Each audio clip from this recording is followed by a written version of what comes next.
Good morning, everyone. Oh, I'm sorry, I just finished my breakfast. How is everyone doing this morning? Welcome to Bridge the Divine. I'm still kind of waking up, because it's early on a Sunday morning. So I appreciate everybody coming out. Good to see everyone.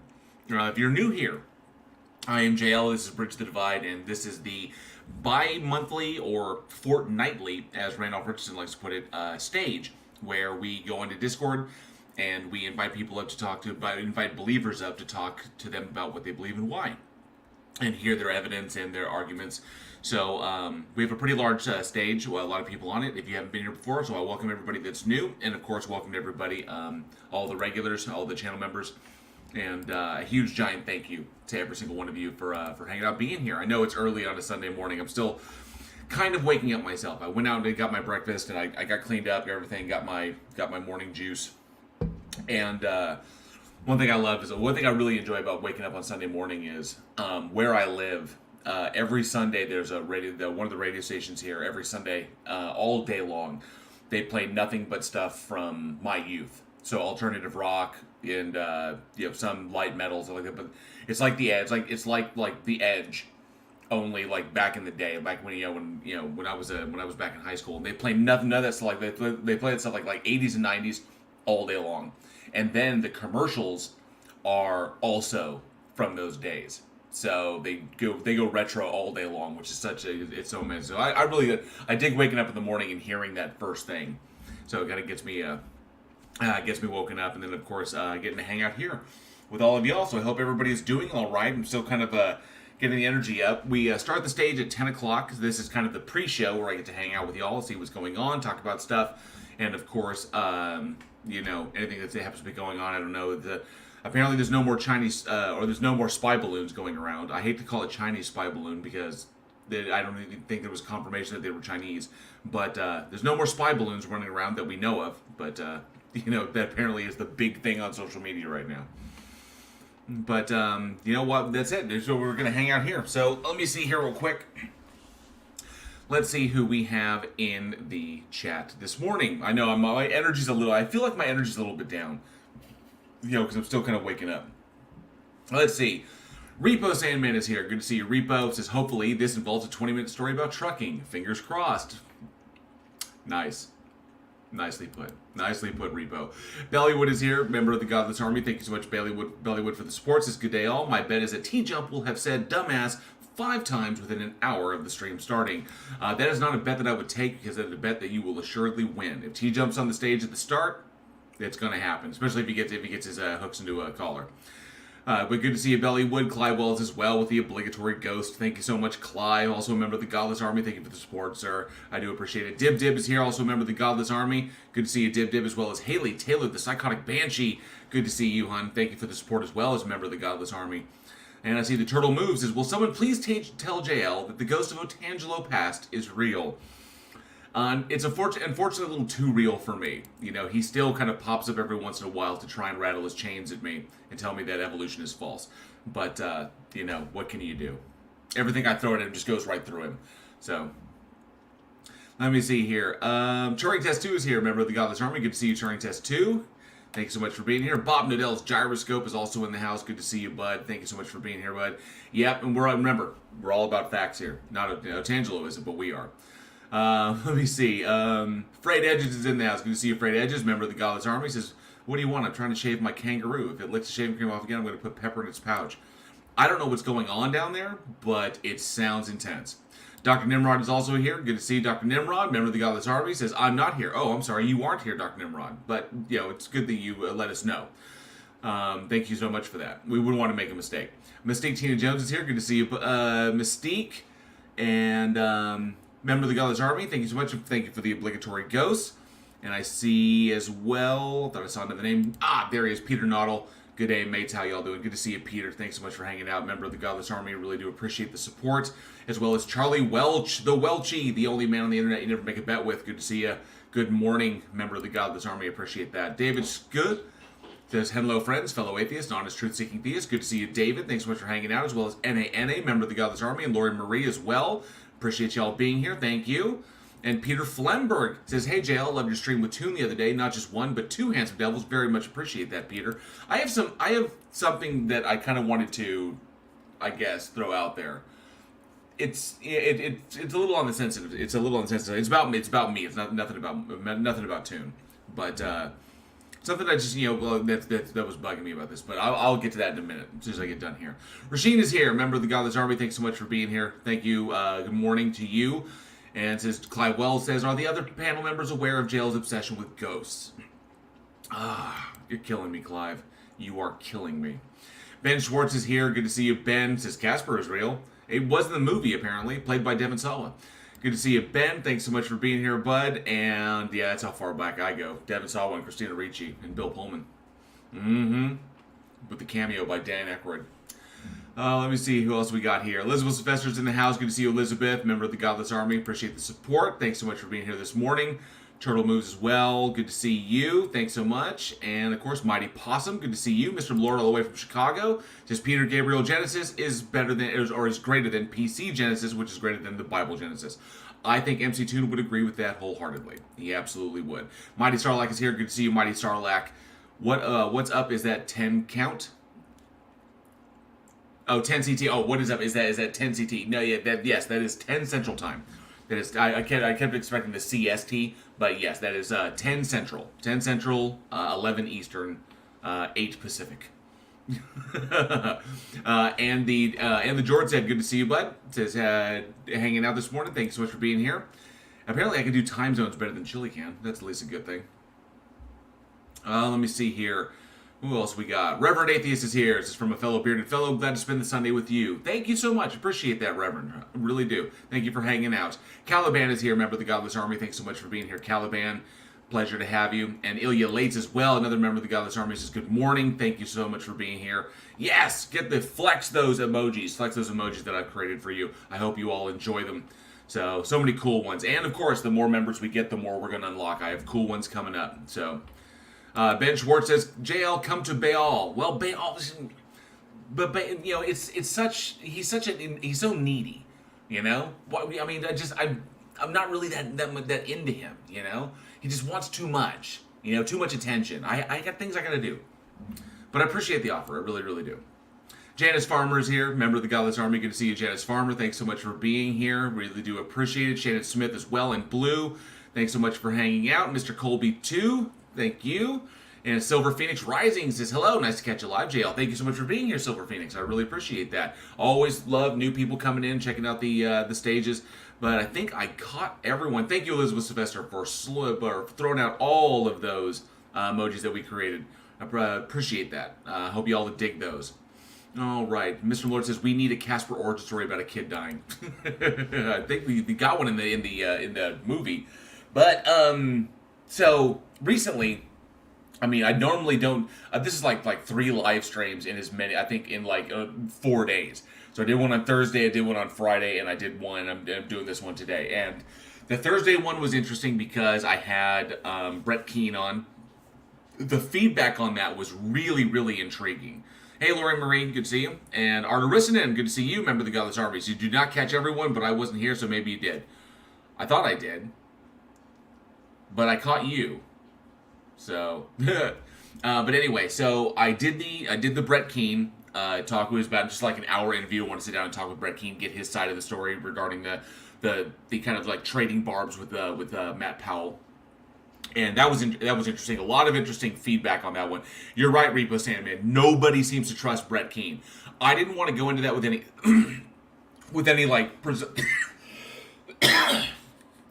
granola will get me every time. I didn't want to go into that conversation with any assumptions about his character. I'd heard things, and I know that there are things that we disagree on from me looking at his videos. So I wasn't 100% sure. But I just kind of like played it by ear. Just kind of like, you know what? We're just going to go in here with a clean slate and not going to, assume anything about Brett. And we're just going to take everything, as he gives it. And it went really well as far as I was concerned. I thought it was a positive experience. We came to kind of a good middle ground. That was pretty much it. So whether people want to juxtapose what he said on my live stream with his previous material, feel free to do that.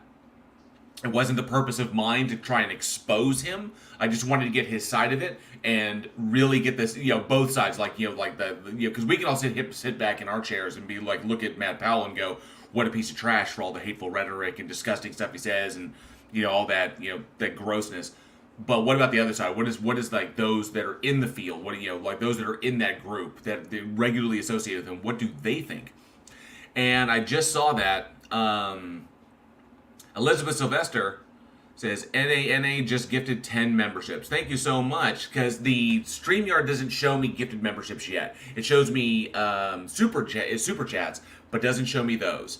So, I have iWindows. Oh, I'm a nerd. He's talking about my glasses. Okay, yeah, my new glasses. I used to have these old, like, thin frames.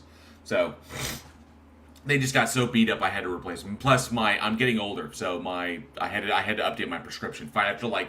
After almost 20 years I had to update my prescription. So yeah, he sounded fine. I remember, I remember some things. I wanted to give him the opportunity. Thank you so much for the 10 gifted memberships. Anna, you rock. Please everybody enjoy the access to the new emojis and everything. And Connor O'Feld, good to see you. Says, let's go for a stream. And I get the gifted, let's go Anna. Yeah, that's awesome, Connor. Thanks so much, Anna. Appreciate that. Yes, I am a giant nerd. I absolutely am. So, then I did the one with MC Toon. Now, this is kind of like, so I've been prepping for that thing for quite a while. And when I walked away from it, when I walked away from that interaction with MC Toon, I felt really, really good about that. And normally that's pretty much, and I know a lot of people will state that that's where that should end. That's where, like, legitimately you feel it went well. I don't feel that there was any fault in like this. I thought I was, I managed my behavior. I managed the energy, the balance, the welcomingness, not putting him on the, I thought I handled that extraordinarily well. And I was really, really pleased with how it went down. I walked away, and when I got done with it, I was like, wow, that went a hell of a lot better than I could have hoped. And I was sitting there thinking, there's like, that could have gone so much worse.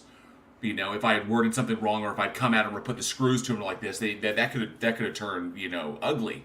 Potentially. Even though, MC Toon has no real history of that, I didn't want to put him on that defensive. MC Toon is an amazing dude, and I love his content.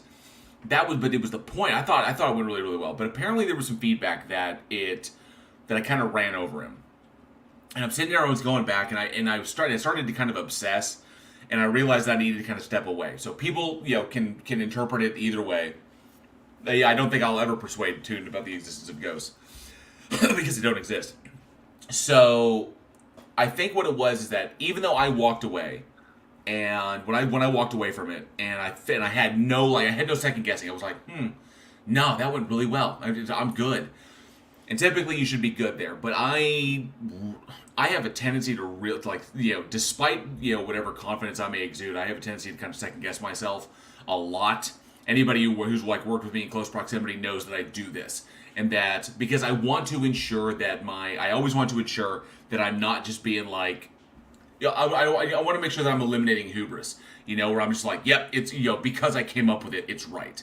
So I constantly, double check myself and question myself to make sure I'm just not being like, My wife says that I do it to a fault. That I should be confident in what I know and confident in what I assert, but I can't get out of the habit that, I constantly second guess myself and double check myself against other people. And, it's just the habit that I'm in. So I started really thinking it, and it was like, so I will simply say this. Going back and looking at the conversation with Toon, I think it went extremely well. I can't see any problems with it.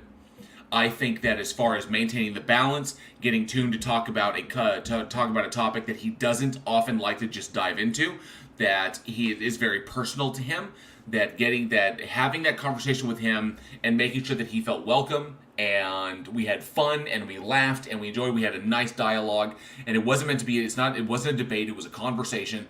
And so while there were a couple of difficult questions that were in there, he fielded them awesomely, and we both walked away. Grinning. It was great, and that was pretty much it. And so I will take that, and I will always seek to improve. So if Toon and I have a conversation someday in the future, that will be amazing. And I'll try and do better there. Maybe allow the other individual more time to talk and not try to anticipate so much. I don't know, but I feel it went well, and I'm happy with it. I think Toon is happy with it. He was really busy, so he had to bounce, so he hasn't said anything to me about it yet. But yeah, so I was really pleased with it. But I want people to know that if anyone out there felt like I didn't give Toon the benefit of like more speaking time, or the chance, or people feel that I ran him over, I don't feel that I did, but I understand how it could be interpreted that I might have, given what I was what was going on this side of the camera, what's going on in what you're watching. So I will always endeavor to do better and give a better experience as far as for my guests and for the audience when I'm having a conversation with someone, especially something that is rather sensitive and can easily, with missteps, can make them feel very uncomfortable, which is what I did not want. So I will adapt, I will improve. I'm always seeking to improve. So hopefully, I will. It will be better in the future for those who felt that it could have been better this time. I will also concede, I was really, really excited. I fanboyed out on having Toon on my channel, so it was kind of like I was giddy. So my energy was really high, and I was both scared of, it's kind of like tensing a muscle, because you have to maintain it to maintain the energy, but you don't want to do too much because you don't want to overexert. So I was really, really excited, but I was trying to hold it back. And when you're trying to hold in your excitement, that can sometimes make it worse. So I will say that. Clive Wells says, I think it would have been helpful if the Toon stream had been advertised as having Toon on it. Had I known about it in advance, I would have made a big effort to tune in on time. I wanted it to be a surprise, Clive. I totally get where you're coming from. I absolutely do. I just wanted that to be a surprise. I wanted that to be like, hey, JL's going live. What's happening? Oh, Toon is on it. I want people, because if people are going to be here, I get advertising, but I don't want to bank, people coming to my channel just to see someone else. If people are not coming to see the topics that I'm talking about or see me talking about, then I haven't captured their interest, and that's okay. So I wanted it to be a surprise for the people that come for the regulars. And I know that's not really conducive with the algorithm, but that just speaks to me as a person, that's just like a personal thing for me, is that the people that are there really, really are interested in the conversations and like that. And I don't want to just draw people in who are, following other people around. I want to have someone to come in and be like, oh wow, he's got NC Toon on today. That's amazing. I caught that. So I felt it was chill, and I get what you're saying, Clive. But I want to do that for y'all. I want to have fun surprises like that, where all of a sudden, a guest is on and y'all had no idea. That whole cool kind of thing. So, and thank you, Fred Edge. It says it was a really chill interview. I appreciate that, Fred. And I didn't really feel like it was really that much of an interview. It was kind of like I know I was asking him questions, but I was trying to really avoid kind of like, oh, I'm interviewing him, or I definitely didn't want it to come off like an interrogation. So, Mystique says, oh, it was a surprise. You were talking about it for ages. We were starting to think it wouldn't actually happen. Yeah, that was the whole point. Is that this had been going? Thank you, Mystique. I'd been talking about having him on for so freaking long that I was worried that it wouldn't happen, and eventually it did. And I was like, okay, I'm going to surprise everybody now that we managed to swing it. Thank you, Silver Phoenix. I appreciate that. It was a great stream. I thought Toon was fantastic. Toon made that stream. That dude is fucking amazing. I love him so much. He's so good. Lars says, hello, JL. Good, hope you've been well. I've been doing well, Lars. Thank you very much. As you can see, I'm waking up. I'm perking up. Thank you very much, Elizabeth Sylvester says, I was there for you, Bridge the Divide, and I'll be there for you till the rain starts to fall. Thank you so much, Elizabeth. I appreciate that. Let me see who else we got. Shannon Smith. We'll look at, yes. Okay, so it was on one of my live streams. It was a few days ago. So, and it was only I think a little less than 2 hours. So, or maybe it was a little more than 2 hours. And he was on here for about an hour 45. So, but yeah, it was a fantastic chat. Fantastic chat. Ilya Late says, I don't think you ran over MC Toon. He seems a bit reserved when he's not familiar with the topic or not interested in. It's true. I felt it's very personal to him.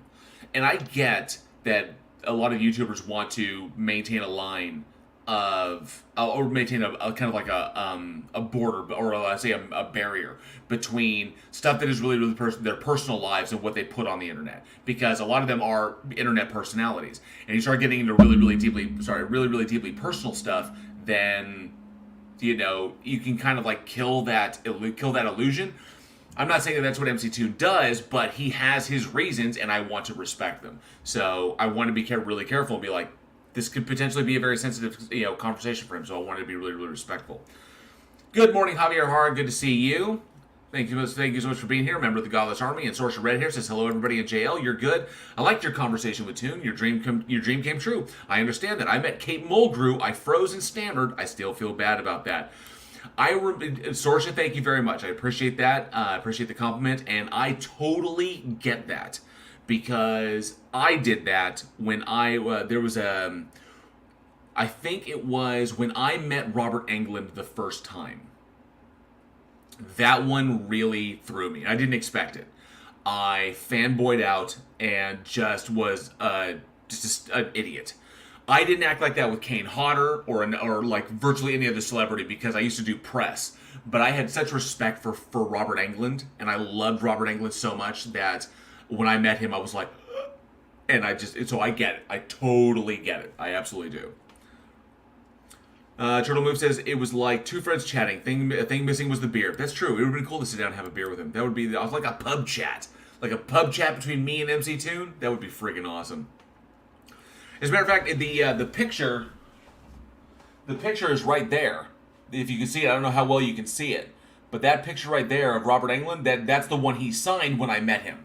And I totally just goofed out. So, and right above it is the one from Kane Hodder, and that was the same convention, because Robert and Kane were both at that convention, and so I got both those the same day. But Robert's the one where it was just like, Patches O'Houlihan is here. Good to see you, Patches. Let's meet on the bridge for tea and biscuits and have some productive conversations. When we're done, let's not drop any combustibles on our way back to our side. Good to see you, Patches. Thanks so much, bud. Appreciate that. I did a terrible Rip Torn. I'm still kind of waking up, so it was awful. So we got 5 minutes till the stage goes. Clive Willis says actors? Yes, they are actors. Robert Englund was Freddy Krueger in the Nightmare on Elm Street series. Kane Hodder was Jason Voorhees for 4 movies in the Friday the 13th franchise. Yeah. We're not hosting an intergalactic kegger. No, but I do it anyway because it's sterile and I like the taste. I gotta work on my Rip Torn. Let me see here. Repo Sandman says Toonshine has as much proof as flat earthers. I don't know what that means. Toonshine, not beer. Toonshine, like moonshine. Oh, I gotcha. So like Toon could do that. He could make his own alcohol, his own grain alcohol, and call it Toonshine. That shit would sell. He can have that idea, by the way.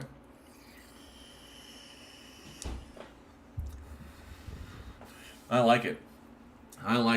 You may not believe the Earth's flat, but it'll certainly you'll start thinking it's flat. The gravity's all messed up.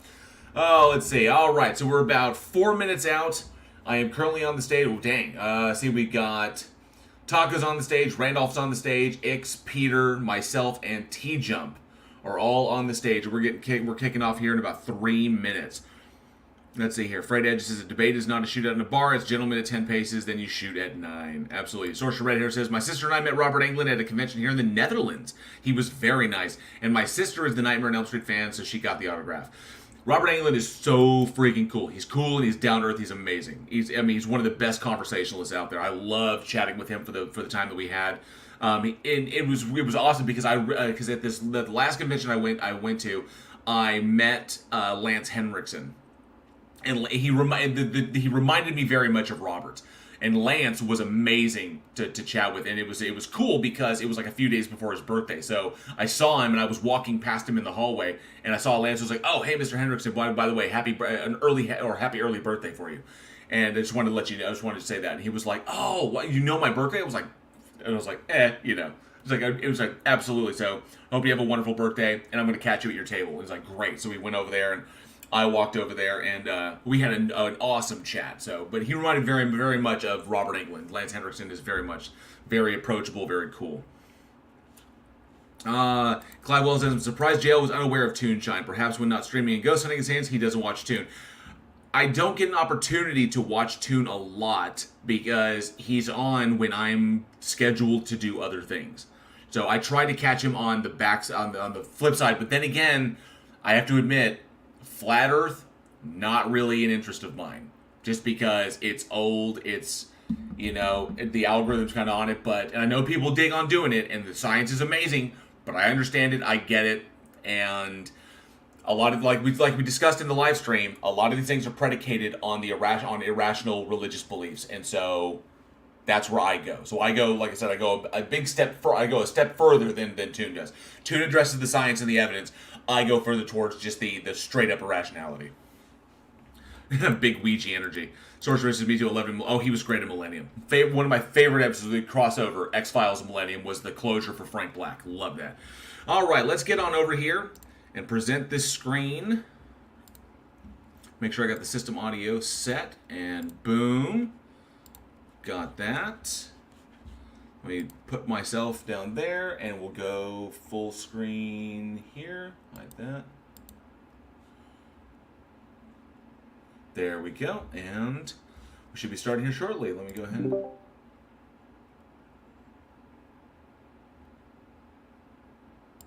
Think we should be set. Yeah, we're all good. So we're just waiting for Randolph to start. So apparently Toonshine is water MC Toon drink when he takes down flat earthers. Oh, is water MC Toon drinks when he takes down flat earthers, hence the zero proof. Ah, gotcha. Okay, gotcha. Thank you, Ilya. Appreciate that. Good morning, everybody. Thank you for joining the Theist Helpline show. Your friendly and helpful hosts of the Theist Helpline in this show are Amy Newman, who is known for her trademark slogan, Sending Love. She's a professional comedian and skeptic who hosts debates, interviews, and conversations on her YouTube channel. She also creates educational and other important content. I will say this while he's doing the intro. I will say this. Any super chats that come in, I will star and I will get to towards the end of the stream. So thank you very much, Turing Test. I did see that, and I will address those. I just want to make sure that we hear what's going on. And good to see you, Peter Vandervliet. Thank you so much for being here. I hope I got your name right, Vandervliet. I'm pretty sure. But appreciate you being here, Peter. Thanks so much. Drinks it from a mason jar. That's amazing. But yeah, any super chats I think that come through or anything that I get notified, I will star and I will address those so I can pay attention to them and I'm not like trying to rush through them. Interviewing debates, often from the comfort of his genuine lazy boy chair. J.L. Warren is an atheist activist, educator, and entertainer. He runs the Bridge the Divide YouTube channel, where he addresses irrational beliefs, the irrational behaviors that often follow, the societal divides they create, and how those divides can be bridged with education, rationality, and reason. J-Mike is one of the co-hosts of the Talk Heathen show. King Xerxes is an atheist activist and political commentator who has extensive knowledge of the Holy Bible and Christianity, and the history surrounding it. Peter de Tucker is an atheist from the Netherlands who handles the production of various YouTube channels, including Arn Roz, and generously contributes his professional artistic skills for free to atheists all around the world. I'm Randolph Richardson. I'm an atheist activist from British Columbia, Canada, and I advocate for the equality and normalization of people who don't believe in deities, which entails advocating for fair justice, freedom, and critical thinking for everyone. I'm also the founding president of the Canadian Atheists, a national organization that promotes atheism and agnosticism as culturally common aspects of Canadian society. Hey, historical philosopher. Thanks for the chat the other day, by the way. Appreciate that. The visionary organizer of the Theist Helpline, is a Best of Freya, good to see you. Who has never lost a Discord debate in his life. Tom Jump is an atheist philosopher who hosts conversations with professors, philosophers, and other academics about topics ranging from biology and physics to religion and morality, and so on. And calls them dumbasses. Thank you, everybody, for tuning in to our program.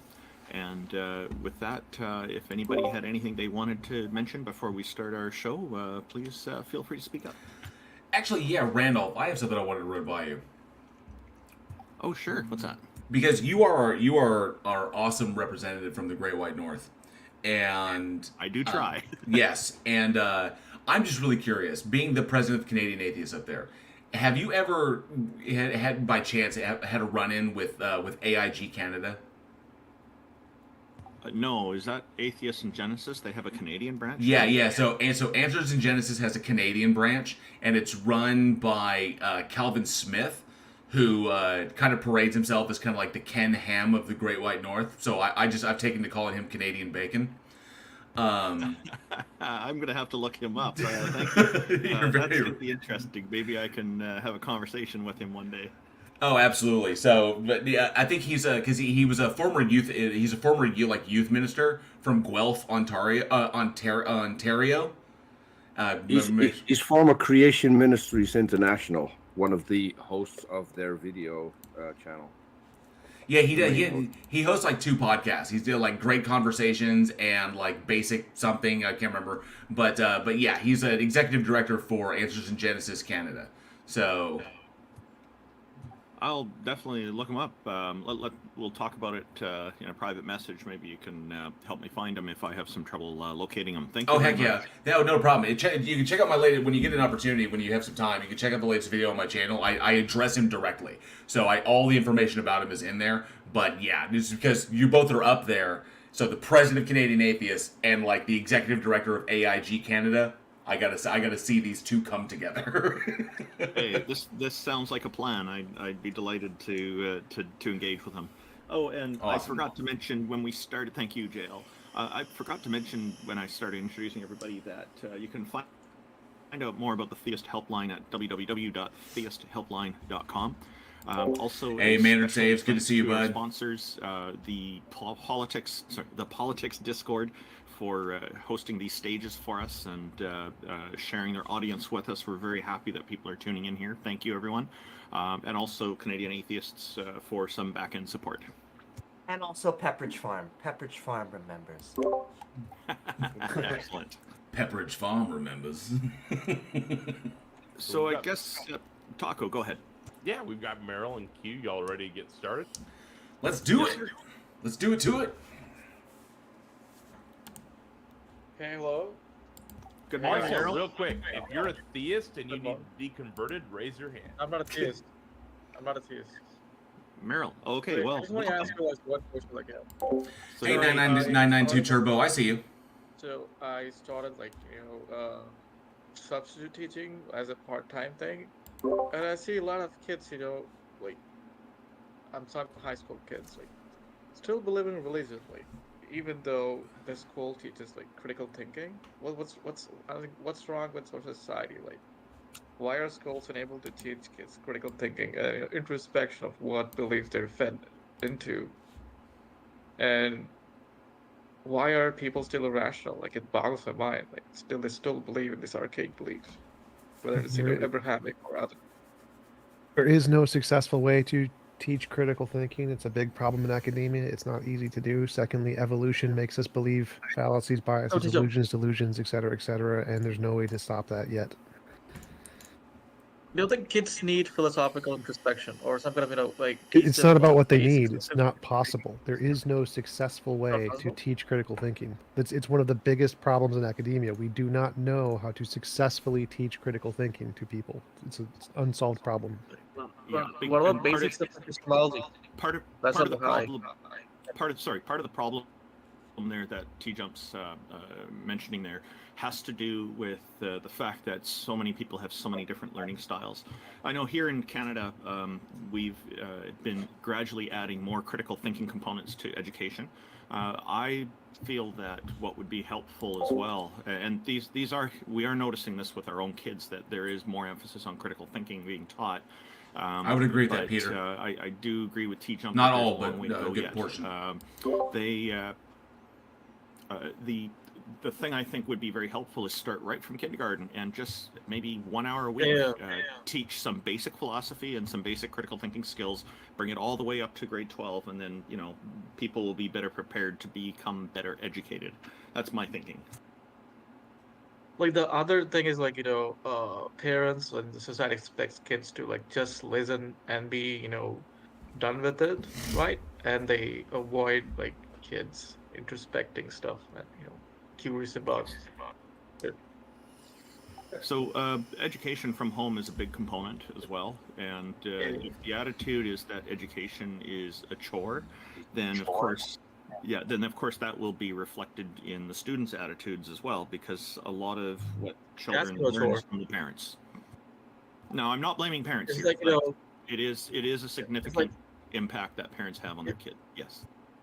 It's like you do this homework, you get these grades, you pass college, you do this job. Like there's complete lack of foundation. Like, hey, these are the stuff you need to know. Well, also, you imprint as a child on your parents. You basically take whatever they say as fact. So you also absorb a lot of their religious beliefs. That's interesting, Richard Taylor. Really interesting. I think that should be the case. I think Thank you for schools being must here, man. try to. Do you think schools must interfere in that? I think that sometimes when you teach, they think that teaching evolution and just the public education system removes you from God. But I think what it is when you have more access to information and knowledge, it just generally tends to take you away from God. But we should move on to like an actual theist at some point. That's fair. Okay. Well, how would I say?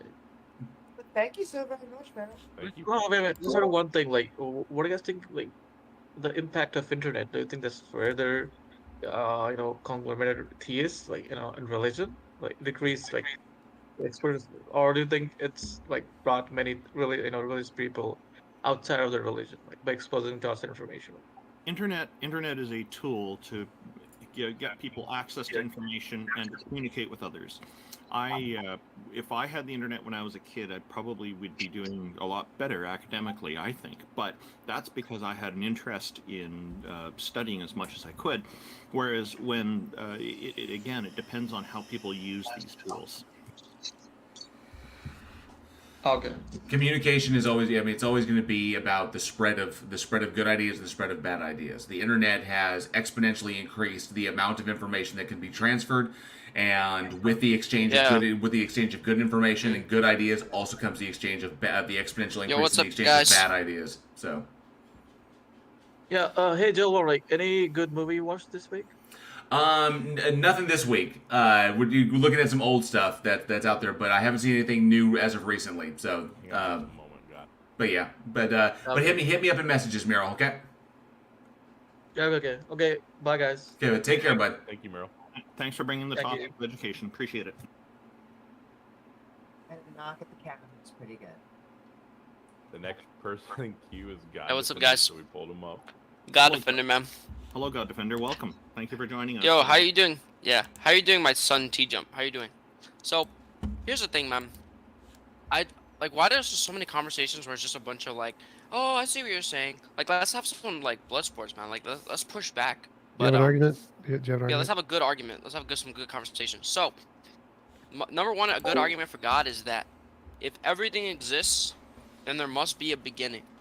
And if there's a beginning to that, then that beginning must be eternal. It must be intelligent, because in order to create everything. So that might not be like the God of Christianity or Islam, but that definitely gets you closer to at least something of a God, right? So No. That's my argument. No, if everything exists, that doesn't mean there has to be a beginning. And if there is a beginning, that doesn't mean there has to be anything with a mind. Yes, it does, because material reality is finite. No. There's no evidence. What do you mean of no? that. You can say no or give an argument. Go ahead. There is no evidence that material reality is finite. It's just you making shit up. There's no evidence of that. No, of course it's finite. How many atoms are in a bottle of water? Does that show that all of material reality is finite? How Of course big it the does. bottle? How big Because is the the No. bottle? structure. That's what I was going Hold to on. ask. The structures of the material reality are a finite number. There's not infinite amount of atoms within every single structure, which proves it's finite. There's a limit. No, it Like, doesn't. for instance, when you eat a bagel, Composition bro, division when you eat fallacy. a bagel, that's finite. Hold up. So the fact that one thing has a finite number of particles in it does not mean that all things must have a finite number of particles in it. Yes, everything that has been examined objectively does. Shush. No, don't shush me, dude. Engage with the argument. Shush. Engage with the argument. Stop talking. Stop talking. You're going to get muted. What you're doing is called a T-Jump, stop composition. interrupting me or you're gonna get Mute his muted. ass. Cool, Mute his cool, ass Steve. immediately. Mute his ass Stop interrupting me, immediately. T-Jump. Mute him now. All right, let him Mute talk. now. Come on. All right, dumb shit. What you're doing is called a composition division fallacy. You dumbass. Not necessarily dumb. You're Oh, there it saying is. that because Dumbass. One property of reality. I'm going to call them names all That's day. one. But That's you're one saying dumbass. One property of reality is a part of some part. Therefore, it's a part of the whole. It's called a composition division fallacy. The fact that some part has a property does not mean the whole has the same property. Look up basic fallacies, you idiot. Please don't call him name. If he interrupts me, I'm going to call him Yeah, names. sorry, Taco. No He's just exceptions. kind of sawing out right now. So let me If we explain my can argument, stop right? calling Let me people explain my names argument. because I we think bounce Godspender people. is- We bounce Can I explain my people argument? for calling names, so we shouldn't do that ourselves Okay, either. you've or got two we should strikes. bounce No more name calling. Present your argument. So, here's the thing, right? It's not just anything that has ever been examined since the history of material reality has been shown to be finite. Like, for instance, when something breaks, right? Why does something break? That shows it's finite. Adam, when you good eat to see something, you. there's not an Dan infinite Shire, amount I of tend bites to you can agree. take out of it. Adam, thank you for being a member of the Godless Within Army. that is Appreciate finite. that. The second part of that is time, right? Time is also Hey, not Chris S. infinite in this world because there was a certain time when there was a civil war in America in 1776. That was a certain period of time. It's never going to happen again. It never happened before, at least in that same way it did. So ultimately, everything is finite due to time and also the structures of materiality, which then tells us there must be something infinite beyond everything, before everything, the beginning and the end, which is obviously has to be intelligent, which gives you to a God. It's that simple. So you can't. No, have you it just before. contradicted yourself. You said everything we know about is finite. Therefore, there must be a non-finite thing. You contradicted yourself. That's you not don't a understand how contradiction. logic works. You Yes, didn't that's listen. literally a contradiction. No, you didn't listen, my son. No, I You did didn't listen. You just don't know anything about philosophy. I'm saying if everything's material, there has to be something before material No, reality that's because not it's what you're finite. saying because you don't understand That's anything about absolutely the what I'm topic. saying. And No. you can't have time. You're confusing that there are some finite things, and then you're Nope. saying all things must be finite.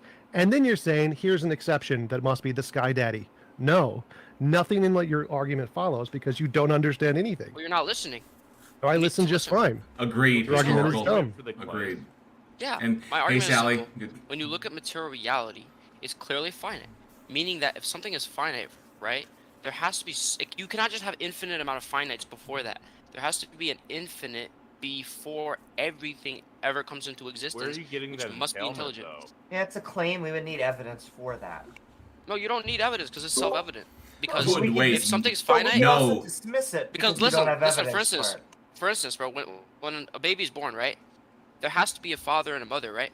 So before that, there had to be a father and a mother. That's a finite thing, bro. That's a finite thing. Yeah, in but there's time no, and but space. God Defender, there's no So you logic. have an infinite God. You need an God infinite Defender, father, no, bro. God An Defender, infinite God Defender. There is no logical contradiction presented by an infinite regress of material states. Yes, there is. No, there isn't. That's what I'm getting at. An infinite regress. That's my whole argument. No, but there That's is what I'm no, getting but there at. is, Logical but, contradiction. but exactly, there is no logical contradiction entailed by an infinite regress of material states.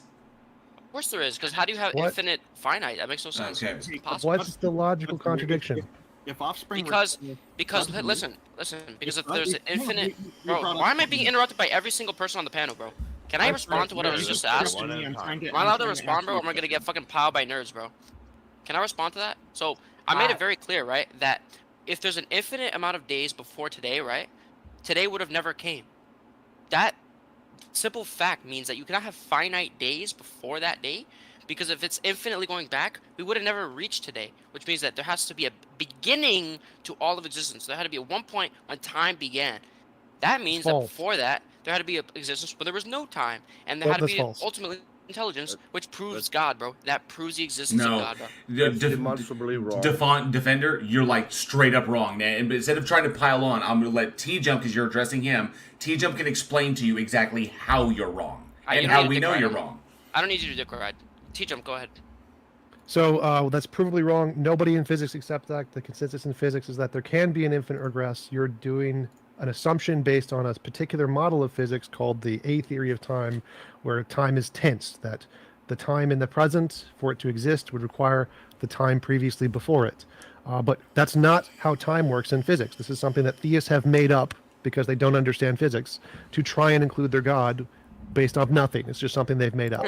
So in actual physics, that's not how time is thought to work. Nobody thinks that's how time works. And so the fact that you assume that is not based on anything. It's just you making stuff up. Most physicists think time is not tensed like that, which means there would be no problem with an infinite series of past events, and you can still get to the present, just like I can count to 47, even though there's infinitely many numbers before that. How did I get to 47, even though there's infinitely many numbers? Well, there's another mechanism that can skip past the infinite numbers to get to the present moment. There could even be multiple present moments. Hold on, let me respond to that, bro. So that was an appeal to authority. Oh, someone's echoing. That was an appeal to authority, what you just did, T-Jump. You said the experts, the physicists, the scientists. That's an appeal to authority, bro. If you want to appeal to scientists, I can appeal to God. I can just say it's in the Quran, bro. I can just say it's God. What? No, I can't nothing I make a said, response? nothing I said there was an appeal to authority. What I said was, in physics, the people who are actual experts in the field, which is not fallacious, appeals to authority are only fallacious if they're not actual authority. So appealing to God would be an appeal to authority because there's no evidence there. It is true. Stanford Encyclopedia of Philosophy, fallacies, number 9. It is exactly true. You not knowing the philosophy is your problem. The experts in physics who actually know how time works, they are the ones who are qualified to this. Say your made-up model of time is a nothing. It has no relevance to it. Stop talking or mute him. Stop talking. Experts in the field who actually understand physics and time say your made-up model of time that you've made up and pulled out of your ass based off of nothing has no relevance to reality. And so your made-up model isn't evidence. In real physics, time is not tensed. The consensus of actual people who work in the field and who make testable predictions, who are not you and not the theists who have no evidence, the actual people working in the field say this model that you've constructed in your fake imagination, like your Sky Daddy, has no bearing on reality. There's no evidence of it. It's about as real as unicorns. It's a nothing. So there's no problem with having a present moment and infinitely many past events before it, because there's a mechanism that can have multiple future events, multiple present events, multiple timelines. There's all kinds of things that can ways to have infinite past regression and a present moment. There's no logical contradiction there. And that was your whole claim, that there's a logical contradiction, which I just proved false by giving you a logical counterexample without referencing authorities.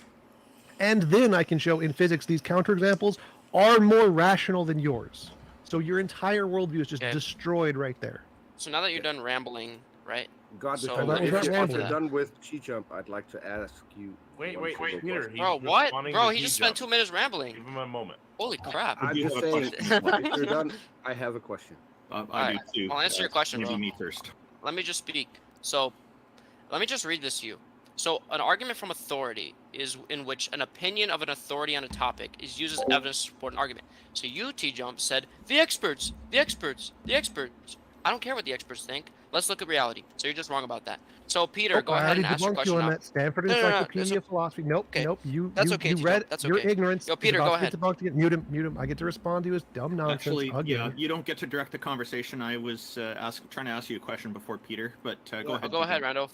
Peter, unless you want, just ramble some more. Oh, he wants to ramble some more. No, you don't do this, God Defender. T-Jump is responding first. It's his floor right now. Stanford Encyclopedia of Philosophies. Mute him again. Just mute him. We should just get him off the stage, actually. But Stanford Encyclopedia of Philosophy, ad verictum fallacy. The argument from authority fallacy is only fallacious if you are referencing non-authorities in the field, like your Sky Daddy. So yes, I was correct. Stanford Encyclopedia of Philosophy. This is an academic peer-reviewed paper that actually has them. Your Google definition is garbage. I was correct. You were incorrect. And as I said before, I proved your dumb argument wrong by giving you a logical example of the present moment with an infinite past. If it was a logical contradiction, that would mean it would be impossible to have a logical example of that happening, which doesn't require authorities. You've been debunked, kid. All right, anyone else want to ask a question now? I did have a quick question for you because you had stated that offspring children have to come from a mother and a father. Morning, Jefferson. Jefferson Spatchcock's in the house. Good to see you, bud. God is paired up with a goddess, then? Can you tell us about this goddess? No, I'm saying that at one point... See, you didn't listen to my argument. My argument was that at one point, someone had to create another living being. I'm not saying that mother and a father has to exist in every scenario for something to be created. Oh. I'm just saying that there has to be some sort of creator, which is, in this case, a mother and a father. for humans. Okay, so humans must have a mother and a father. So if humans are if the first humans are created by a god, then there must be a goddess as well. Then, by your logic. That's just ridiculous. You didn't listen to what I said. Oh, well, I'm sorry. You'll have to. I literally said it's because it's a creator, bro. I didn't say a man and a woman or a mother and father has to exist in every creation of everything. But why a man and a woman then? Why can't just be a creator? Because that's how God created it. Adam and Eve. That's how God designed it. You already gave us a claim that God couldn't create Adam and Eve. That's hilarious. So is everything created? How is that hilarious? Because it's Applegate. It doesn't make a lot of sense. It's the whole Can talking I ask? snake thing. Can I ask my question to God Defender? Yeah, go ahead, Peter. Go ahead, Peter. ahead. Yeah. Yeah, God Defender. Correct me if I'm wrong. Didn't you say that if you have an infinite regress of days, you couldn't get to the next day? Is that what you said? Absolutely. Yes. Okay. Did God exist for an infinite amount of days? No. So God's not infinite? God's ahead of time. Yeah, he's not eternal. Time is not a concept God abides by. There is no beginning and no end.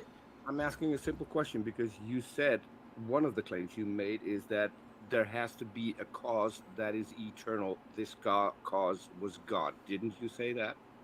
Correct. Correct. Okay. So God is eternal. So if God is eternal, God has an infinite amount of regress in days, so he couldn't get to the day to create anything. You defeated yourself. Wrong. With completely wrong. With the attributes that Lower you your voice. yourself Lower your voice, gave Peter. to God and the limitations you said that eternal has. So you already defeated yourself. Thank you. Agreed, Peter. He is correct, God Defender. You can't just you can't describe God as having no beginning and no end. Okay, and so then, do you want to speak for him, or can I respond? No, Defender, you can't say that God has no beginning and no end, and then say. Why are you interrupting me? Can I speak? You can't respond to Peter. Let him speak because he's going to come up with special pleadings. Let me respond. Yeah, so blah blah blah. So, when you said the concept day, right? Don't interrupt me. Mute Peter, bro. Can you mute need to Peter? get this guy off the stage. If they're not respectful, we need to respect. Yeah, I'm being respectful. I haven't engaged in name calling. I haven't engaged in derailing you. So if you're going to do that to me, I'm going to do that back to you. Actually, I'd like to. I would also like to hear the rest of what J.L. Warren had to say, because before God Defender interrupted him. Yeah, it's a commentary like that. All you're doing, God Defender, is that when Peter Detector is pointing out that you're basically describing God as having no beginning and no end, the definition that's literally the definition of eternal, meaning that it's always existed and it will never not exist. That is eternal. But then when he says eternal has a temporal implication. But you're saying that God is outside of time, which means eternal doesn't apply. So. Yes. There's a contradiction there that you're running into. It's like you're defining it as eternal, but you refuse to accept the implications of eternal, which is weird. And I'm kind of curious as to how the heck you reconcile that. Oh, and by the way, someone in my live chat would like you to know that a sentence doesn't need more than one bro. Yeah. Eternal is still a measurement of time, whether or not you like it. Peter, can I speak? Let him respond now, Peter. Yeah, go ahead. Finally, holy crap, bro. So, reality here is I'm being Can I speak, bro? Can I literally respond to anything? No, because if you're going to act I'm turning you down. Can you mute Peter? I'm going to interrupt. We need to get this guy off the stage. Can you mute Peter, bro? You can be respectful to me. I'm not being respectful to you. Stop interrupting me. I told you could talk, and then don't start whining. Because I don't Hey, God Equals, good to see you. Can I respond? Doctor Who Design. Okay, so now that you're done, now that you're finished, right? So here's the reality, right? Hey, Egg, the concept good to see of you. a day, right, Which is part? a finite time term you use. So you say God is bound by an infinite amount of days, but the term day is a finite time number. There's 24 hours in a day. God is not bound by days because days is a time concept. There's no time with God. There's no beginning and there's no end. It's very simple. One clarifying question: Are we talking about the Christian God? No, the Islamic God.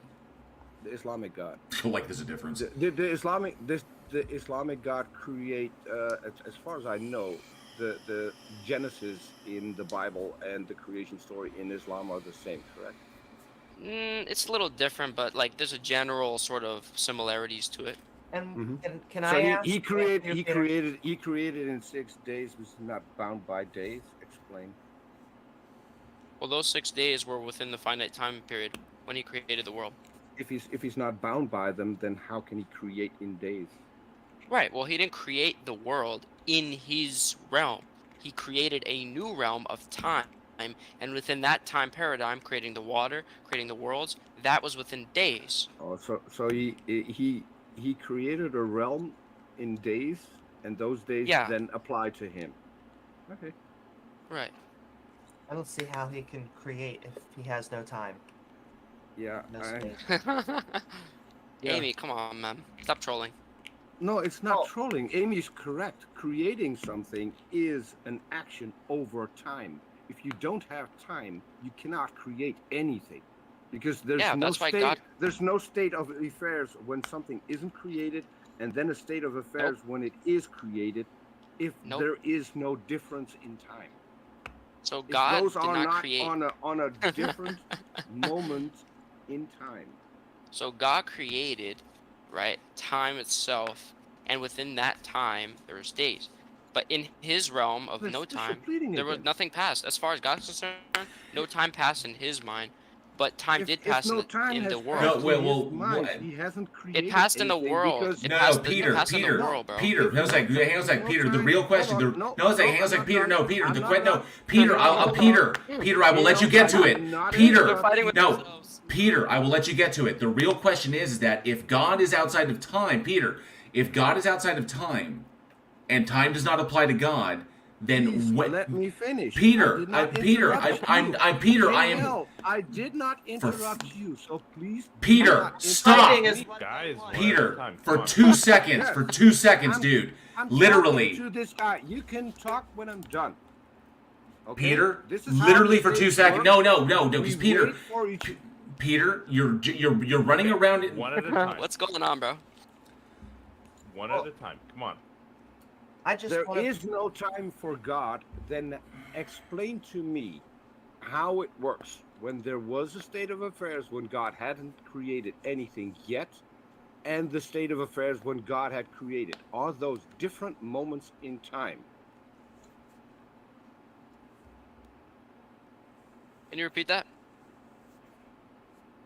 There was a moment when God hadn't created everything yet.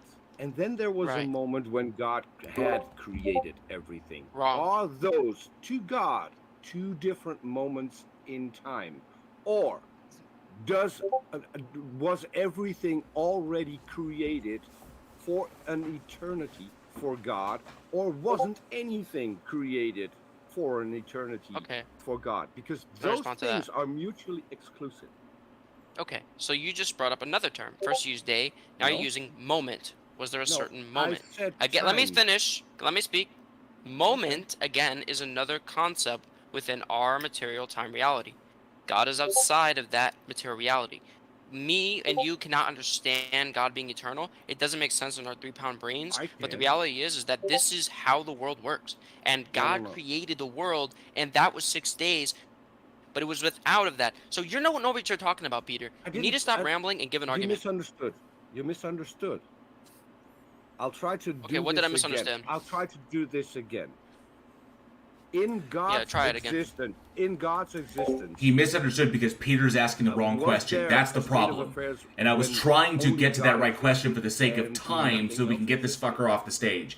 There's a correct answer, the correct question that Peter should be asking. He's not asking it. The time of a moment doesn't exist. There's no such thing as a moment. Hold on. So for God, our universe has always existed. No, the universe is finite, and it was created by God. It was created by God. So there was, God, there has been 2 instances where the universe wasn't created, and then the universe was created. Am I correct? There was a moment which of the two is eternal? He keeps beating around it. He's not asking the direct question. The question is, if time does not apply to God, then when did God create? Because that implies a temporal exchange, a temporal state of affairs that can't apply because was time doesn't only God. apply. So And then there was the a moment of when creation there was requires God, time. and the How can universe time? How can creation exist if time doesn't apply to God? And time doesn't exist. Timing Correct. That's the came point. Stop. Correct. To Listen, go from let's nothing not to derail. something So- requires the existence of time so, beforehand to imply which the of the temporal two is change. eternal? Peter's not The asking that. universe That's the not problem. being created by God, or the universe being created by God. If both are He's asking eternal, it terribly we have is the a problem. If both are not eternal but temporal, then God is bound by time. No, God is not Yes. bound by time. So explain to me how there can be two instances where God hasn't created and God has created without using time. There's no way to comprehend that.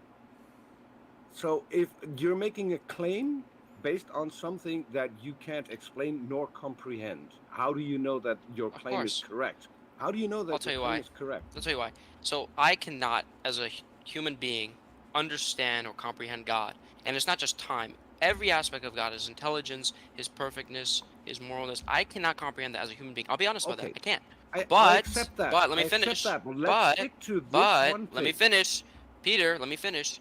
Yeah, And okay. this is the second reality, which is that even though I can't comprehend these things, I can still recognize the evidences and the proofs that there is something that we know as Allah. So this is the reality. Even if I can't understand God, I can still reach the material reality with the evidence to know that God is true. You have no evidence for God. That's one. That's a What different I'm conversation. asking Though. you, We're talking about one argument. you're now shifting the goalpost.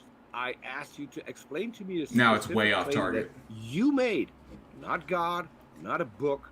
You made the claim that there are two different states of affairs, and apparently, according to you, those two states of affairs are not the same for eternity. They don't coexist. So, what is used to get from state A to state B, if not time? Okay, so now you've used a third word. So now you've No, used A. I'm still Let on me the speak. same topic. I'm trying on. to explain Hold this on. to you. Hold on.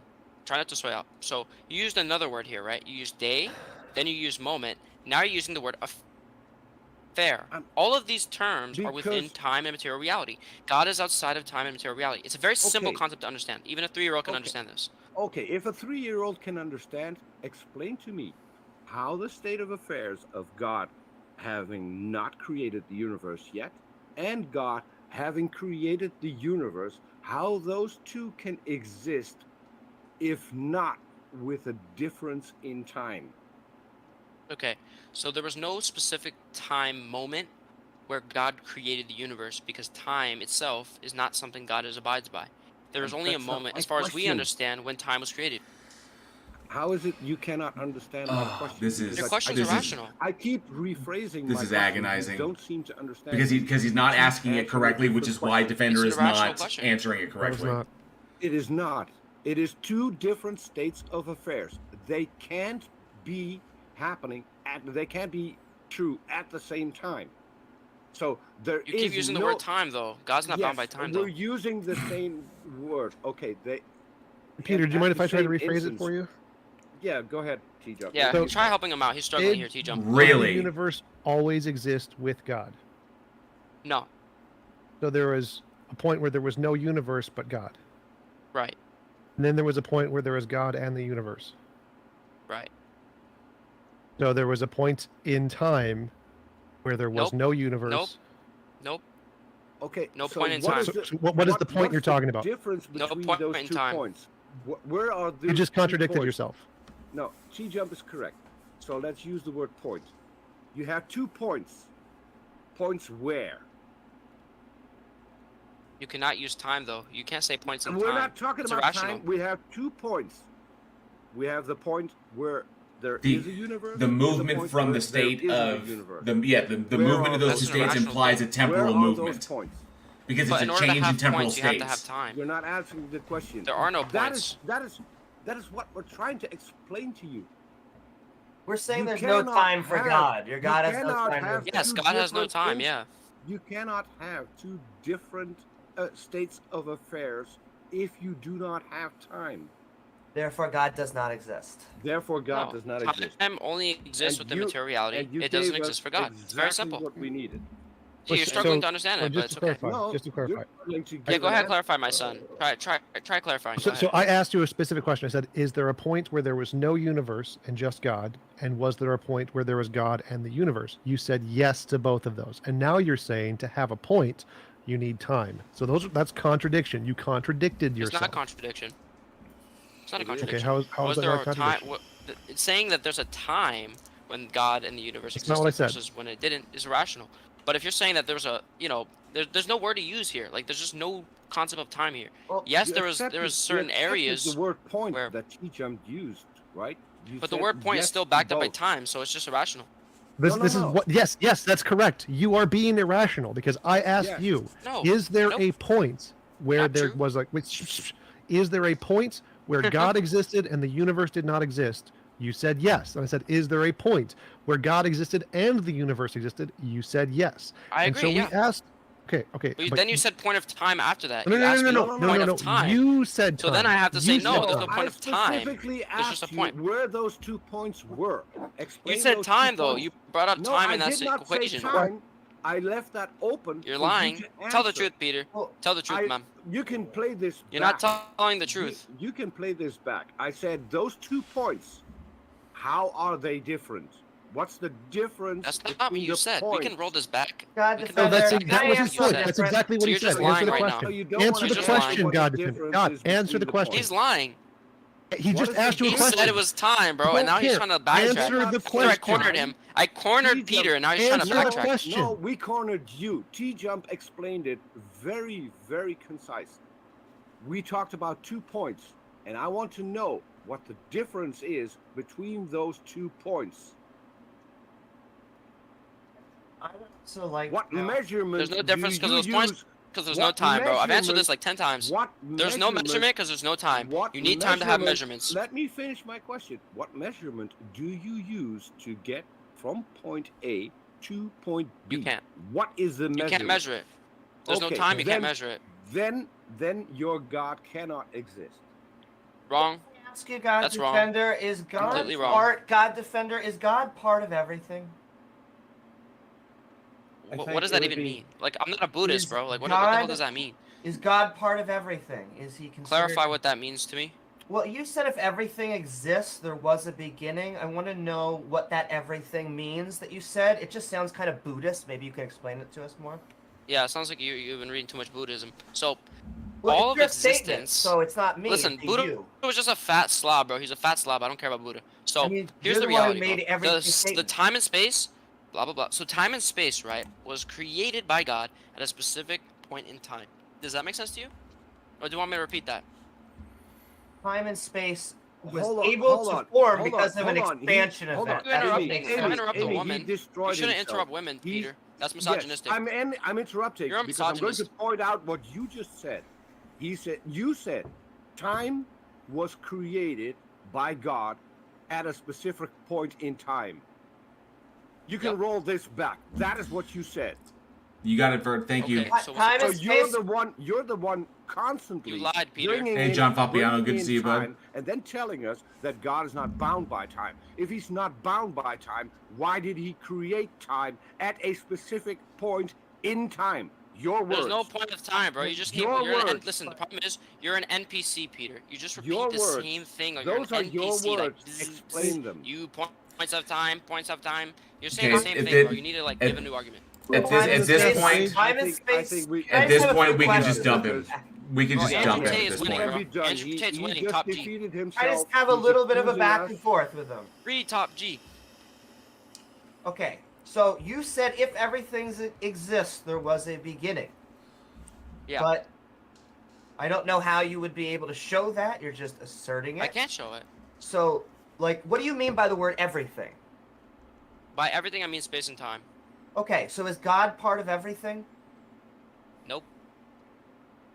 God is not part of everything. That's interesting. No, God is beyond materiality. So, there are some things that God is not a part of, is what you're saying. He's not everywhere. He's not a part of Haram, for instance. Of course not. It's really weird. So he's not the omnis. He's not omnipresent and stuff No, like that. God is not in the bathroom, bro. Stop trolling. Interesting. You say stop trolling, but it's like you think that Allah created the world. This is how women think, bro. You guys don't think rationally. Sure, Like, but you don't. Women really don't think rationally, bro. Hey, speaking of women, do you think women came from a man's rib? I just want to say that was a Oh, misogynistic here we go. comment. Here comes the pivoting. Well, Just- no, I just want to dip this guy. Dip him. I, Just dump him. Dump him. Are you? This is a waste of time, and all he's doing is at this point he's just trolling. Peter and T-Jump very succinctly pointed out. In the room, let's not talk about him. No, I'm saying no. Peter and T-Jump very succinctly broke down why his argument is wrong, why he contradicted himself. Yeah, I know it took us a long time. We had to run a lot of laps to get there, but I think it was succinctly put out. And then when he starts coming out with the misogynism and crap, after blaming other people for it, it's just ridiculous. He's just trolling at this point. Let's just move on to someone who more productive. And I just want to point out to anybody who's wondering why he was removed. He's first of all accusing people here of being misogynistic by interrupting, and then by them interrupting, and then he turns around and makes a misogynistic statement himself. So that about women not being able to think rationally, which is all complete nonsense. That is misogyny, and this is the kind of stuff that will get you kicked off our stage, as what happened to him. Welcome, Catbot. Welcome to our firestorm. Welcome. They're Panin and Theist. They have to reboot real quick. well, I just want to say while they're doing that, go over his claims very quickly. Everything exists. There was a beginning. That is an assertion without evidence. Time and space, as far as we can tell, came from the expansion event at the Big Bang, and they are uniquely tied together. You can't have space without time or time without space. And then he made really unique a la 6-day perfectness claims that I don't think he was ever going to defend. So just a tiny bow. What did it for me is that he said that at a specific point in time, Allah created time and space and matter. And then he said he's not bound by time. He was the only one constantly wanting to bring up time when we did everything we had in our power to explain the problem to him not using time. He's the only one who brought it back to time every single time. Hello, Catbot. Welcome to our I just wanted to comment real quick. So if people are being clearly disrespectful like he was, we should absolutely be able to insult them or kick them off the stage. Those should be the only two options. There's no, we have to be polite to people who are clearly being disrespectful. Either kick them off the stage or I get to insult them. I want to address this. I don't think that we should insult them. I'm actually going to raise my hand with T-Jump on this one. Mute him, and then let us finish our point, and then he can come back. I don't think insulting helps. I'll be more heavy-handed with the mute. Please don't call people names. Yeah, that's the good resolution. Let's get on to our guest here. Who's been Good to see you, Tesla Bitten Radio. Thanks so much for being here. You guys can hear me? Yeah, it looks like it's yes, sir, through. we can. Yeah, I actually wanted good to see you. Bring up an argument one of my friends brought up to Jump the other week in this, What's the argument? on here. Basically, it was Fleur. And so you guys had a bit of a disagreement on the first premise of the argument. What's the argument? Which was that all sublations are dialectically necessary. And you kind of got pinned down on that premise when he was arguing for it. So Philosophical basically, gibberish. like a sublation, what was that? Philosophical gibberish. It's not gibberish. So yeah, I'll explain. So was the So argument sublation is a sublation? function of absolute negation, which is negation of negation, and so Gibberish. it's canceling and uplifting in a sense. And so the example that Fleur gave you, which I'm giving you again, because I don't think you remember, is that like let's say we have red and blue, and then we combine them and get purple. In that way, like both red and blue are canceled, but they're preserved within the concept. I don't care about any of the gibberish. So the higher if concept of argument, purple. no philosophical gibberish. It's not gibberish. This It is is gibberish. the premise. This is the I don't first care. premise. I'm not Yeah, this is interested the in your first premise that philosophical you were arguing with Fleur. Give me an on, argument and with you no got pinned down on philosophical it gibberish. last time. It's I not want you to gibberish. Sorry. I Can you just explained to you the term. Catbot? Yeah, so I just explained to you what a sublation is. I think the again, term. I for think the the term second for time. God Defender is. So now the reason why it's dialectically necessary, that just means that they have to exist at least within the Your abstract philosophical gibberish is sublations, still philosophical within gibberish. the You have anything abstract contained within non-gibberish? the absolute Catbot, idea. could you So the repeat? sublation has to exist within the abstract of the Gibberish. absolute idea. No, I'm trying to show you. This is where you got pinned down last time. That's why you keep just saying it's still gibberish. That's all I need to say to well, destroy this is that where is you got pinned gibberish. down because you said T-jump. This is what you said last time. Okay, You stop said, interrupting there's a me logically immediately. Stop possible speaking. world. Stop speaking now. Stop speaking now. Stop speaking now. Stop speaking now. Everything you're saying is philosophical gibberish. The Hegelian nonsense has never been a valid argument. Unless you can translate it into common English, then it's done. Your argument is gibberish. Done. Again, I want to make it known that this is an argument that was brought to you, I think, last week by Fleur. Stop repeating yourself. The first premise. It's just still the first gibberish. premise that you're calling gibberish. Still gibberish. Still gibberish. So I'm repeating what you said verbatim. Don't want to hear the gibberish again. The debate last time. Yeah. So unless you can convert it to meaningful English, it's gibberish. Are you going to keep cutting me off? And you convert it to meaningful English. Yeah. So you said this is what you said verbatim. You said I don't want to hear what I said. I want to hear your argument in meaningful English. Dude. You're so bad at this. Please no, this so is you not, said there's a logically possible world where red and blue don't make purple, so Excuse me, it's not Catbot. necessary. That's what you said, right? Hey, Man, it's not stop logic. railroading. Come on. Catbot. This is not really the appropriate form to ask somebody's response on their own video. This is not about doing response videos of T-Jump or whoever. I am curious though, because I didn't quite understand what your question was that you're asking. Like, sublations are a what? I didn't get the what part. Maybe you can just clarify what you were trying to bring up this argument, and we can address it here. No, I wasn't asking a question. That was just the first premise of the argument, that all sublations are dialectically necessary. It's an argument for panentheism, which obviously is going to commit us to, for this argument, it's going to require that we accept idealism. And so that's just the first premise. To define what a sublimation is. Or a sublation, a sublation is... There you go. I don't even know what you're saying. What? Yeah, sublating is when you take like two opposites that look contradictory in their immediate nature, and you synthesize them through an internal synthesis. And it's a necessary synthesis in terms of dialectic, which is why I said that all sublations are dialectically necessary and not a reflection. So basically, sublation creates these total systems of integration where at first, like in their immediacy, all the contradictions through a conceptual analysis have like their true limits, but you don't get to see that. And then when you sublate them, you bring them like to this like sort of realm of clarity where you see the necessary logic between them. So when you sublate something, you're truly like understanding like the true relationships and the necessary logic between these like contradictory things. And that's just like when sublation creates something that transcends the limit and allows the two abstractions to move freely, but keeping the recognition of its own limited nature at the same time. So that's what that is. Quick poll. How many people thinks that sounds like gibberish? Well, it's just interesting you're not letting me point out how you got cornered, because you said that... no, my argument... Wait, hold up. My argument was that was gibberish. That's my argument. I gave you the argument. Hold up. People in the chat. Was that gibberish? It's not gibberish. Did that sound like gibberish to you? Did that make any coherent sense at all? I always thought that the Alfhaven thing was kind of goofy just from that start. Just I know what he's talking about. The whole concept that Alfhaven has multiple meanings that respect to negate and to also preserve, but it's always come off as kind of goofiness. You know. So do you think there's a logically possible world where red and blue don't make purple? Yes, there is. Yeah.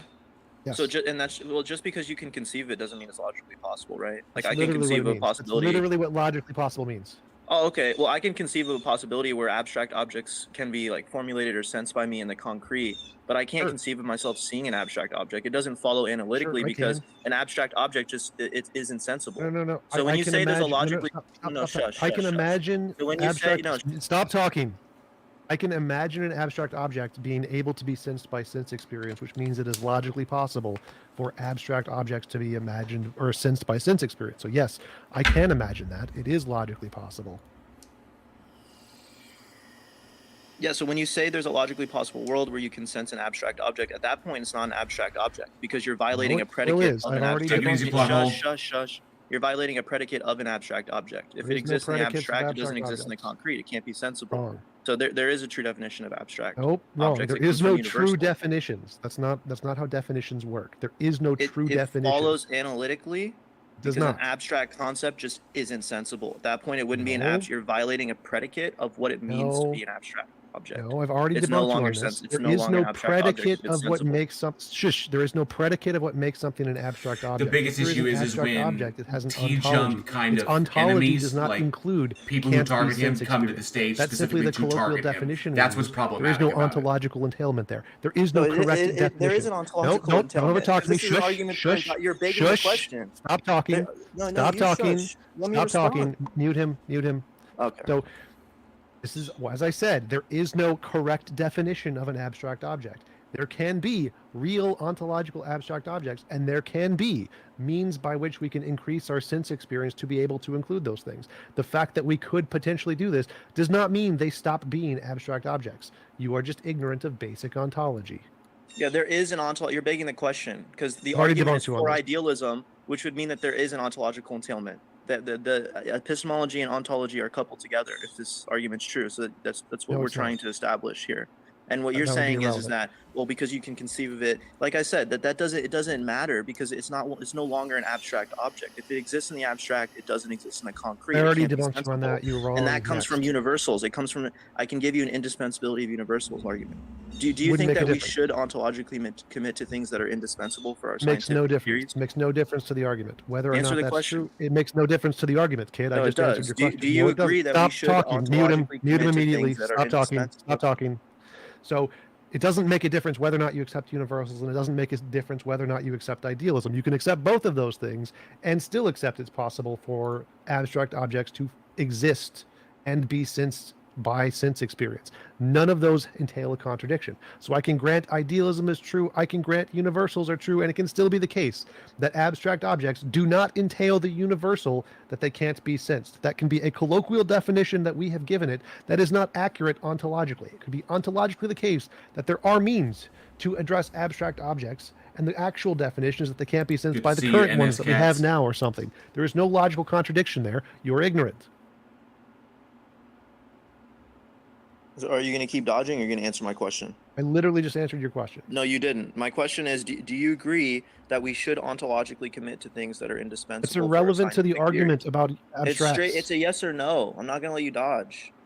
Yes, is purple my favorite color? It's irrelevant No, to the that's argument. not. No, this is relevant. No, it's not. We're talking about the indispensability of universals. So I'm Right, asking and you, do you think that I we should- addressed we your should dumb ontologically argument. I commit to specifically things that are indispensable. It makes no difference. Oh my whether God. or So you not can't answer? accept- So you're stop dodging. talking. Stop talking. It makes Yeah, that's what no you do. You're difference. dodging. Mute him. Tom, Mute him. you're dodging. Please stop talking over each other. No, Mute him. he's dodging. Mute That's what him he's so I doing. can I'm not answer gonna his let him dumb dodge. question. Can you answer the question? Oh It's my yes or God. no? Mute him now. Holy shit.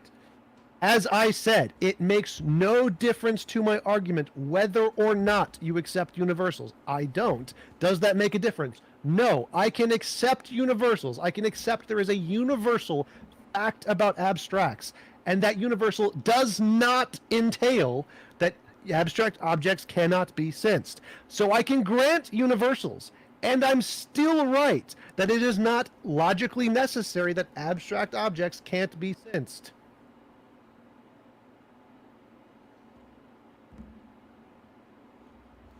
We just move on. This guy's a waste of time. Oh, okay. Thank you for coming up, Campbot. The big thing we run into is I recognize that the very first two people we had on the stage were people who were directly coming out to try and deliberately attack T-Jump, because they're not interested in having a conversation about a particular thing. They want to revisit previous stuff or previous grievances. They just be like, they don't want to present evidence. They don't want to present sound argumentation. They literally just want to be like, T-Jump is wrong, and I have this grudge that I need to prove that he's wrong. And that's what we run into these for the first two guests here.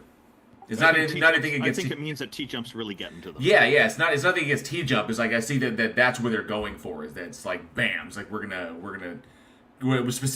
target him. So without actually engaging with what the topic of the friggin' stage is. The only thing I need to add to that, the only thing I think I should add to that is congratulations to T-Jump for getting God through to people. Defender version 2, really? There's a number 3 in queue. Okay, God Defender V2. Hello, welcome. How are you?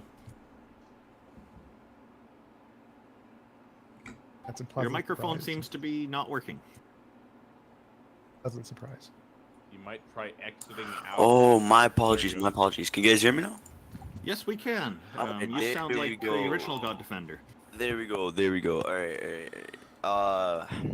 So first of all, you guys can't keep removing people because you get proven wrong, but that's fine. That's fine. We're gonna move on. No. I just clarified earlier that the reason we removed God Defender before is because he made misogynistic statements.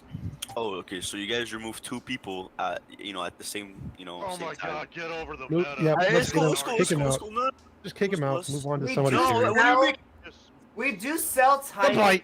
tiniest violins if you'd like to go on Amazon. And speaking of violins, the reason this person was removed is because they continued to stay off topic. So let's talk to our next guest. What were these 2 people removed on a different point in time for God? Could be top. I invited you up. Hey, Microraptor, good to see you. It's been a minute. Yeah, that was interesting, and like fleetingly interesting. Welcome, Grav. How are you today? I'm doing great. Thank you for having me. Say, I was gone for just 30 seconds. What did the previous guy say? He got kicked out pretty strong, pretty fast. He was He said nothing. He wasn't staying on topic. Are you? Do you have a question for us that's on topic? First of all, just a clarification. What is a guy called who believes in God but doesn't like God? Oh, Mesotheist. there's two characteristics there. One is male theist because you specified guy. The other one is a mesotheist. Somebody who meso is a prefix indicating hatred. So they're a theist and a mesotheist. Ah, okay. So that's what I am, I guess. Anyway. Okay. And just Would that be a misotheist? Misotheist or maltheist? Time is not a real thing, right? What? It's literally a physical thing. No, time is not it is physical, yes, but it's not like the concept of time is made up in our brains. You know that, right? Like, for example, if we were to take a steel ball, melt it, but then return it perfectly with all the atoms arranged in the same way as it was previously. Too much information right now. So time is literally a real physical thing that actually exists. It is a physical process in reality. It has nothing to do with our imagination. It would exist before we ever imagined it. It is an actual thing. No, as a concept. That's what I'm saying. Graph, quite easy. Do you have a watch or a clock? Again, what we observe That's in a yes or no. clock That's a yes. Graph, that's a yes or no question. Do you have a watch or a clock? No, because I don't believe in time. Like, what kind of question is this? Come on, bro.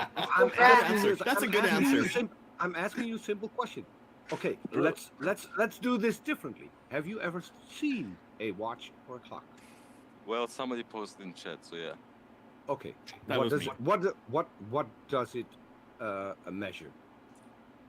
It measures a ticking The process. passage of and- time. The passage of time. It's not. No. It doesn't do that. It's actually just a ticking process. So it's not. That's it. Okay. This is already enough. It's not measuring something inside your head. So we're agreeing on that. So it's measuring something outside of your head. So yeah. But it isn't measuring anything. Rav, can I It take isn't your measuring example? anything. Let me take your can. example. So you were melting a ball, and then you Yeah. were making it perfect again. But it's not an isolated event. So somewhere on Earth, while you're doing this, the universe is expanding, the Earth is rotating, other things are going on, and at each moment when the ball was original, that is a time and a space. When you melted it, that is another time and a space reference, and then Time when is you just- make it into a perfect ball again, you have still moved through time, although the object looks like it did in the past. I Yeah, have a but question. time is just the I have observation. a Yeah, question okay. for you. How much time do you need to line out your position to present us a god? Well, after this one sentence, I would probably say it in 2 sentences. That's not my question. But I mean, go I ahead. just want to make a clarification. Like, time is just the change that is happening that we observe, and we say, "Oh, okay, So it's this not changed. We can fictional, It's return." not in your head. Okay, No, great. it's not something that's written down. Let's that's the skip problem. time. Let's get to the point where you present an argument for God. I think that's more helpful. Sure thing, yeah. Because we don't have a lot of time to waste on. Never mind. Sorry. Okay. I tried to keep the conversation light, not trying to. We have 99 problems, but time is one of them. So that's the point. Yes. Yeah. Okay. Yeah. Go ahead, Graham. My time is actually running out because I'm being called for dinner. Oh, so time does exist. Great. Go ahead. Yeah, apparently. Why should we believe in God? Time. Let's get to it. Oh, why? Oh, please, there's just too many coincidences and weirdness in the universe. It has to, like, what kind of God would create, for example, like, why wouldn't God create, for example, humans, or why wouldn't a God create the physical constructs that are around us and all this shit? I can answer that. Look at the trees, Graph. right? But it's also it's a plot device, and so Can I ask a clarifying question? First of all, what God are we talking about? Why do you hate it? I think I do believe personally in this monotheistic God, and I do not like him because he made me fall in love with a woman that is impossible to have for me. I'm not destined to have, and since then I'm not a big fan of his. Okay, that's interesting to me. So, and you don't have to give away privacy details. Why? He asks, why wouldn't God create humans? I ask, why would God create something like Nycleary Fowlery? Too much. To literally 10,000 miles. No reciprocation of feelings. The fact that I'm 99% asexual and aromantic, and all the wrong things. What makes you think that the unfairness or the absurdity of your own situation is evidence of a God that is cruel, and not just evidence that the universe is just the way that it is without a purpose behind it and someone intentionally making it that way? Yeah. Well, That would have been the my reasons as to why it's so bad for me right now and the reasons why I believe in God are two different, but there are just too many things that lined up that just... Yeah, but there has to be someone holding a middle finger. But Grav, no, but hang on a second. Grav, is it entirely just to throw this out there?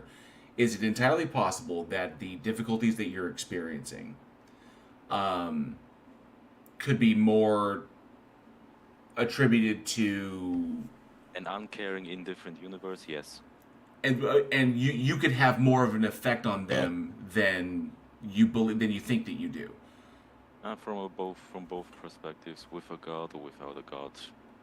Because you could improve your situation, with consultation and therapy and communication, walking through these things, trying to understand them, trying to reconcile them with professionals who are trained in helping you do this, and then your situation can improve. Stuff, but it's just I'm already doing all that stuff and blah blah blah. Yesterday, for example, I managed to run a whole kilometer straight without a break. Like, I was very proud of myself.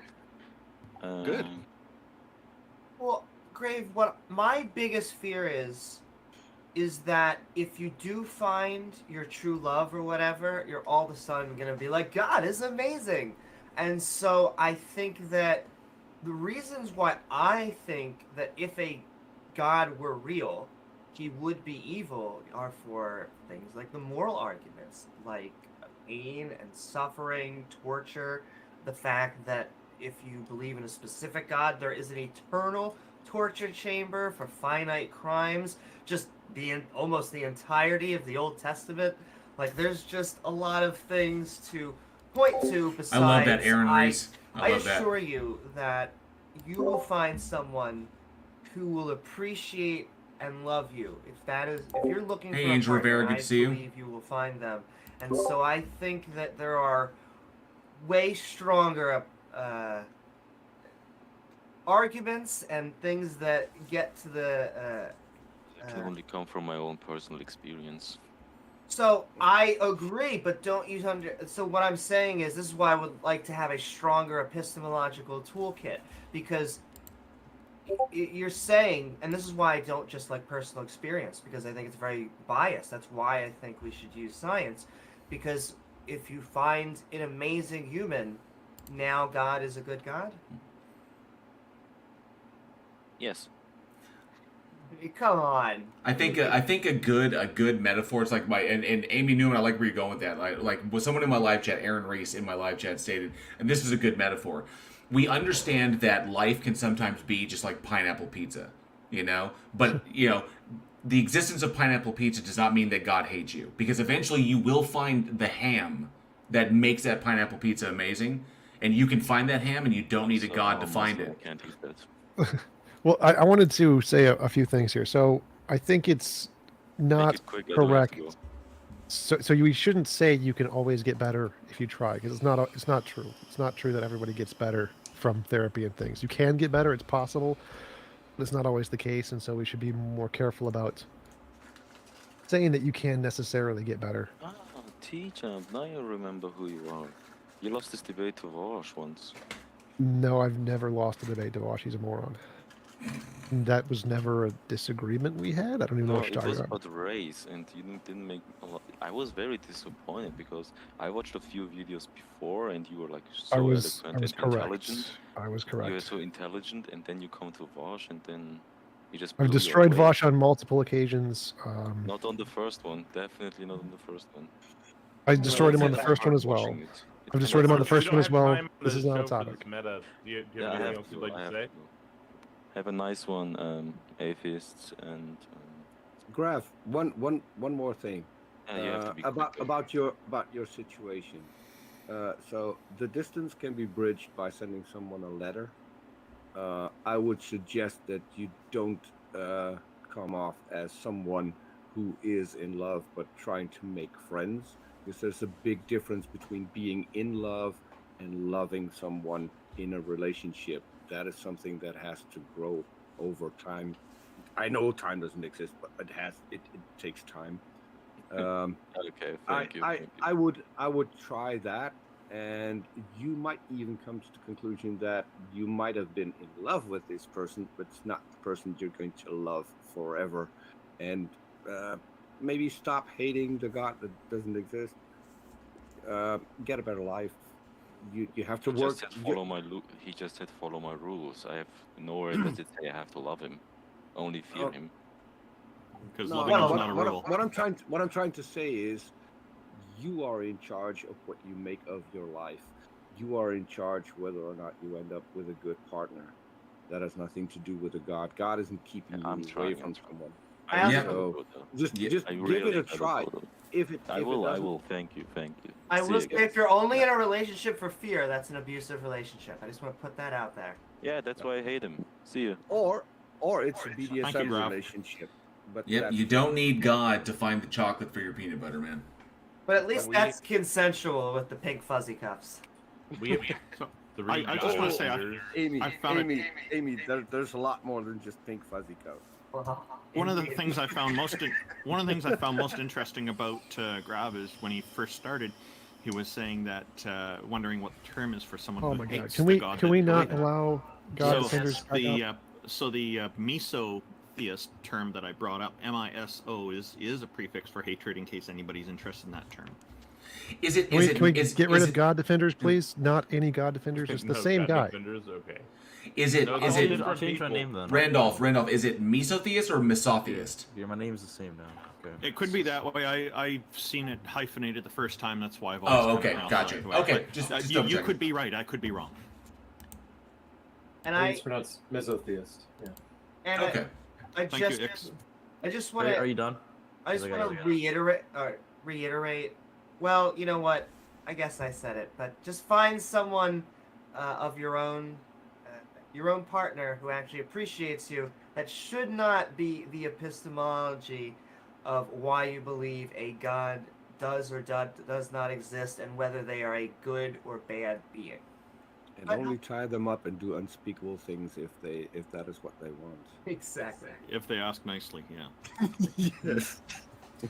So, how's it going? How's it going, Gio? What you got for us today? Yeah. So first of all, I got told by an admin that you guys can't talk about kinky stuff because that's NSFW, by the way. Second of all, can you guys justify the existence of the universe?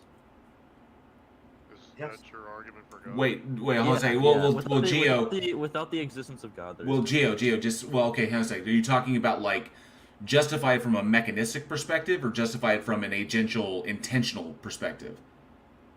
Either one. Whatever. Well, from a mechanistic perspective, we understand the universe coming about by natural causes. Yeah, which natural causes beforehand? So just for an example, we could read to you a paper, Spontaneous Creation of the Universe from Nothing by Dongshan He, Dongfang Gao, and Qin Yang Kai. It says in the abstract, an interesting idea is the universe could be spontaneously created from nothing, and no rigorous proof has been given before. In this paper, we present such a proof based on the analytic solutions, the Wheeler-DeWitt equation. That's the logical.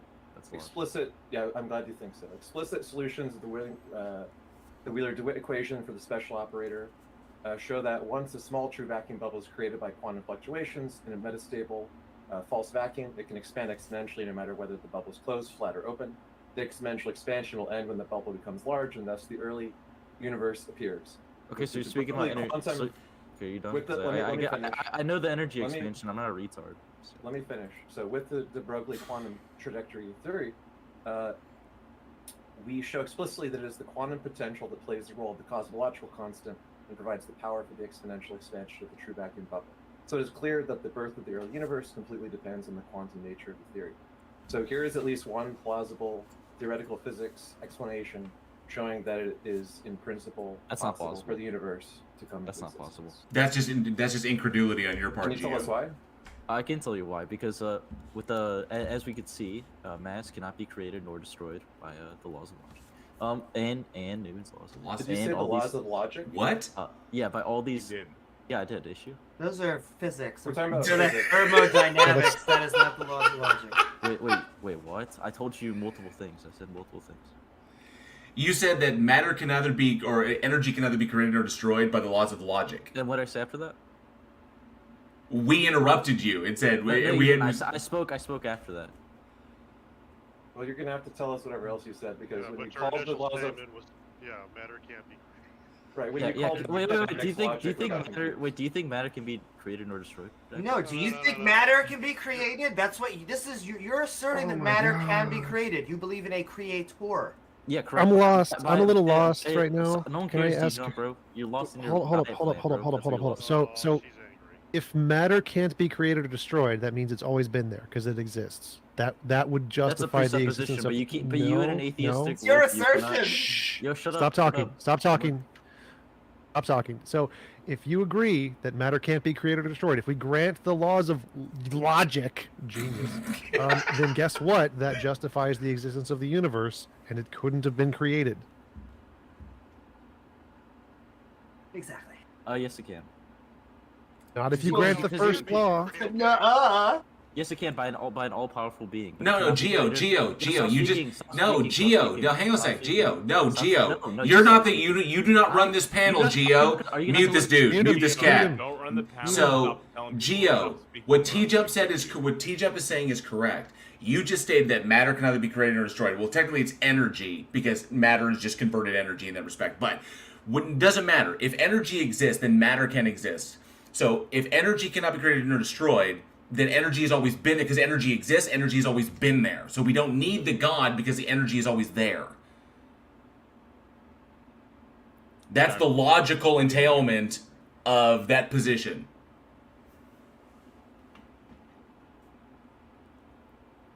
You can unmute him. He's still muted. Yep. Okay. So yes, you do. With my point of view or my paradigm, that I can have a creation because I have a creator. You guys do not have a creator. You guys just have a presupposition of all these things that have to happen, which is super illogical because none of them would happen or none of them have the circumstances to happen. For example, the flattened existence of energy, that isn't logical at all. You can't just have you can't presuppose something that had no roots. Yeah, something can't just exist besides hold on. Can you? Yo, Jack Bird, can you just hold on? Like wait 1 second. Can you hold your? Can you just hold your horses real quick and let me? What the hell? Why can't you just let me finish? Because he's pointing out a very, very salient point about what you just asserted. The problem is that Geo, shut up. The problem is What's your that you mouth keep point? jumping from point to point to point to point, and you are predicating each further conclusion upon illogical conclusions or fallacious conclusions. You just said, you implied that everything needs a ground, everything that exists needs to be grounded in something. So if energy exists and it has to be grounded in God, then what? Then if God exists, then what is God grounded in?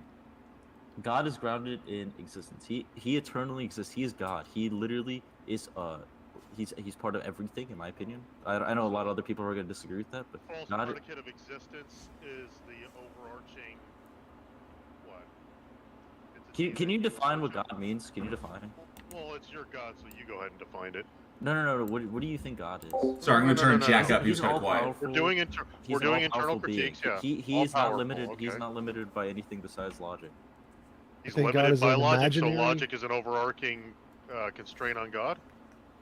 Not a constraint. He operates within it. He operates within it. That would be an overarching constraint of God. I guess so. Sure, but God isn't illogical. Okay, so why don't you worship logic since logic overpowers God? Because logic cannot manifest things into reality. But God can. Yes. So God can circumvent the laws of logic, which he's operating under. Wait, God, but they're not mutual. I don't know why I use the term overpower. I agree, they are not mutual. One's doing one thing while the laws of logic are doing the other. Yeah, he operates by it. Logic doesn't do anything. You operate by logic. Well, you just said God can make something out of nothing. He can make universes, so... Yeah. Okay, so God's not operating under logic, but he is operating under logic. Wait, how is he not? So there's a contradiction. How is that illogical? It's a seeming contradiction in your worldview. Jack, if God is all powerful, then how is that illogical to say that he can create anything? Well, you're saying he's operating under the laws of logic, but he can create something out of nothing. Yes, correct. He's God. He's all powerful. He can something out of nothing. That's not illogical. Doesn't fall under the laws of logic. Yes, it is. If he's all powerful, therefore it's within his power. It's within his will and power. Well, articulate how he's making something out of nothing. He's God. He's literally all powerful. If you presume that's just restating the claim. It's not explaining it. Wait, no. What? If God is, if I tell you, what part of that sentence confused you? Can you just chill your ass down? Come on. So my ass is pretty cold. Don't worry.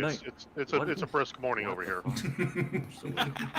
Yeah. So if you presume that my definition is correct and God is all powerful, an all powerful being, he can operate within logic by creating creating something out of nothing, because he is all powerful. Creating something out of nothing is incoherent. I don't know what you're talking about. How is that not coherent? Because you're saying nothing can yield something. Well, what the hell is nothing then? Nothing is just a mouth sound you're saying with no reference. Okay, so if you can't understand the term nothing from something or something from nothing, that means he can manifest something in the middle of no mass, no nothing, no energy. Come from nothing? Wait, what? Yeah, God manifests the universe. No, but I'm asking, without a God, do you think the universe could just come from nothing? No. Okay, so you just contradicted yourself. How so? Well, what would it? Saying God can do that. Yeah. Yeah, God is an all-powerful being. But that doesn't work. That doesn't work because that doesn't work logically. Because if God is bound by logic and God cannot do anything that is illogical and it has to come from something, but God, then you're saying God can create something out of nothing. You're contradicting yourself. How? This is a contradiction in your worldview. Wait. Everything that you're saying is within matter. God is not within matter. Okay, how about this? So if God can create, how about this, Gio? How about this, Gio? If everything that exists had to be created, had to start, right? And you don't believe that the universe could come from nothing, and it needs something to begin it, which is essentially the God. But the God is creating the universe out of nothing. So there's he's outside of matter. That doesn't matter because you have two. Matter. No, Gio, you have two states of affairs. You have God and nothing else, and then you have God. Gio, your system is this: you have God, and at one point in time there was God and nothing else. There was just God. Then there was God and everything else. Time doesn't exist. What? He's okay. Skipping to a completely different. Okay, then how about this, Gio? Okay, so if you want to go with this, Gio, here, check this out. You have point A and you have point B. What if it happens instantaneously? Gio, you have point A and you have point B. Point A is the point of no creation. And point B is the point where creation begins. To get from point A to point B is a change in temporal states. No, it's not. Yes, it is. What if it happens instantaneously? Then if it's instantaneous, if it's simultaneously, then it's Geo. If it's simultaneously, then it's the same point, and there's no change in temporal state. Yes, there can be a change in matter or state. Was there ever a state of affairs when the universe didn't exist? Was there ever a state of affairs when the universe didn't exist? The universe did not exist at some. Was there ever a state of affairs? I'm not even invoking temporal logic. Say it again. I'm trying to use as much non-temporal language as I can, but this is just a failure of the I didn't hear you. Human concept of language. I didn't hear was you. there ever a state of affairs when the universe did not exist? Not that I know. I'm not God. It was a yes or no. If you don't know, just say you don't know. I said I'm not God. Geo, did the universe have a beginning? No. Time doesn't exist. So the universe has always existed? No. So the universe had a beginning? A beginning in what sense? Of existing? From the beginning is that there was a point where there was no universe, and now there is a universe. Yeah. Okay, thank you. So, thank you. Look, Carry on. Thank you. Carry on, Jack. You said time, not in the sense. No, Geo. I said right now the universe exists. Was there a state of affairs where the universe did not exist? Yeah. Okay, so we have a point where the universe exists, which is now, and then we have a point where the universe did not exist. These are two separate points. To get from the first point, to get from one point to the other point, is a change in temporal states, because that's what time is. Okay, is a change in state. Change is time. All right, change is not time. Things can happen instantaneously. Yeah, okay, hang on a second. But if it happens instantaneously. But even if it did, but even if it did. But here's the problem. You're saying it happened instantaneously, which means both points exist simultaneously. But if both points exist simultaneously, that's two different state of affairs. But you're asserting that no, it's not, dude. You're asserting that change has to happen over time. No, it does not. It can happen simultaneously. No, Geo. No, I'm trying to explain this. Stop interrupting. If two different states exist simultaneously at the exact same time, then they are indistinguishable, which means that you have two different states that are contradictory, where something exists, something does not exist, existing simultaneously at the same time. That is a lot. That is yes, it is. I'll show you. You keep saying that. No, shut up, Amy. No, please actually let me talk. This is a one-on-one. Okay, fine, I'll let you speak. No, it wasn't a one-on-one, but okay, there you go. So the reason that the Big Bang is an expansion event was because at a certain point, all of space and time was at a single thing. And without space, you cannot have time. They are intrinsically connected. And so when you say time does not exist, I don't know what you're saying. You're saying, by that mean, you're also saying space does not exist, because we have things moving through space. Okay, what do you mean? Well, so just to clarify, he's... Can I jump in? Geo, I'm on Geo's side on this one. So Geo is correct that you can't have space without time and time without space. They are not logically entailed. It happens to be that our space-time are the same thing, relatively speaking, but it doesn't mean that they're necessarily the same thing. There could be other fields that have one and not the other, and so you can, in physics, have change without I would very much like to get Clive Wells' take on this. I agree with that, and there's still debate between whether it's the A or B time theory of... No, I'm talking about something else.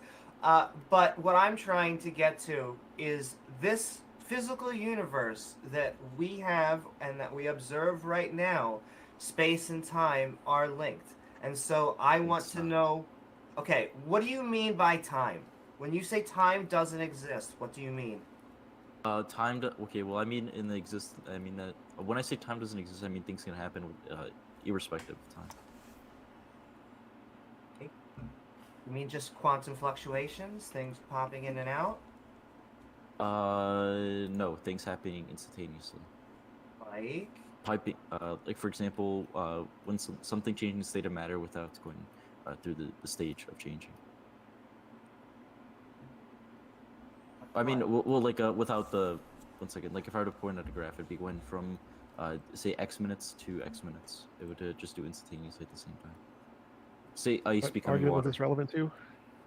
They asked me for an example. I don't know what it's relevant to. Well, the problem is Bill. the problem is I think he's using instantaneous wrong. The problem is that he's already conceded that there's a state of affairs in which the universe does not exist, and then there's a state of affairs in which the universe does exist. Yeah, and then which happen at the same time. you're trying to marry these things by happen they occurred simultaneously, which means that the infinite regress of the universe not existing, because in your worldview God is eternal and God is outside of time and it has no beginning, no end, which effectively is eternal. And there's this infinite regress of this God existing, and in which there is no time, and then all of a sudden there's this universe exists. These two state of affairs, okay? And then you're saying that they both exist simultaneously amongst each other when you're trying to invoke this instantaneous thing. Well, what do you mean? Like, it doesn't matter. It's like there's a point where creation occurs in your worldview. And that's not the beginning of time. Okay, so time existed before the universe existed. No, time is irrespective. It doesn't matter. Again, what argument? What's like the core argument that we were getting back to? I'm lost. That the universe can exist without time. It is Okay, well, no. Ultimately, I mean, Ix already gave you the entire breakdown of how this, because you initially asked, like, the justification. Well. No, so Gio, your initial question was, you asked, how do we justify like the existence of the universe? And I asked you for clarification. The clarification was, what do you mean by that? Do you mean like the mechanistic justification, like mechanistically, how do we know this universe exists? Like what state of affairs led to what? Or are you implying an intentional agential like purpose for this thing existing? Okay, so because the universe can come about by natural process that with no intelligence behind it. And then we can derive a purpose for ourselves. The universe doesn't have to exist for a specific reason. There's a mechanistic reason why it exists, but it doesn't exist necessarily for an intentional reason. Like, I made this universe to accomplish a particular task. That implies the existence of something there to indicate that it needs the universe or it wants the universe in order to accomplish a thing. But there is no discernible purpose for the universe. The universe exists and is a result of naturalistic process. We understand this by the evidence, but there is no evidence to indicate that the universe exists to do a thing or have a purpose for anything. There's no evidence? You mean proof? Because I could say there's evidence. What evidence? God told me. Well, yeah, I was gonna actually say, I have an in quote, if you assume. And it seems to me that you are just presupposing God exists. Well, Yeah, no, that's saying he's a only prophet logical. of God. He said God told him directly. So Yeah. it's an even grander claim. Okay, how can we God told me differentiate it does not between? exist. Yeah, how can That's you evidence. differentiate Wait a between minute. someone? That is evidence. That is But- evidence. But I how witnessed can it. you differentiate between a voice in your head just saying it and God? A voice in my head and God, because Yeah, like. wait, that's subjective onto my.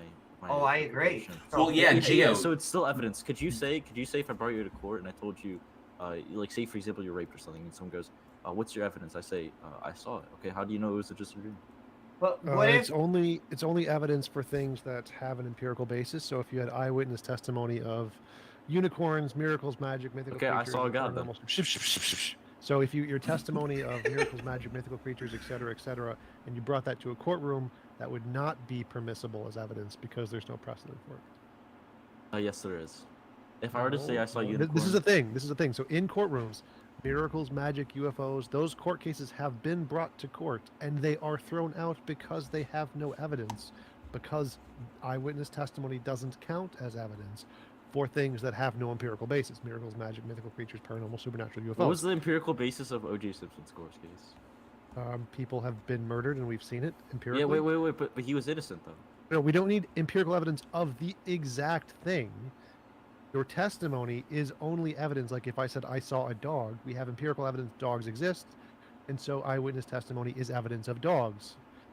If I said a unicorn exists, empirical evidence is required for the unicorns outside of my testimony. Otherwise, my testimony is not evidence. That's incorrect. That is correct. That is literally That is not legal correct. statute. Empirical evidence, empirical existence, or things existing within matter does not need to be required for for testimony the to court be case. evidence? Yes, it does. No, it doesn't. Rape doesn't exist within. Wait, rape doesn't exist inside of matter. It's, No, it doesn't. It's empirically verifiable in No, it matter. doesn't. Yes, it is. What are you talking about? No, rape only exists as a concept, not matter. What? It's empirically event. It's empirically verifiable. It's an event. action. It's an action. It's not. It's It's not an empirically actual, physical event. It's empirical physical event, which we have demonstrated exists. Wait. Real. It's an action. It doesn't exist within. It does exist. This is a weird this is like a weird. You're like saying wave functions don't exist. It's very weird, Gio. But I want to kind of I get never like said it doesn't exist, Gio. I it kind of doesn't want to get us on track. I want to get us kind of like back on track. Yeah, it's the same thing as saying wave functions don't exist. So Gio, you literally stated that like it came down to it. Like how do you deter? Like how did you determine that? You said that you know that the universe has this particular purpose beyond the mechanistic explanation as to why it exists, and that it exists for a specific reason. Okay, and you said you know this for a fact because God told you this. Now, Amy asked you a very important question, like how do you demarcate a difference between God, the voice you hear in your head, as far as your internal monologue, and the voice of God, and how do you know that the voice that your inner monologue, that you're not just ascribing a voice to it and calling that God? Like, how do you make that? By what methodology do you make that determination? My own interpretation. So it's your feelings. Yeah. Okay, so why would you expect anyone else, especially the people on this panel, to believe your feelings? Because my intuition has been proven time and time again to be correct. So is ours. That's incorrect. Really? My intuition has never been proven correct. It's been proven incorrect. You're right. Wait, did you say your intuition has Can never you been give proven an correct? example? Well, you just made a claim about other Wait, people. Did you just say that your intuition has never been proven correct? No, I'm just asking you. You made a claim about me.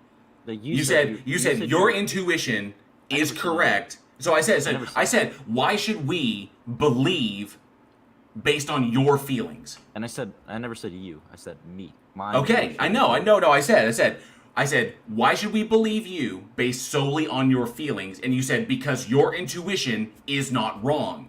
And I say, great. There are times in my life where my intuition is not wrong. That's incorrect. You didn't say that. You said my intuition was never improved. I did not say that. I said my intuition. There are times when my intuition is not wrong either. Of course, there are times when my intuition is wrong. Mine has never been wrong. So. Your intuition has never been wrong. Nope. That's a silly statement. I don't know what else to say. I don't even know how to respond to that. That's just like beyond, because you're not omniscient, so your intuition is impossible for your intuition to always be correct. That's not true, because I can make very I can make educated guesses by looking at the. Yeah, but an educated guess is based upon prior knowledge. That's not solely your intuition. Yeah, wait. If I have prior knowledge, sometimes I will actually refer to my gut instinct when you make a decision. Okay, so but gut instinct is not evidence. We don't put police officers on the stand in court and say, "What did your gut tell you?" Yeah, we do actually. No, we don't. Have you ever made a mistake? Wait, that's not true. Actually, there's self-defense where people would say, "Is it reasonable by your gut instinct?" Yes, but there's evidence that goes along with those. And here, Jack asked a good question. Go ahead, Jack. Yeah. Have you ever made a mistake, Gio, about anything? No, you never made a mistake. Oh, come. Okay. All right, We're just talking to a crazy person. Yeah, get him off. Get him off. He's either trolling or he's loonies. But before we end, I just wanted to conclude, because if anyone was curious about the physics paper I was reading from, I can explain in just the briefest what it was talking about and read just the last paragraph, because it answers the question of how does time and space come out of this physical theory. Anybody want to hear that really quick? Sure. Okay, so if you want to look for the paper, once again, it's called Spontaneous Creation Leaders from Nothing, and the last paragraph is as follows. So he says, the authors say, in summary, we present a mathematical proof the universe can be spontaneously created from nothing, when a small true vacuum bubble is created by quantum fluctuations of the metastable false vacuum, it can expand exponentially. Thus we can, and there's some math, but thus we can conclude that the birth of the early universe is completely determined by the quantum mechanism. One may ask, and this is the question that anyone who's hearing this for the first time would ask, when and how space, time, and matter appear in the early universe from nothing? With the exponential expansion of the bubble, it is doubtless that space and time will emerge.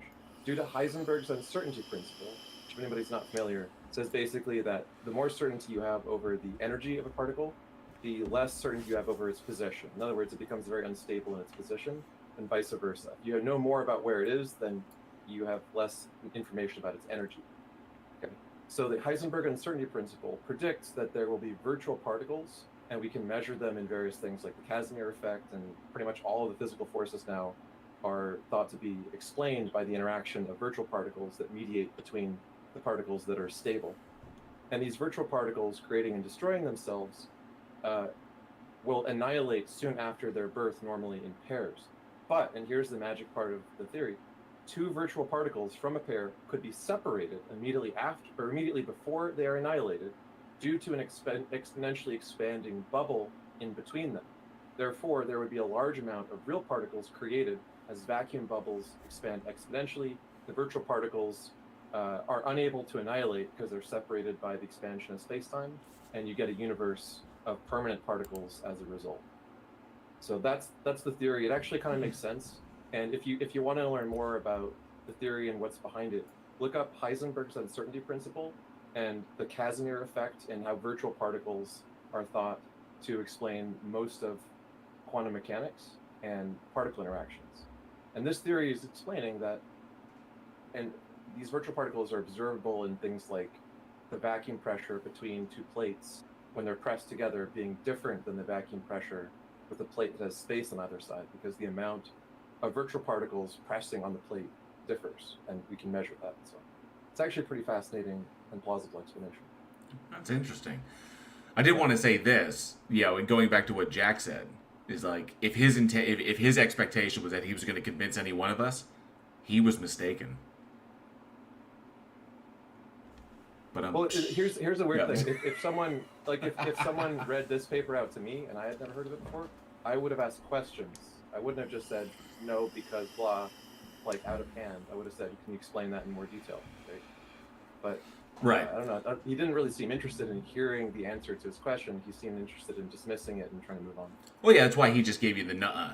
That's why he was like, no, that's illogical. He didn't. I don't even think he understood half of it, and that's why he just went, that's illogical, because he didn't immediately get it. So, but the whole super hard to understand.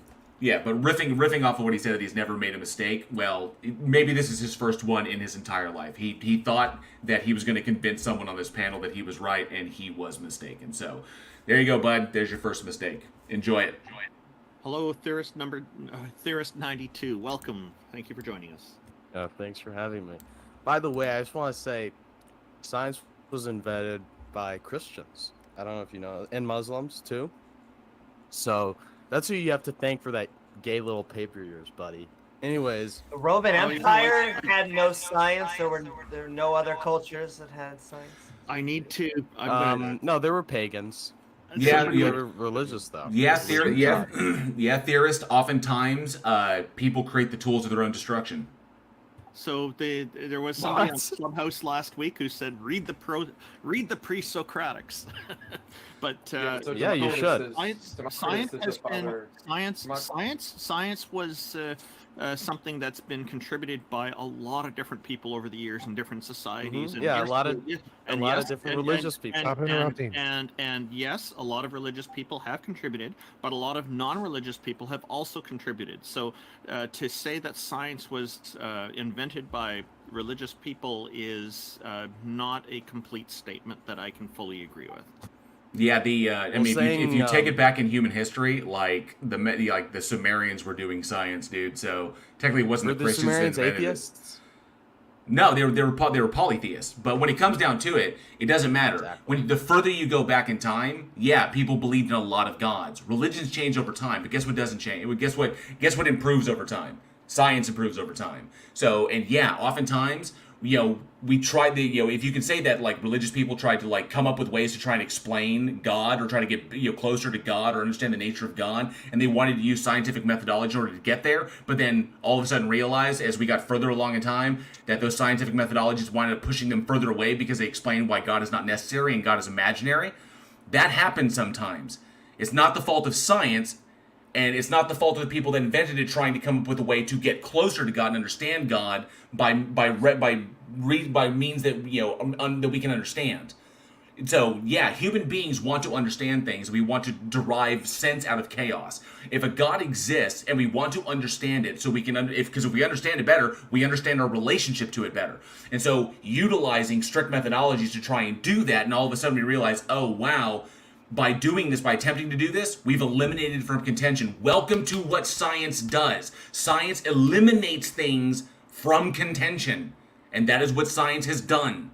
So, yeah, it may have started from a place of religiosity. We're like, hey, maybe we can do this so we can understand our role in this whole thing better. Oh, wait a minute. The further we get, we realize, it was all made up. It happens. Another thing that helped is that over the course of religion, people were forced to donate stuff or money to their religion, which gave religion the sole opportunity to start schools and to start science in a decent way. That has nothing to do with whether or not a God exists. That's a human construct that makes you pay for your God, and then humans distribute the money. Did he have an argument for God? Was there an argument? Yeah, I'd like to. Yeah, did you have one, Theorist? Yes, I do. You gentlemen and ladies, I don't know. No, do you guys know of the philosopher Norbert Wiener? No, what's the argument? The argument... Did he invent the mobile? Sorry. No, the mobile was invented by some other... You're thinking of the Oscar Mayer Wienermobile. Yeah, I was thinking of the Wienermobile. Did he invent the hot dog? Oh my God! Get to the argument. You need to chillax, buddy. All right. I'm not gonna be able to talk to someone who's angry like you. Stop speaking, or we're gonna mute you, or just get to the argument. Wasn't he a mathematician, by the way? Oh my God! Can we stop with all of the irrelevant stuff, please? The argument is that if systems exist, God has to exist. No, they don't. Probably. What? That's not even logical. That's not even entailed. Why? I want to know why. Just why? Well, it's because all systems are open. That's not a and why. The universe is a system. That's restating a claim. No, that's incorrect. The universe is not an open system. Yeah, explain why it has to. Why? It's a brute fact. No, the universe is not an open system. The Earth is an open system, but the universe in and of itself is an isolated system. No, it's an open system. No, it's not. Where's the energy coming into the universe? From God. Okay. Can you demonstrate that, please? I think an a priori deduction. No. I'm asking you to demonstrate it. So his feelings. You made a claim.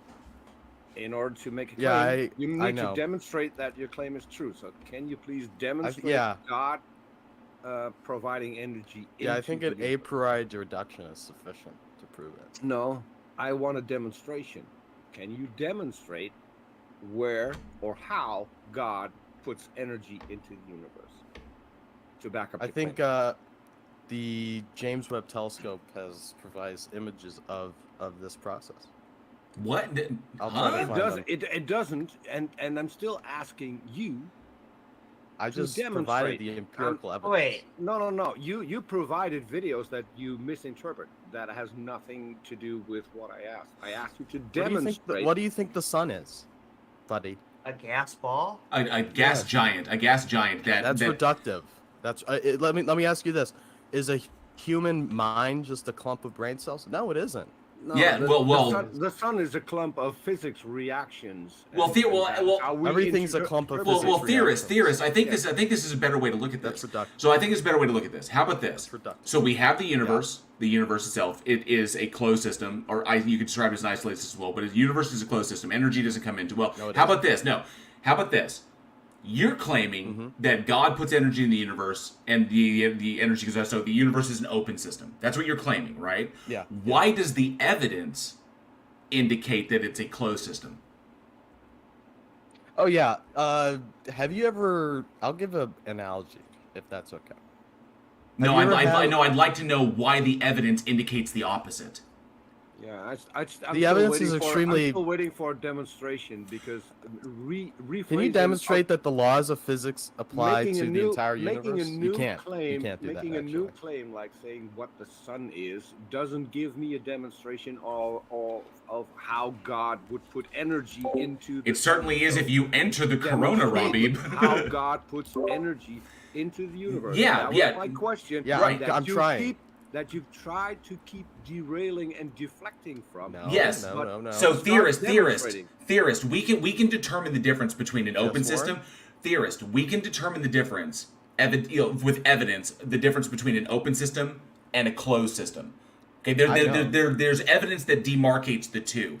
The Earth is an open system because energy comes in from the sun, and then energy leaves the Earth through radiative cooling. Okay, but the universe in and of itself is defined as a closed system because energy doesn't come into the universe; energy is spreading out. So the question is, that's literally the definition. But I'm granting the possibility of yours. So my curiosity is, if your position is true, why does the evidence, given the laws of thermodynamics and the laws of physics, why is it that the evidence indicates the opposite of what you're stating? If your God exists and this is the system, why doesn't the system reflect its existence?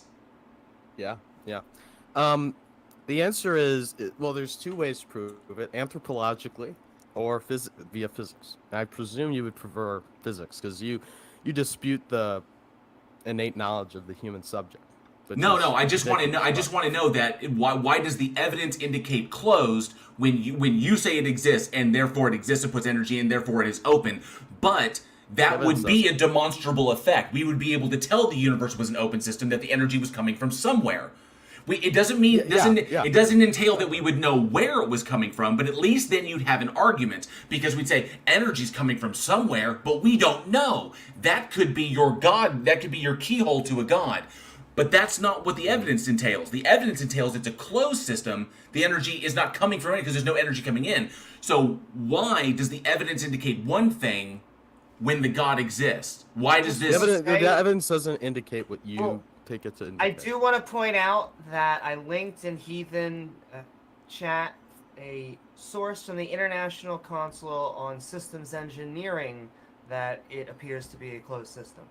Yeah, appears to be. To the silly observers such as any atheist. Such as these engineers. Engineers create things, they don't know things. Evidence. Hold on, can I just ask what's your academic background? I'm a systems theorist. That's what my name refers to. I'm a that's not. I have a master's in information systems. That's why I don't understand when you say there are no closed systems. Yes, I do. Yeah, there are no closed systems. So theorist, the universe is an example of that. That's a claim. Like you're just now saying there are no closed systems, which is there's only a closed system high school science based project? on a limited perspective. This is what you should know. The universe is evidently not a closed system because if it was, eventually everything would become cold and everyone would die. Okay, awesome. How about this? How about this theory? Well, yeah, that's actually the model. Eventually, we grow towards theorist. That's actually the model. Where we eventually progress towards thermal equilibrium, and no more work can be done, and eventually matter can no longer sustain itself. Matter is swallowed up by black holes. Black holes evaporate, and then that's it. So. But here's what it does make sense, but given the expansion of the universe. But it doesn't matter. The point is, you are indicating what you're basically stating is that the universe is an open system, but what we're telling you, the evidence does not indicate what that. Evidence? So you said there's no closed systems. You said that. Yeah. Is God a closed system? No, he isn't. He's also open. Mm-hmm. So if every open system must have a cause, then God must have a cause? Yeah, exactly. That cause is indeterminate, though, as of present. My God, there's a God's God. Now we need to get to this one. So there's an infinite regress of gods? That could be the case. I'm not sure. Okay, this seems like a rabbit hole, but I just got to ask. Given so you're claiming this. We know what the difference between an open system and a closed system is. You're saying closed systems don't exist. My curiosity is this: why have you not published yet? I have other views that have ruined my academic career, which I don't want to get into. Well, it wouldn't really matter because, like, John Sanford. No, it wouldn't, because John Sanford, invented the gene gun, which is a pretty damn amazing invention. But he also believes in something like in genetic entropy, which is flipping like insane. Okay, because he thinks like error catastrophe is a thing that actually exists, which is when it doesn't. But so it doesn't matter. You could still publish on this. You can be right about one thing and wrong about 100 things, but as long as you're right about that one thing, that's what we care about. So if you're right on this, why aren't you published? Because that's not how academia works, bro. I don't know. Yes, it does. Yes, it does. You publish a paper. You compile your evidence. No. You do your work. You publish your paper. Your paper goes your paper goes to peer review. People replicate your findings, and then they select it for publication. So if you have all this evidence, and it can be replicated, and other people can come to the same conclusions based on your evidence, why aren't you published yet? I already told you I've altered other views that are not. I've been banned from academia for having. So. Are they degenerate views? Uh-oh. I don't know what that means. Are you not allowed within 500 yards? No, I would never do that. I'm just saying. It doesn't matter. It doesn't matter your personal beliefs. Francis Collins was literally the head. You don't know what you're talking about. Theorist. Francis Collins. Theorist. Shut up. Theorist. Shut up. Theorist. Be quiet. Francis Collins was the head of the NIH of Bethesda for 16 years. Okay, and he was the head of the Human Genome Project, and he is a devout Christian. Okay, Christianity is not controversial. It doesn't matter. But he's still a devout Christian. Okay. He's still a devout Christian, and he still holds to those positions, even though he has a fundamental understanding of evolution and abiogenesis. He understands these things implicitly, but he still holds these things, and he's not barred from. He knows they're irrational, and he's not barred from academia. There are other people who are devout Christians. Some of them are Catholics, whatever flavor you want, and they are not barred from academia. They can hold their beliefs, and they can still talk about evidence. You can hold your God belief and still talk about evidence. You claim that this is evidence. Views. That doesn't even matter because your political views won't be a part of the paper. Nobody cares about your political. I work with know about my views. Theorist. Nobody cares about your political views when what you're putting in the paper is evidence. No, they don't. What world do you live in? Seriously. So clearly you don't know. One sec. So clearly you don't understand how academic papers are published because they have happened to me. Buddy. Shush. No, there's this thing called double-blind peer review where you submit a paper and your name isn't on the paper. They can't see it. They don't know who is publishing it. So if you're being banned from academia because of your political views, you may not be getting jobs, but you can still publish papers, or you just don't understand how it works, how the process works. Yeah, you don't know. Yeah, and theorists. Someone in my live chat brings up there are people who are on death row. Okay, death row that have published papers in academia because the only thing they have is time, so they sit down and they just study things, and there are people who have been on death row who have published academic papers.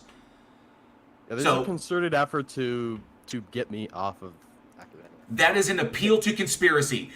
T-Jump just brought up. Fact. T-Jump theorist. T-Jump just brought up. No, theorist. T-Jump just brought up a beautiful example: double-blind peer review, where the people who are reviewing your paper and replicating You're speaking of something you have no knowledge on. Theorist. My specific situation, you don't know why. Listen. As I said, there's a concerted effort to not have me publish anything because of my political views. Okay? No, there isn't. How would you know? Because theorists. There are There are journals called academic journals, and they are double-blind. It's not a response. Journals. Shush. Where every single paper submitted has no name on it, which means they can't make an active effort to hide you because your name can't be on the paper when you submit it.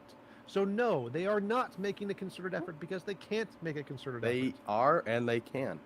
No, you're wrong. You're demonstrably wrong. The possibility why people don't allow you in academia, because about 15 to 20 minutes ago, I asked you to demonstrate how God is putting energy into the universe All you have done so far is deflect and derail, and you've never addressed the question. If you're going to write a scientific paper saying God puts energy into the universe, and then in your paper you're not going to demonstrate how God does that, yeah, you're probably going to be thrown out.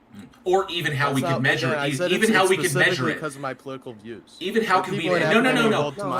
Theorists, I don't care. A specific question, and I asked you to demonstrate your claim. And I did. Theorist. No, you didn't. Because you did not indicate.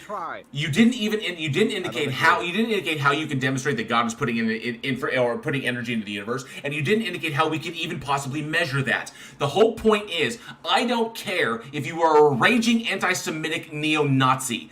Okay, if you know something true about the universe, then that needs to be published, because that truth about the universe will help us to better understand both the universe and our place in it. That's the point. That you can literally publish without sticking your name to it, so that the people who are doing the peer review have no idea who they're peer reviewing. The reason they do that, okay, listen. Theorists, stop. The reason they do this is because sometimes names can carry bias with them. And if somebody in the peer review knows who the person is or knows something about them, that can influence their decision. So they remove all the person's identity from it and say, here is the data, here's the conclusion, run with it. And so the peer review is done with no knowledge of who you are.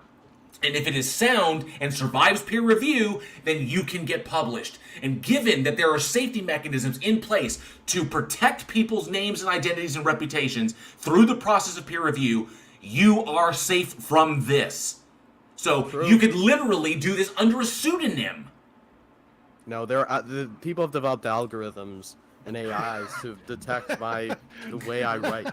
Okay, how about this, theorist? How about this? This is not a joke. Theorist, how about this? No, I'm not finished. Mute this fucker. Mute him. Mute me because you interrupted me. Taco, mute him. You can just bounce him. I just wanted to thank Mr. Kaczynski for calling our show. Yeah, so I was watching. I was going to go there. He could literally. Here's what's wild. He could literally give the information, everything he has, to someone else, and they can run it. Someone who is more like academically acceptable. So he can literally, and he'll still get credit. He's just giving it to another person to do all the submissions. He can do a partnership on that. GL, it's not even necessary. I mean, we all know Oppenheimer was a Nazi. Guess who the Americans hired to have them made an atomic bomb? If your science is correct and people can use it, you will get hired, no matter what your political views are. Yeah. I mean, come on. Groups out there will do it. It sounds like excuses not to publish. Well, yeah, exactly. What was his? They've made AIs that can search a paper with no name on it and identify it. In fact, it's called the Terminator. It's like because the AI has been designed to detect my particular style of writing. It's like, give me a break, dude. Come on. And further down the conspiracy rabbit hole we go. What's up, L Whale? Just a sec. We've got a comment in our live text chat from Beamsy saying this person was allowed to publish. David Irving was once treated with great respect for his historical tomes on World War II and Nazi Germany, but in recent years, the writer has become known as the world's most prominent Holocaust denier. Ugh. Yeah, so there's people. The whole idea with science and peer review is that it's impartial to who's. And by the way, I saw some old dude super chat. I will be addressing super chats after the stream, so I haven't forgotten you. Just letting everybody know. If a super chat comes through, I'll address it when I can pay attention to it. So I don't want to rush through them. Thank you, Beamsy, for that. So I appreciate your super chats, but I want to give them the attention they deserve. Welcome and thank you for joining us. How you doing, Richard? I'm Randolph, but I'm doing great. And how are you, sir? Well, isn't it Randolph Richards, or is it just Richard Randolph? No, he's Richard's Richard's son. Richard was his dad. Okay, well, I know you're the Canadian. I made the same mistake. I thought his name was Richard as well. You're close enough. That's fine. What can we do for you today? Oh, I love all you guys as speakers. I usually hear you guys every Sunday, but I got a random question for all of you. Sure, go for it. All right, I don't want to say question. I'm going to go for it. He can shoot. Okay. Let's say that you guys are in a hypothetical universe, and you guys know for a fact that invisible lizard people jizz in your Krispy Kreme donuts every day. Now, how do you prove this to the rest of the world when they're invisible lizard people? Don't. I can give you an example. So in my country, shawarma is pretty popular, and the most used condiment on it is called shawarma sauce. And so the most popular shawarma business in the center of my country got investigated, and there were 24 different specimens of semen found in said sauce.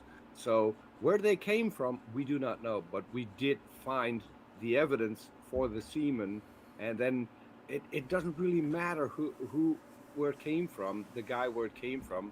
It matters that we can figure out that it's there and then close down the business. Which we have. I think the way I use in the hypothetical, we can not even say that. Let's just say like estrogen or mind control stuff. Well, I'm trying to focus on the invisible lizard people that you believe in, and that sounds absolutely crazy. What I'm saying is, if we have the semen, then we can figure out where the semen is, and we can detect it. We can identify it. We can even extract DNA from it.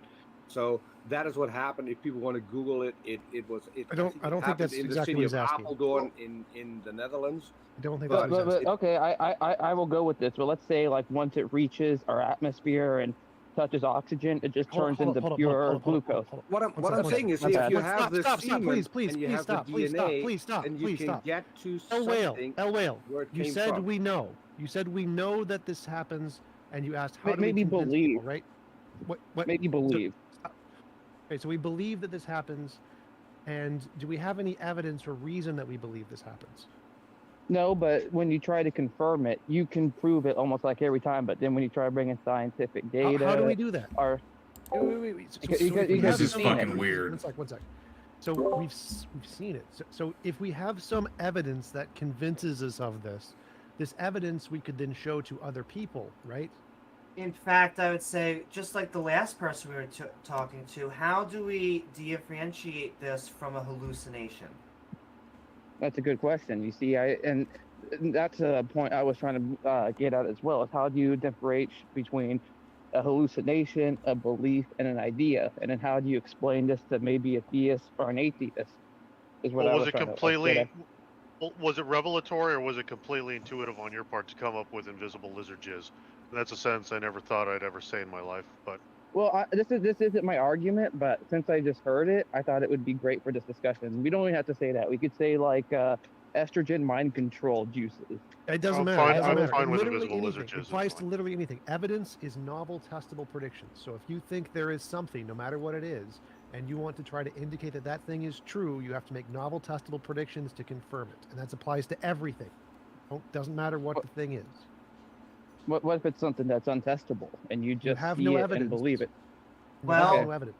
I would actually say if you just see it and there is no actually verifiable evidence, you should actually not believe in it. But like in this hypothetical, you know for a fact that you've seen it and there's no other way to explain I agree. it. There are people that live this way all day. They deal with mental delusions. They see things. They have gone to a doctor, and they have, through verifiable evidence, they have hopefully convinced themselves that these things are not real. So you also said this. You said this thing that there's no other way to explain it. That's never the case. There is always other ways to explain things. It's called the problem of underdetermination. There's always infinitely many ways to explain things. In this case, the most feasible explanation is that you're part of the 0.3% that are schizophrenic and hallucinate. So it's more reasonable to conclude that than that there are actually lizard people jizzing in your cornflakes. Indeed. Well, the thing that I'm trying to get at, I don't know if I'm even making sense right now, is in this hypothetical universe, you've seen it, and then you know this is to be true, and then you cannot prove it. There's like no way to really test it.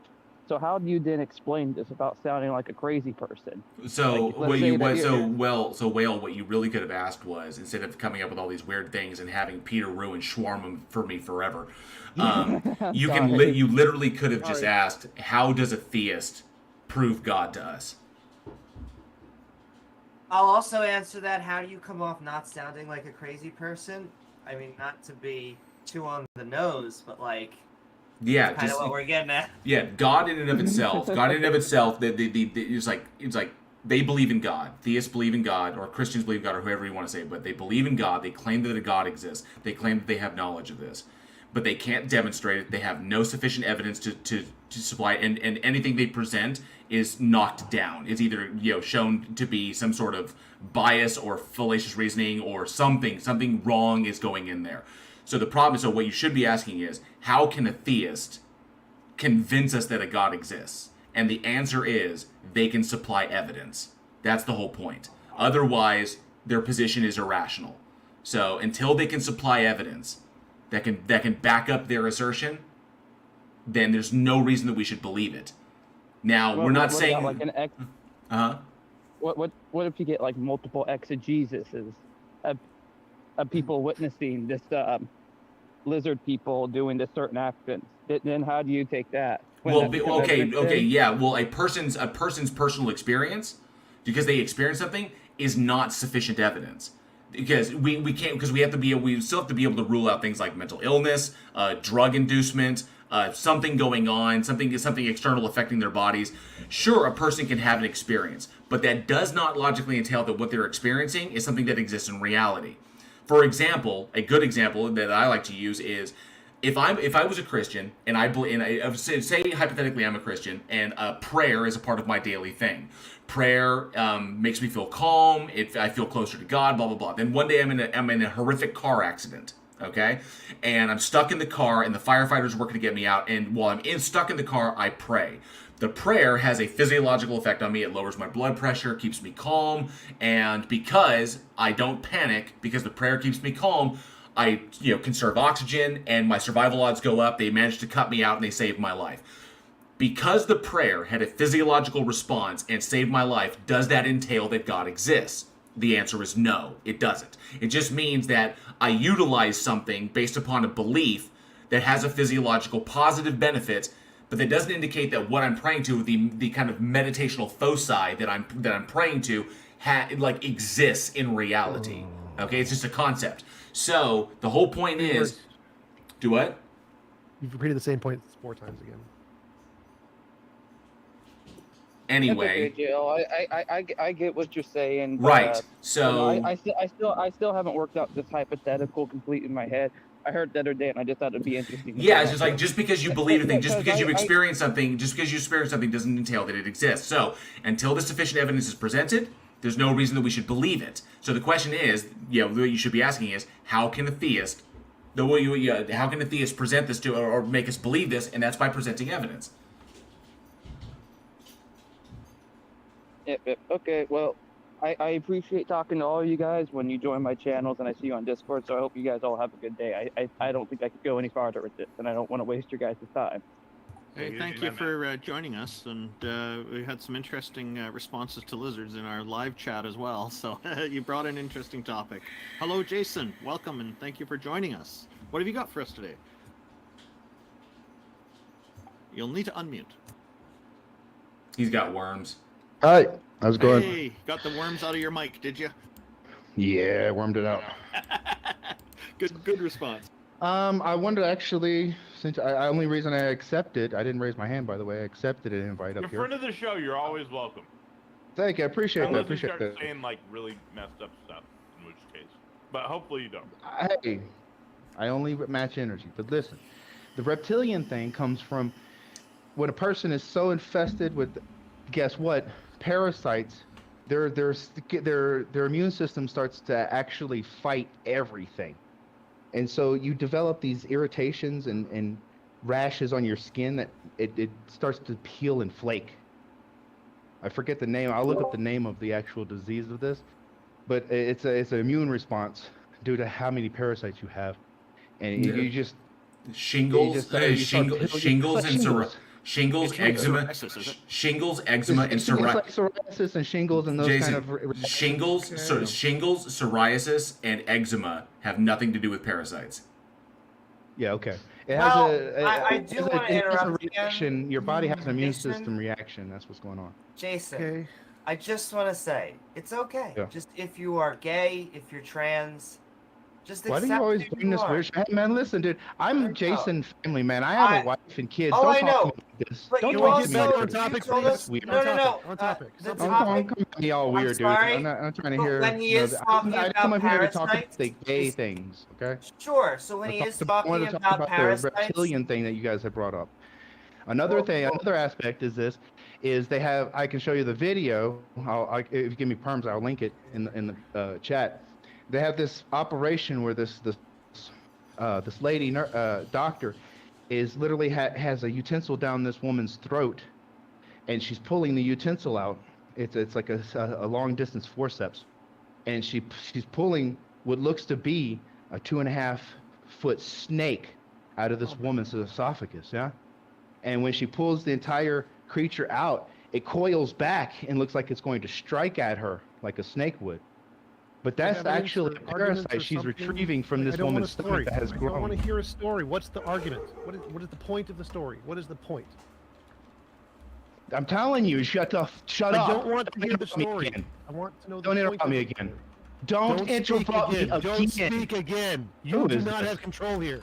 Fuck you. Get off the stage. Dude, come on, man. So, once again, it was the topic. Anytime that these guys start talking about parasites, Jason Family Man, if you remember from last episode, is the guy who told us that semen was addictive.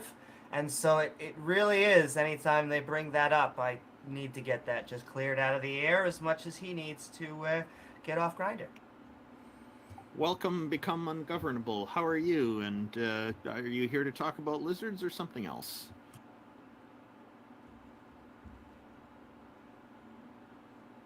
If you're speaking, we can't hear you. Hold on, it's working. It's working. We can hear you now. Calm Like your down, avatar it's working. picture, by the way. I actually found the video that he's talking about, that Jason was talking about. I couldn't hear what you said. Could you repeat that, He please? said he loved your face. Let's get on Oh, topic. okay. It must be the blondness that's getting to him. So, what can we do for you today, sir? So the other day, God spoke to me, and he told me that I was going to come in this channel, and I was going to start speaking in tongues and put a curse on him. So I'm giving you 5 minutes to apologise to him. I'll be right here, and I'll be waiting. Apologize to who? Wow, what a weak ass god. He can't do it himself? He has to pick you? Curses would be great evidence. Can you curse me and have something happen? That would be phenomenal evidence. I need to start speaking in tongues.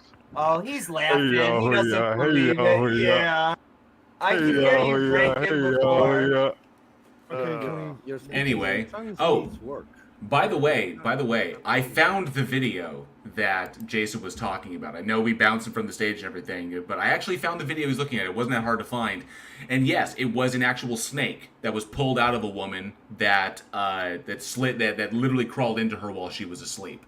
And it had to be medically extracted from her. And it wasn't too terribly, it was fairly large, but yeah, they actually pulled it out of her. So I have the video pulled up and I actually linked it. So Jill, It's just I am Dutch. I will now need clarification. When you say crawled into her, can you elaborate? Who cares? Sorry. T-Jump, stop! You are not the fun. T-Jump, you are not the fun police, man. No. But yeah, let's So, not do just that wanna because say- we already ruined shawarma. So let's not ruin snakes for I'm everybody. pretty sure he was trolling, but I just do want to point out, like someone said, actual tongues, it would be like mukata unkata no pakapa. Just random sounds. Yeah, I'm sure he was trolling. Yeah. I responded about the blonde stuff. But speaking of fun police, Darth Erman, welcome. How are you doing? And what have you got for us today? Hello. Well, I figured since this was the Theist Helpline, We're here. I would mention Ezekiel chapter 26, the failed prophecy of Tyre, just a bunch of shit that never happened. Most Christians don't know about it.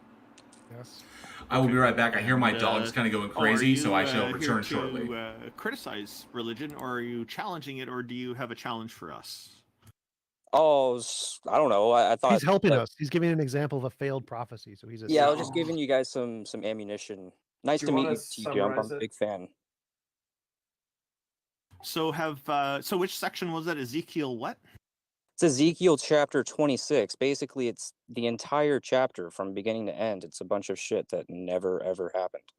Can you give us an Yeah, example? it's about the destruction of Tyre and how God Damascus. will make it so that Tyre will never rise again when they are currently digging up buildings from the time that was supposedly have happened. So yeah, Tyre still exists. It still exists, and they find the buildings from that time in the same city. So yeah, it didn't really happen. Right. For instance, verse 3 and 4 says, "Therefore, thus saith the Lord God, Behold, I am against thee, O Tyrus, and will cause many nations to come up against thee, as the sea causeth his waves to come up. And they shall destroy the walls of Tyrus, and break down her towers. I will also scrape her dust from her, and make her like the top of a rock." Never happened. Yeah, correct. Tyre has existed ever since and still does. Right. Are you encountering some theists who are trying to use this stuff and think it's true, or like is this a common thing you encounter? There are several apologetics about the whole thing. It's a different tire, and it's a tire used to be in a slightly different spot. So there's a lot of things how Christians try and get around it. There's Tyre, which is the main island city that the book of Ezekiel was talking about, and then there's Ushu, which is the peninsula like that Tyre is just off of, and they're both called Tyre. It's just one's Tyre Minor and Tyre Major. Similar to how you could have New York City, but then there's specifically Manhattan Island, right? So Tyre is to Ushu what Manhattan Island is to New York City. Like everybody would probably just call it New York City, but it's also technically called Manhattan Island. And Christians apologists anyways, will use these differences in the nomenclature for the area. New to try York and exploit, City. some ambiguity on the matter, like, oh well, Alexander the Great really did come and sack Ushu, and so did Nebuchadnezzar II. Yeah, well, they never sacked the island city. They were never capable of sieging it. So I mean, the prophecy obviously failed. Nebuchadnezzar II did not siege this, but they'll pretend as though Ezekiel went from, because he'll say that Nebuchadnezzar II, he will come and take battering rams and knock down your gates and whatnot. And then in the latter half of I think it's verse 8, it switches the pronoun to they, referring obviously to the armies of Nebuchadnezzar II, but Christian apologists will try to argue that this refers to Alexander the Great's armies somehow, mysteriously. Oh yeah, you would never infer that from the chapter that it's talking about Alexander. Yeah, no. I've actually not That's heard a good too example. many apologetics for this chapter before. I've heard quite a bit, especially when you get into conversations with Christians who want to argue that, Daniel is fulfilled prophecy because of, the statue, gold, iron, bronze, and clay. So, I mean, it's pretty easy to know that these books were written posthumously, after the fact.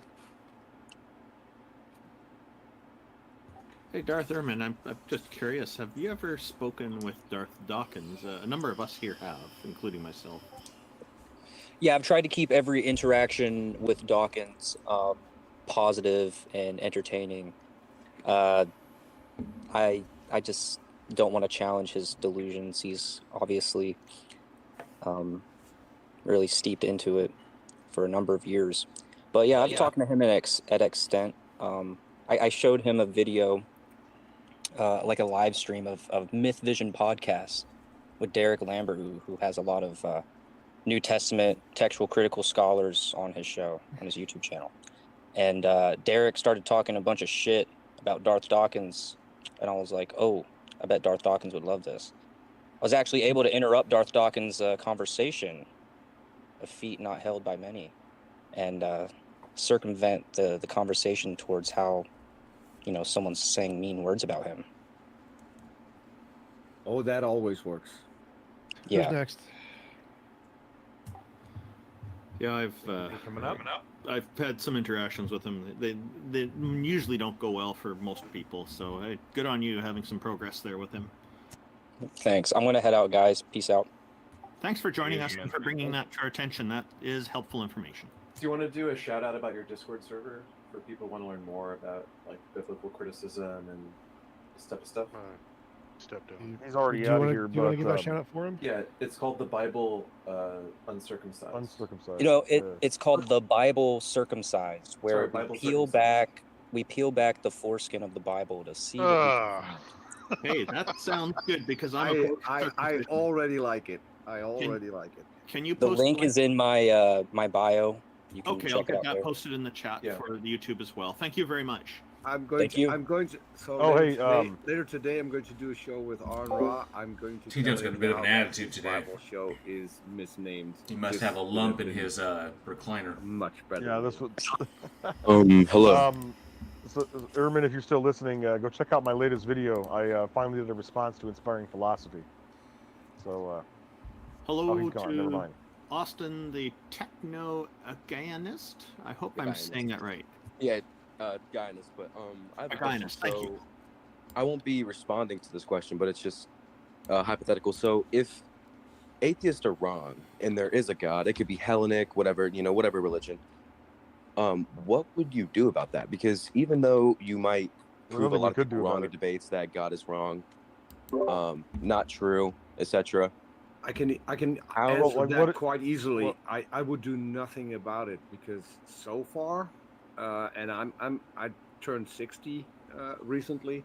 Right. A God hasn't had any influence in my life whatsoever. So, but what's the purpose of denying a God? What's the purpose no, of? Hold on. I wasn't finished. So, if a God exists, then my circumstances wouldn't change a bit because he probably wouldn't interact with me anyway. So to me, it doesn't matter if a God exists or not. It doesn't change my life in any way, shape, or form. Right. Okay. I don't necessarily agree with Peter on that. Question. I mean, depending on which God exists. I mean, it could be quite. Well, he left. Point of debating God is to dethrone the religious people who impose religious sanctions on us without our consent. It's not about the belief in God. The reason we don't debate Zeus is because Zeus doesn't do anything. There are no religious zealots who believe in Zeus who are applying laws on us. I mean, there probably are. They're just not here, and they don't. Have Hey, Skooma Cat, good to see you. I always would have thought Gilgamesh was the first fan fiction. I could do about it. Like that question, what would you Epic do of about it if you're Gilgamesh. wrong? Well, nothing. I couldn't do anything about it. What am I supposed to do with God? Hello. But as far as hold on a second, Clutch. But as far as like if the Christian God existed, I mean that would definitely change my behavior. If anything else, I would just start acting in my own self-interest to avoid an eternity. Agreed, Aaron. Very much in agreement. Not that it would help, but if he existed, then he has to prove to me that whatever is in some book is correct. It wouldn't do anything. I would need something from him to make sure that what the book says has any well, Peter, all I'm saying is that I would have a different reaction. Right? If I found out like with certainty that the Christian God or the Muslim God existed, my behavior would change. Right? If anything else, just to avoid eternal conscious torment and fire. No, it wouldn't, because the God hasn't laid down anything. Your behavior wouldn't, Peter. My behavior would. Please stop arguing with me over what my reaction would be. I agree. Let's continue on to Clutch now. Okay. Welcome, Clutch. What's up? Clutch Storm, chilling. What you got for us today? So I don't know, cause I'm conflicted, right, about like atheism, cause like I believe God exists, right? Are you part of a particular denomination, or are you just spiritual, or? Nah, that man just exists, Why? Why do you believe that? Cause like I've almost got hit by cars and shit, but like they barely missed me, right? Me too. Like, Okay, so you've I gotten got lucky. So stabbed okay, so before, you've gotten but, lucky. Like, I didn't get stabbed in like an I- important artery. You feel me? So like, I I got- was very lucky. I got hit by a car once, and I kicked the door in, and the airbags deployed, and then it was immobilized, and the police were there, and I was okay. Hey. I was fortunate. So, but I don't attribute that to God. I attribute that to defending myself against a car. I don't know. We don't really train ourselves to defend a car often. No. Well. How do you determine the difference between you got lucky, or there was excellent medical professionals around you that saved your life, and a god? I don't know. I feel like God makes them like better doctors when they help you. So it wasn't the God's great. it wasn't the like 12 years of medical school. That's a lot of years. Yes. You know, you have to go hard. Are you high right No. now? A little bit high right now. Are you? It's so condescending. I mean, it's probably true, but still, it's so condescending. Come on. Oh, Randolph, quick tip: you might have to reboot because people in your chat can't I'm hear. faded than a hoe right now. He's well. I guess come back when you sober up, because that'll really help. Thanks. What are you saying though? Even though that particular Hey, how are y'all doing? person may have had trouble communicating it, it's a very common thing you hear theists say about why they have faith when they can't like prove by evidence that God exists, but they'll say something similar, like something really important happened to me. Oh man, it's Alien X Gaming is here. Good to see you, Inquisitor Bacon as well. For me, or Member of the Godless Army. Thank you so much. Miracles are real because this unlikely thing happened. No, At the beginning, he was talking about how he's conflicted about whether God exists, and I was thinking that would go into him wondering if he should continue to be in the religion that he's in, because that's something that comes up quite a bit. Good to see you, People Rib are kind of Tickler. playing it safe in their view with Pascal's Gambit, also known as Pascal's Wager. But and I was hoping the conversation would get into that. Maybe he'll come back and we can explore further into these topics. Go ahead, Amy. Sorry. Just ignores. I agree with everything you said. Just ignores that. I lost my train of thought. Sorry. So Zatkins, how's it going? What do you got for us today, bud? I got a few things about the Bible. Okay. Wanted to say. So, can you prove anything about the Bible to be true, or is it just a claim? You guys' ideas. Well, some of the things in the Bible are historically accurate, like the Babylonian incursion of Jerusalem, the reigns of certain kings, the Roman occupation of Israel, so on and so forth. Most of the major claims, most of the major claims, like the Exodus, the global flood, the annihilation of the Canaanites, those sorts of things are manifestly false. This is from just a minute ago, but it just because you are lucky doesn't mean that the person next to you didn't get hit by a car, and so that means that it wouldn't be. I guess you are in God's plan, but they weren't in God's plan. I'm sorry. Back to the topic at hand, Xerxes. Yeah, It's I want to add to this. You can prove things in different books. That doesn't mean that the entire book is true. A frequently used analogy is that London exists, so therefore Harry Potter exists because King's Cross Station exists. You can even go there and visit platform 9 3/4. It's there. Or you can do the thing with Spider-Man. New York is a place that exists. Spider-Man's Yeah. New York, so therefore Spider-Man exists. So, but Xerxes is right. There are the Bible in and of itself is a kind of like biased a biased version of history from the Jewish perspective, from how they interpreted things. There are events that did occur that are historically accurate. There are things that are patently false. There are things that are metaphorical. There are things that are anecdotal. They can't really be supported because they're people's interpretation. There's a lot of stuff in there. Now, as far as it goes, like the major claims, like the big claims, like the things that are patently false, like the flood and like the 6-day creation and like the age of things. It's like obviously these things are like patently incorrect. So, but where were you going with this? Well, I just wanted to ask, like, from y'all's perspective, like, what can be proven in the Bible, what can't be proven, because like I can use Jesus's like resurrection Well, as an with history, so in history, there's nothing that's ever proven. History is determined based on what most probably happened. And when you have a bunch of extant corroborating documents, papyri, manuscripts that all testify to particular events, even if they're slightly conflicting on the nature of those events, we can at least understand that, yeah, the event probably happened. The exact course of that event is up for some debate. But we can rule certain things out, because if we're determining what happened in history based on what is the most probable case, well, then things like resurrections and miracles, they're always at the bottom of the list, because they are always the least likely explanation of any given instance. Right? A miracle is by definition the least likely occurrence. If miracles happened all the time, or they were a banality, we wouldn't call them miracles in the first place. So Jesus resurrecting is obviously the least likely explanation for the Gospels, but it is an explanation, and it is the one that Christians obviously believe. Like, I mean, it's requisite to believe in that to be a Christian. So, yeah, anecdotes by themselves. Happen? Well, anecdotes by themselves probably not. No. Yeah, anecdotes by themselves are pretty tough. Or like really bad.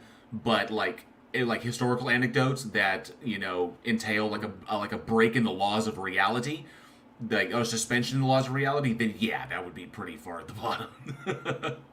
Also, let me just say, if you're bringing up the resurrection of Jesus as like an example of an event that you think is hard to say didn't happen, which is a very, very common focus for a lot of Christians as their foundation of their belief, and that's a reasonable place to start, and I understand why you would be convinced about it. However, most of the arguments about this are bad. No, I believe in Jesus resurrected. Sorry if I made that clear. Sorry, I was just asking if there's like a way to prove that it was. Well, even if it happened, happened book on the subject. Yeah, it's called Doubting Jesus' Resurrection, and it goes into pretty good detail on all the kinds of claims people make and what kinds of actual plausibility they have, and it does a pretty good job of just demolishing all of them. Okay. Well, even if the resurrection happened, no, there would be no way to prove it, right? This is why, I mean, even in the Bible, you have certain passages where it says things like, blessed are you because you believe because you have seen. Blessed are those who believe without seeing, right? Because so the authors of this text knew that people were going to be skeptical or dubious of the claims, and so they incorporate these fail-safes in the doctrine that you are blessed for believing in it even without having any kind of evidence, right? Like, what is the path of salvation in the Bible? If you read Romans 10:9 or Romans 4:5, Ephesians 1:11, so on and so forth, it says outright, if you believe in your heart and confess with your mouth that Jesus is resurrected and is your Savior, then you will be saved. It's all about what you're convinced of. It's not about what you can actually demonstrate is true. Yeah, and also you can't really even put Jesus's like part in that, because some people think Jesus died on the cross. Some people thought Jesus was like not even there. Some people thought another person was on the cross. Like, you can't even prove where Jesus was in all this.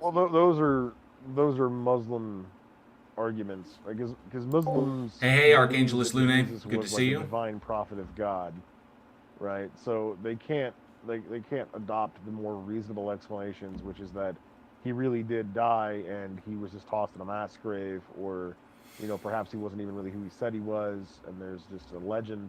Like, they can't accept the more plausible alternatives, so they have to make up some pretty extraneous ones, because they have to simultaneously Microraptor, Doctor Who would be cool. Who was a prophet of God, and B, that he did not resurrect from the dead.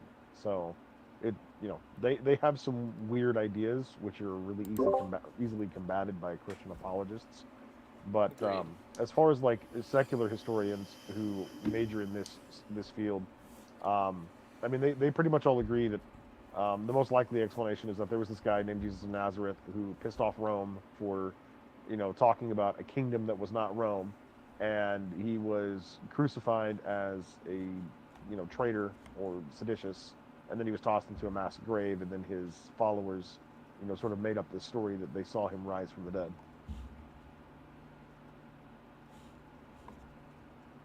Alright. I'm not gonna waste any of y'all's time anymore. I think I want to take my leave, but I hope you guys have a good rest of your day. You too. Thank Thanks you for bud. joining us. Yeah, Appreciate no your question. Yeah, I was just curious. I'm not an atheist. I'm an agnostic. So I was just wondering you guys' viewpoints, and I'm glad I got some. Yeah, thank you for joining us. Yeah, no problem. You guys have a good day. Thank you. Next up is mystery.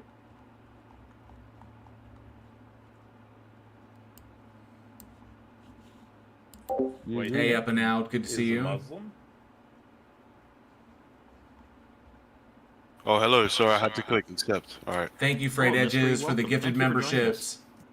And thank you, Miss Tina, for letting me know. I wanted to just ask what you guys mean when you say God.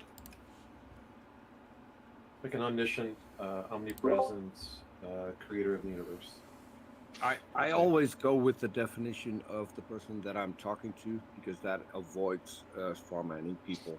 So I don't have a set definition of a God. I usually ask the people that I'm talking to who believe in a God to define theirs.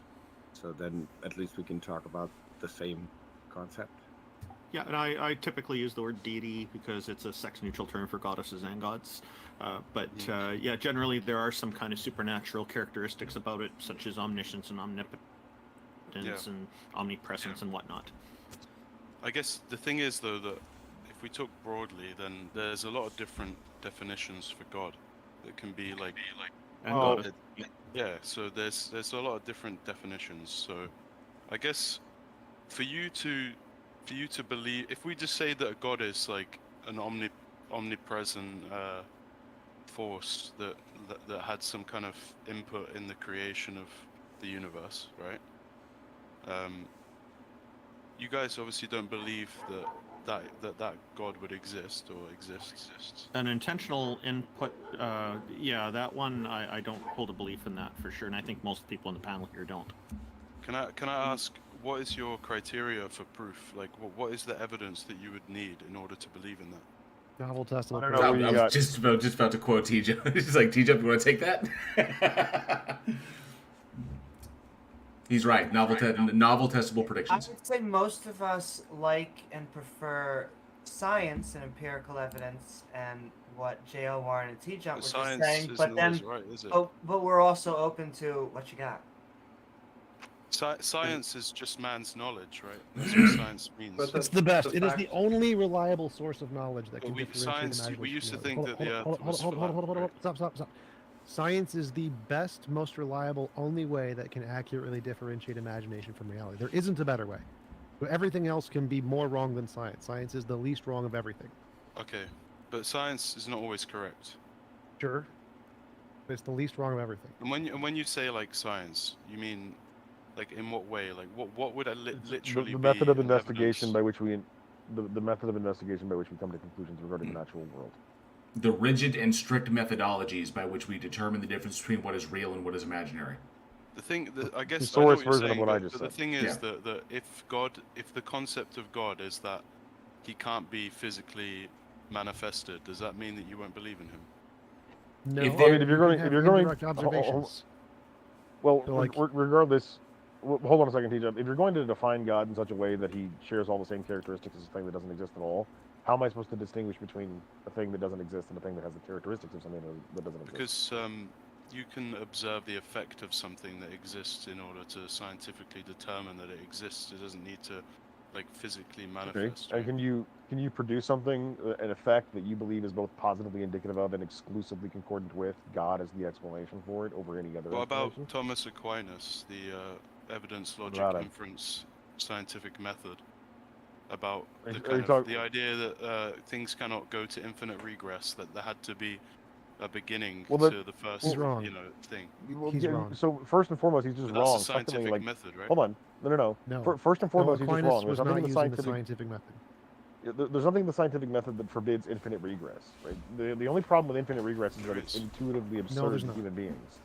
There is no logical contradiction or mathematical problem with There is. infinite regress. It is literally not. just intuitive.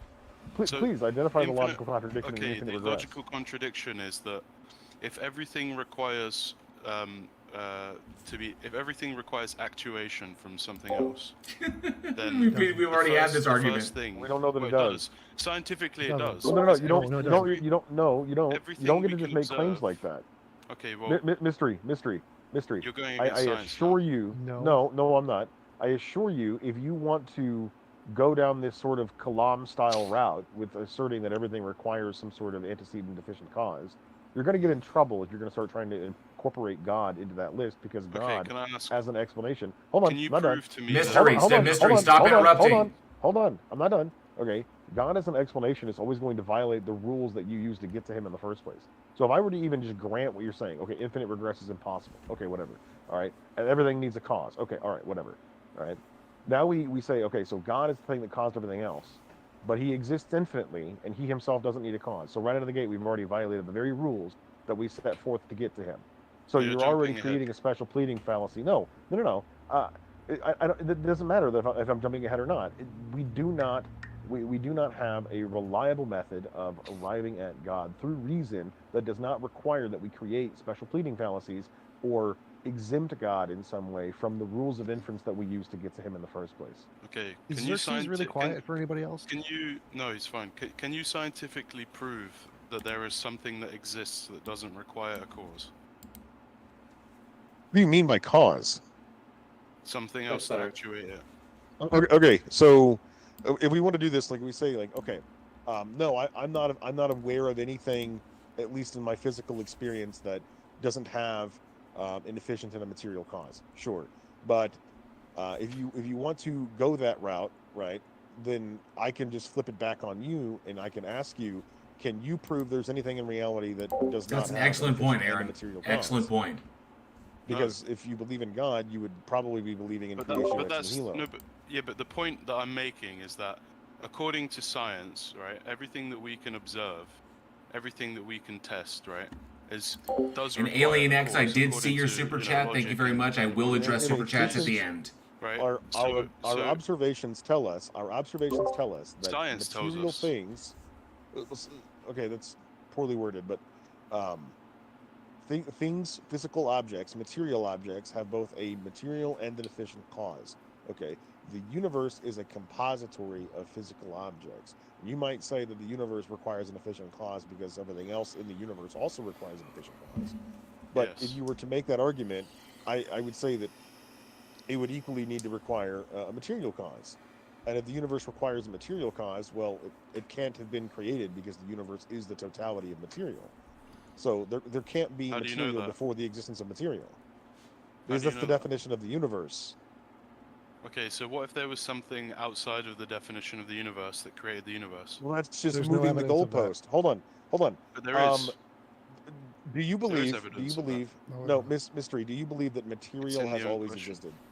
Mystery has material. I get the feeling like always T existed? Jump wants to jump in there, but I can't Xerxes prove and him. if it has or hasn't, but Well, okay. Well, I if know it that all has, material hold on. requires a cause, so it can't go to infinite regress. So no. Okay. Well, if your answer is no, then there was a state of affairs wherein there was no material that existed. Okay. Yes. Meaning that when that state of affairs transitioned into a state of affairs wherein there was material, that state of affairs was devoid of a material cause. But everything we've ever observed tells us that anything that has an efficient cause has a material cause, and vice versa. So if you believe the universe has an efficient cause, you must use the same reasoning consistently to arrive at the conclusion that the universe No, requires because a I do material not cause. believe that God is material. Okay, so then Doesn't you're matter. just cherry picking. You are jettisoning out this particular aspect. You have no evidence that no. I Stop define just saying God as no. immaterial. Okay, yeah, that's the problem. Okay, if Why? you believe that because we've ever observed has an efficient cause, that the universe therefore has an efficient cause, then you have to equally believe that everything because everything we've ever observed has a material cause, that the universe also has a material But because cause. we haven't If you observed don't, God. Can I try? hold on. No, hold on. So, Mystery, have we ever observed anything in existence that does not have a material cause? No. So using your same reasoning, if everything in existence has a material cause, then the universe itself must also have a material cause. Yeah, but we haven't observed God. Okay, it doesn't matter. So It do you does. agree that Oh, based can I on that try, line of please? reasoning, no, T-Jump, stop. Oh, Based I'm on that explaining this line of badly. reasoning, based on that line of reasoning, okay, please stop interrupting my train of thought, T-Jump.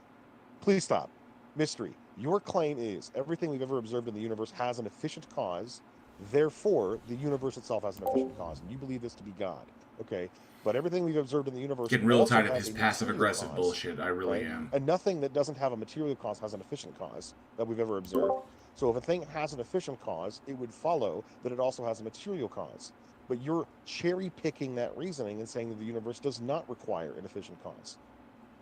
So if you No, I can do didn't that, say that. I can do that and say that the universe doesn't require any cause at all. No, I'm saying no. What I'm saying is, you guys said that you don't believe you believe that the way to prove God is through science because it's the best thing we have. According to science, That's not what we're talking about right now, Mystery. I know, Mystery, but that's not what we're talking about. you're Mystery, missing mystery, the point, mystery, though. mystery. You're missing Focus the on point. the argument at hand, okay? I'm You focusing made on the it. claim. You But made now the you're interrupting claim. me. Mystery, you I'm made trying the to claim respond. that it is reasonable to believe the universe has an efficient cause because everything in the universe has an efficient cause.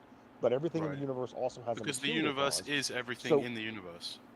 okay, so then it would follow that the universe would also have a material cause. The If this universe line of itself reasoning is not an valid, entity. The universe is a collection of entities, right? mystery. Just answer the question. If this line of reasoning follows, right, does the universe also have a material cause? The universe is not an entity itself. Okay. It's a Premise collection of one, entities. hold on. Premise one, everything which begins to exist has a cause. Premise two, the universe began to exist. Conclusion, therefore, the universe is a cause. Do you agree with that? Say that again. Premise one, everything which begins to exist has a cause. Premise two, the universe Right. began to exist. Conclusion, therefore, the universe has a cause. Is that what you're arguing? Is that something you agree with? Yes. Okay. Essentially. Now, what if I modified that first premise to everything which begins to exist ex materia has a cause, the universe began to exist ex nihilo, therefore the universe has a cause. Is that a valid argument? Explain what you mean by ex nihilo and the other thing you said. Ex materia meaning coming from something other, like some other material. So everything we've ever observed in the universe that begins to exist came from some pre-existing material. So you, me, correct. rocks, trees, guitars, all of that stuff is composed of material that was assembled into that object. But it didn't just pop into existence out of nothing. According to theism, God created the entire universe out of nothing. There was no thing for him to affect or interact with, and he somehow facilitated the transition of existence for material objects. Okay, so theists believe in creatio ex nihilo, right, which is that the universe came into existence out of nothing. This is not a process that we've ever observed. It's pure speculation. We don't know the rules of this process. Can I please All try we to know the please, rules please. of. It's logically Hold on. inferred.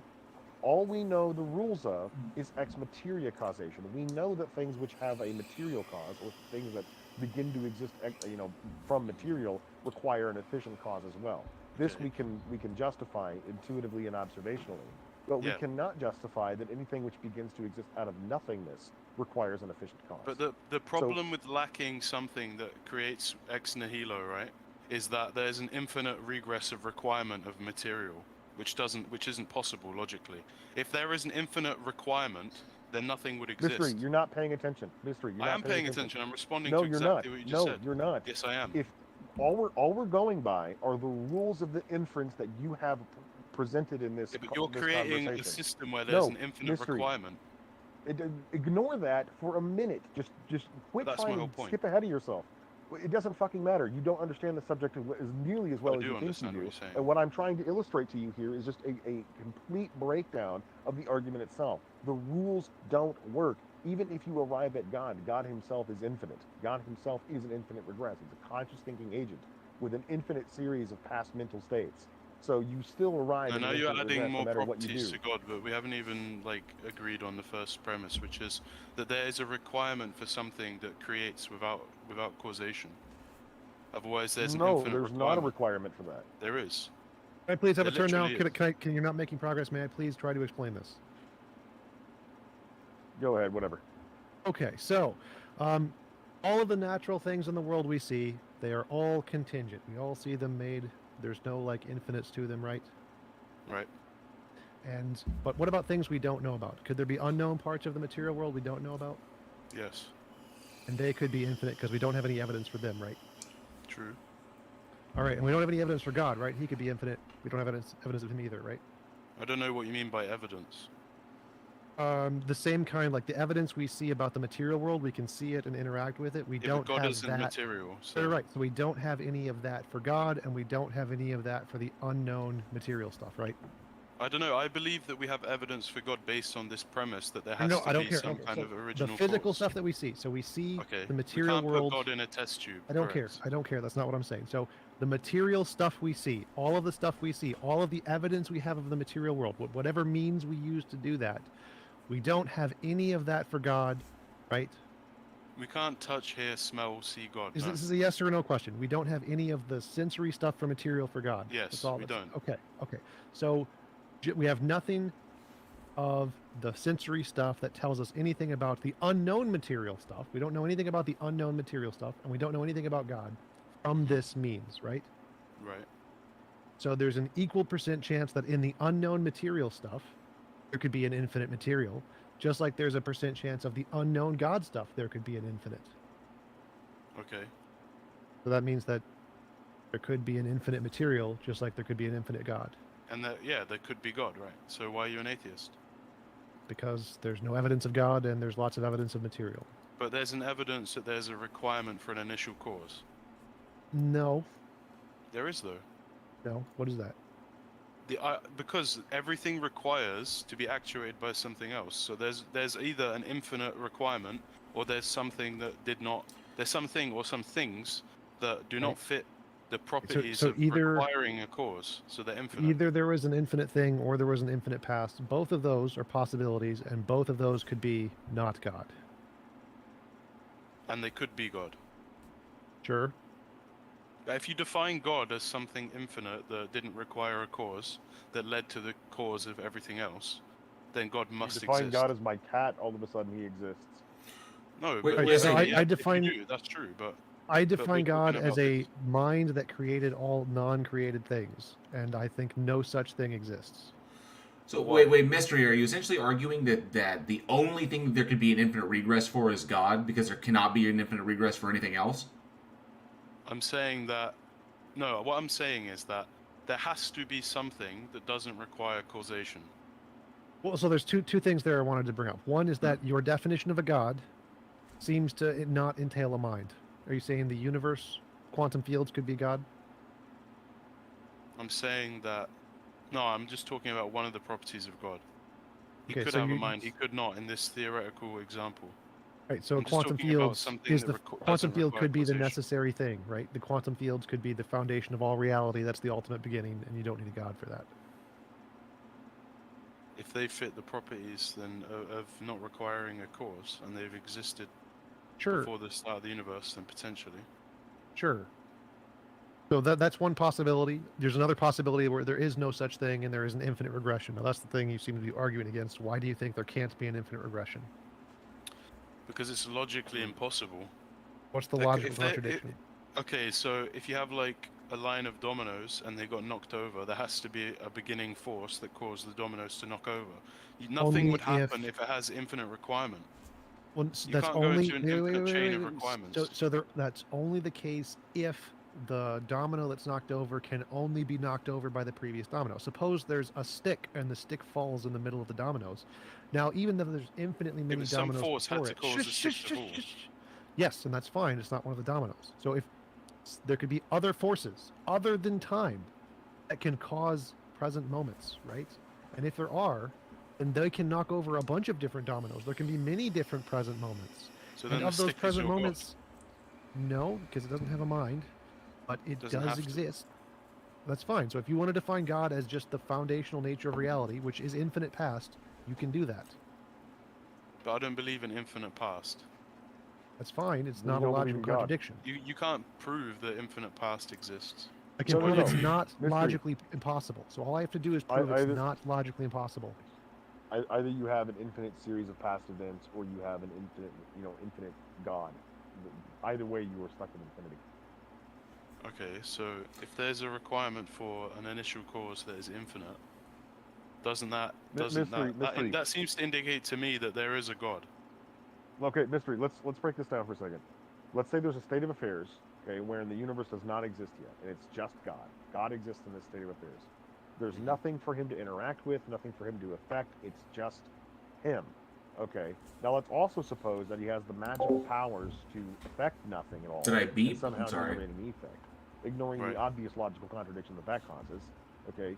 What facilitates God's action to transition those two states of affairs? It's that God has properties that nothing else has, right? Otherwise, so What- the what- material what world it- that we observe is only created Mystery, because of mystery, the powers mystery. that God possesses. God went from a state of affairs of no universe to a state of affairs of universe. Yeah. How? What did he do? He used his power. Okay. And why did he use his power? I don't know, but now we're going into the why question, which stop, is a bit harder stop, to no, talk about. Stop. Okay. Because he willed to. Hold on. Okay, so he willed to. So he made the choice to do this. Yeah. So there was a state of affairs prior to God making the choice to create the universe. Okay. What do you mean there was a state of affairs? There was a state of affairs when the universe did not exist. You believe the universe came into existence at some point.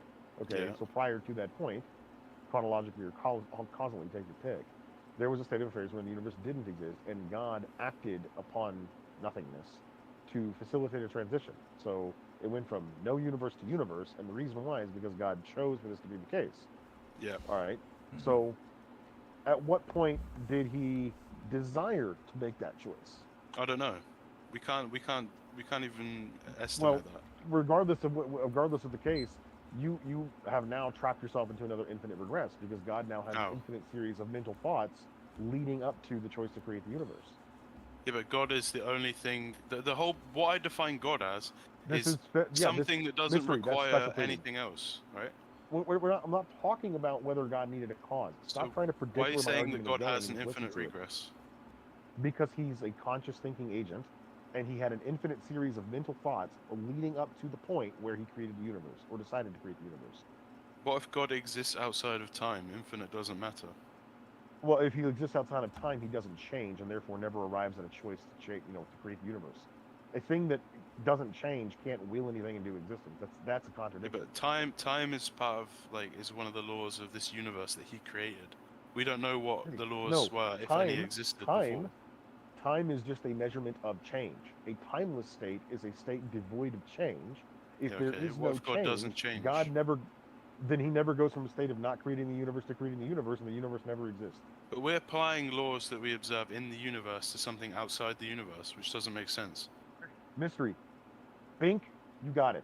You are using inferences about the way in which we observe nature operating in its local environment, and then extrapolating from that and applying it to the whole of reality without modification.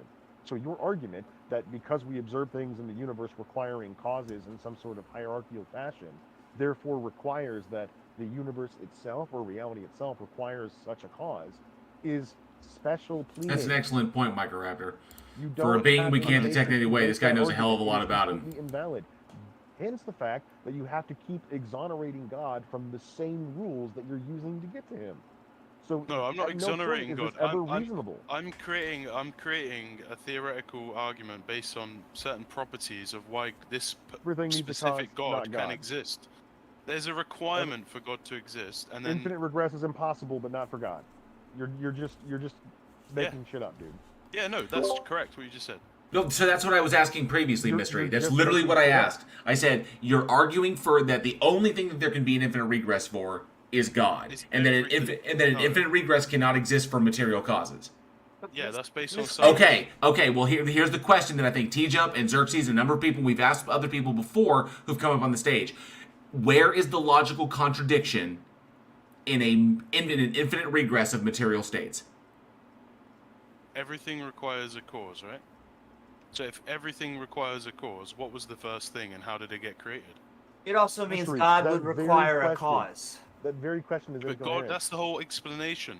The explanation is, if everything requires a cause, either we have an infinite requirement, which is not logical, or there was something... Why? No, why is that it? didn't No, require- Mystery. It's You just illogical. I'm gonna Mystery. ask No, a question. Mystery. You just It's glossed illogical over it. You because just it's glossed over it. You just glossed over it. If everything that exists, everything that begins to exist, has a cause in the universe. In the universe. Okay, so where's the logical contradiction in an infinite regress? Tell us I'm just where. about to explain it. Tell us where the logical contradiction is, because you just keep stating that it is.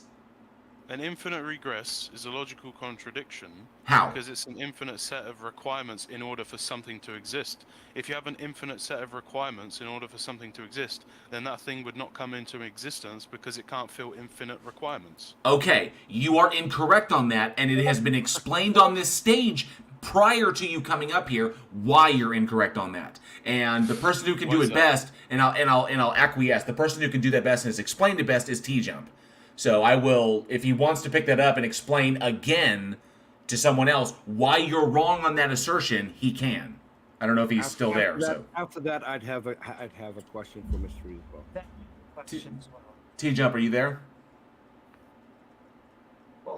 Okay. Mystery. T-Jump isn't yet. I have one quick question, Mystery. So there was a point where the universe wasn't created, and then there was a point where the universe was created, and you say that required an uncaused cause, and that cause is God. Am I correct? Essentially, yeah.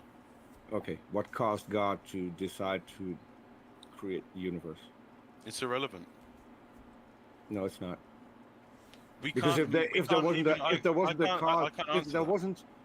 a cause for God to create the universe, then there wouldn't be a universe.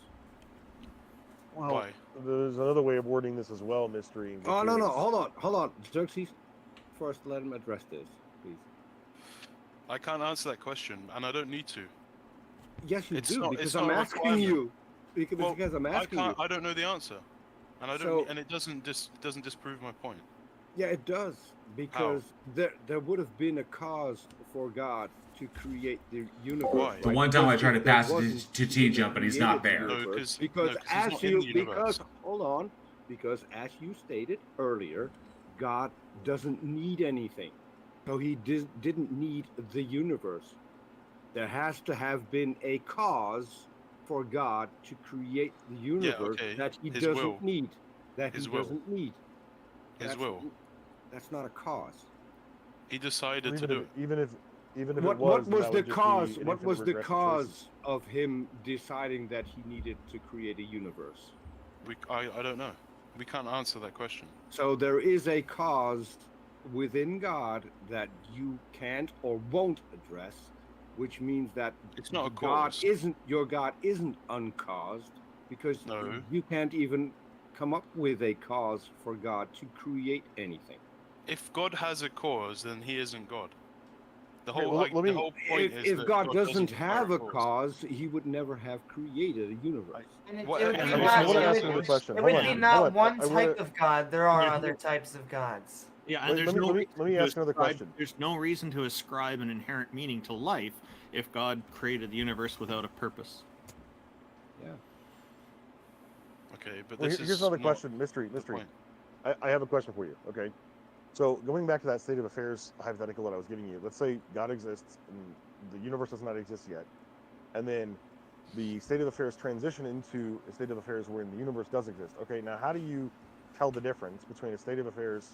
So let's say scenario A, God is the efficient cause of that transition. He made it be the case that the universe came into existence, versus scenario B, wherein he was just merely present for the random existence of the universe. The universe just randomly came into existence, uncaused.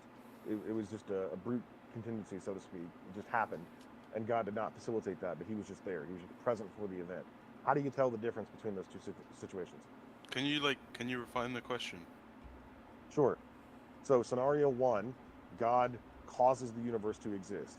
God makes a decision that generates an effect wherein it goes from a state of affairs of the universe not existing to a state of affairs when the universe does exist. Scenario B is God exists in a situation or a state of affairs wherein the universe does not exist, and then without God's choice or influence on the matter, the universe just starts recliner. existing. I like How do that. you know the difference between those two situations? The difference is that the universe is a collection of entities, and from everything we can observe within the universe that we're in, everything requires a cause. So the first thing that existed within the universe needed to have a cause as well. When we say Based on everything science. required a cause, Mystery, when we say everything requires a cause, what we are saying by that is that everything that we've ever physically observed is made up of something, and some antecedent entity interacted with that something to reassemble it into the current status. Right. So take a table, for instance. When they say a table has a cause, okay, a carpenter or the act of carpentry would be the efficient cause of the table, but then the wood, glue, lacquer, and nails would be the material cause of the table, okay? Yeah. And so what the carpenter did was he took the wood, glue, lacquer, and nails, and he reassembled them to become the table. You agree with that? Yeah. Okay. But the carpenter did not do anything to the table prior to its existence. You can't affect a thing that doesn't exist. That is a logical contradiction. Right. Things that don't exist can't be interacted with. So what was God interacting with when he created the universe? What did God transpose into the universe? Nothing. He created it from nothing. That's the That's whole point. that right there, mystery, is a logical No, it's not a contradiction. logical contradiction because Yes, you're it is. applying laws of the creation on the creator.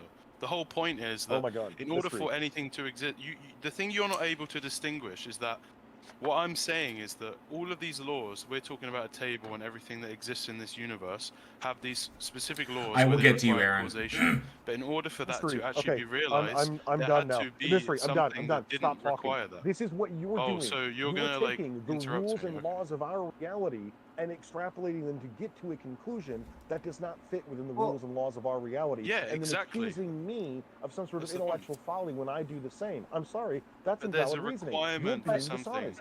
If the that rules and doesn't inferences fit the that I laws of make the about reality. reality are contradictory to the existence of a God, then I can't make rules and inferences that get me to God. God is therefore beyond the capacity of reason. So you cannot use these sorts of arguments to get No, to him in the no, first no, no. place.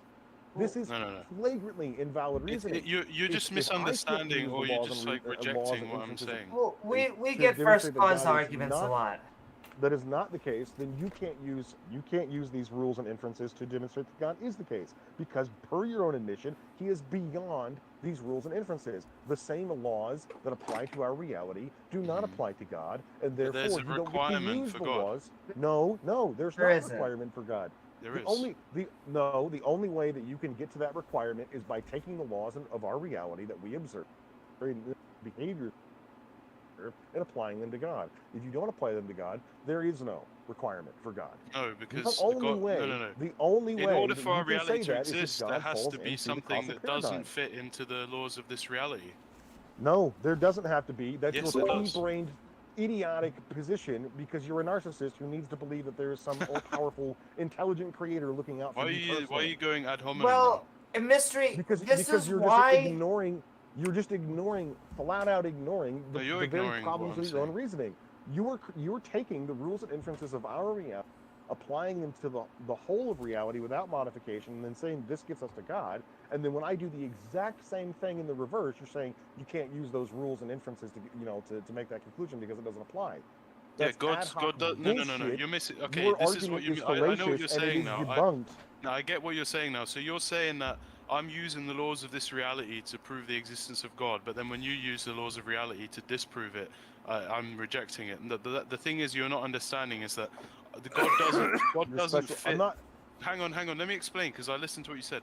God doesn't fit the laws of this reality. God must exist because You're of the just making shit up. requirements It's ad of hoc. the It's ad laws hoc of this bullshit. reality. Shut the fuck up. You're interrupting You are me not because you don't making want me an to argument speak, here. because you You know are what just I'm saying is true. inventing shit. You are Okay. fabricating. You are not No, going down I'm lines not. of- Okay. I'm You're not making an going argument. premise You're one. interrupting me. Can I Easy, interject both here for a easy, second? guys, easy. I One at a just time. want to, mystery, when we hear first cause arguments, they're always going to come off as special pleading to us. In fact, I used the same word last time. It sounds like a plot device. God basically exists to make us. He has basically no other purpose but to make us. That's his thing.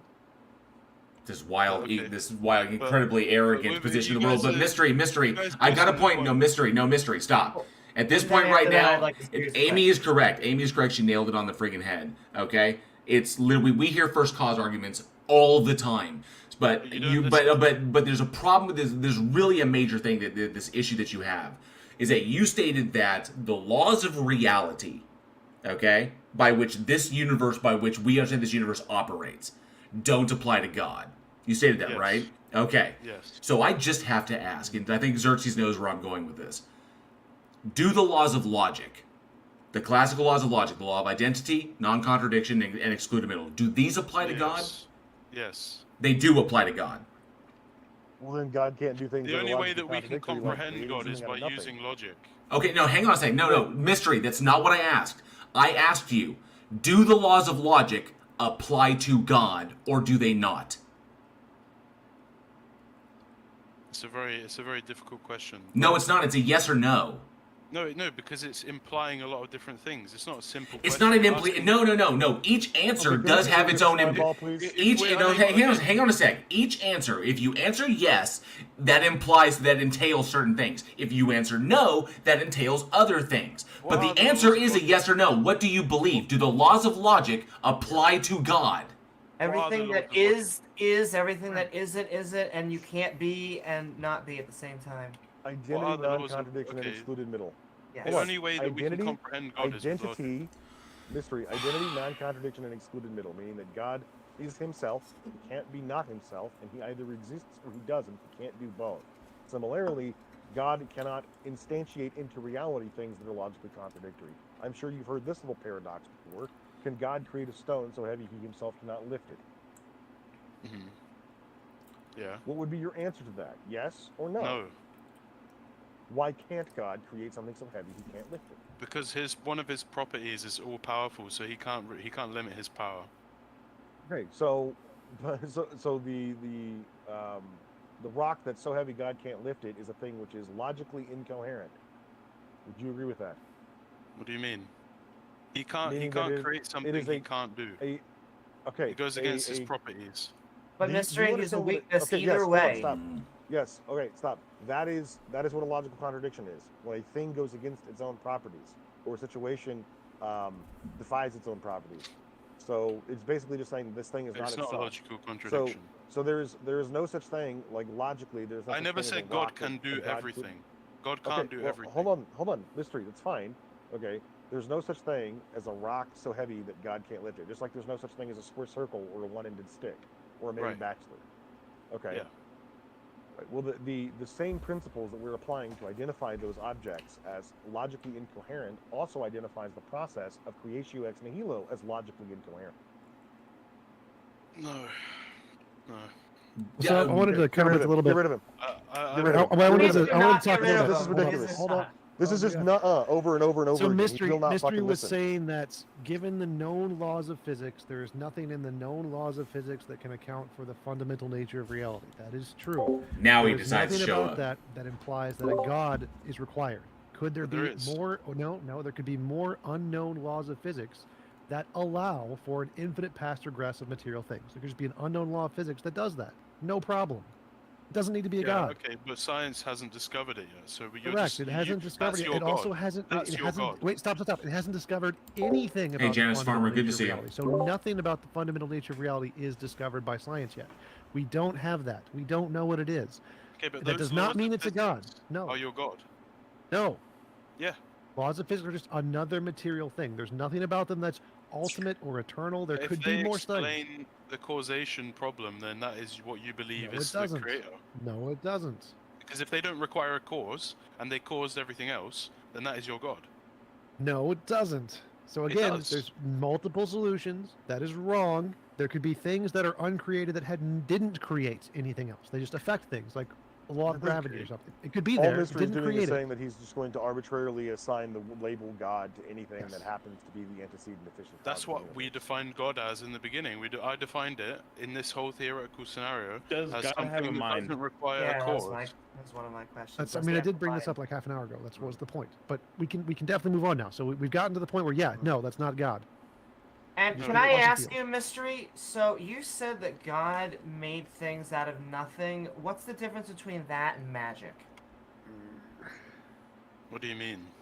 You said that God created the universe out of nothing. There was no universe, and then he created the universe out of nothing. Ex nihilo, as Xerxes said.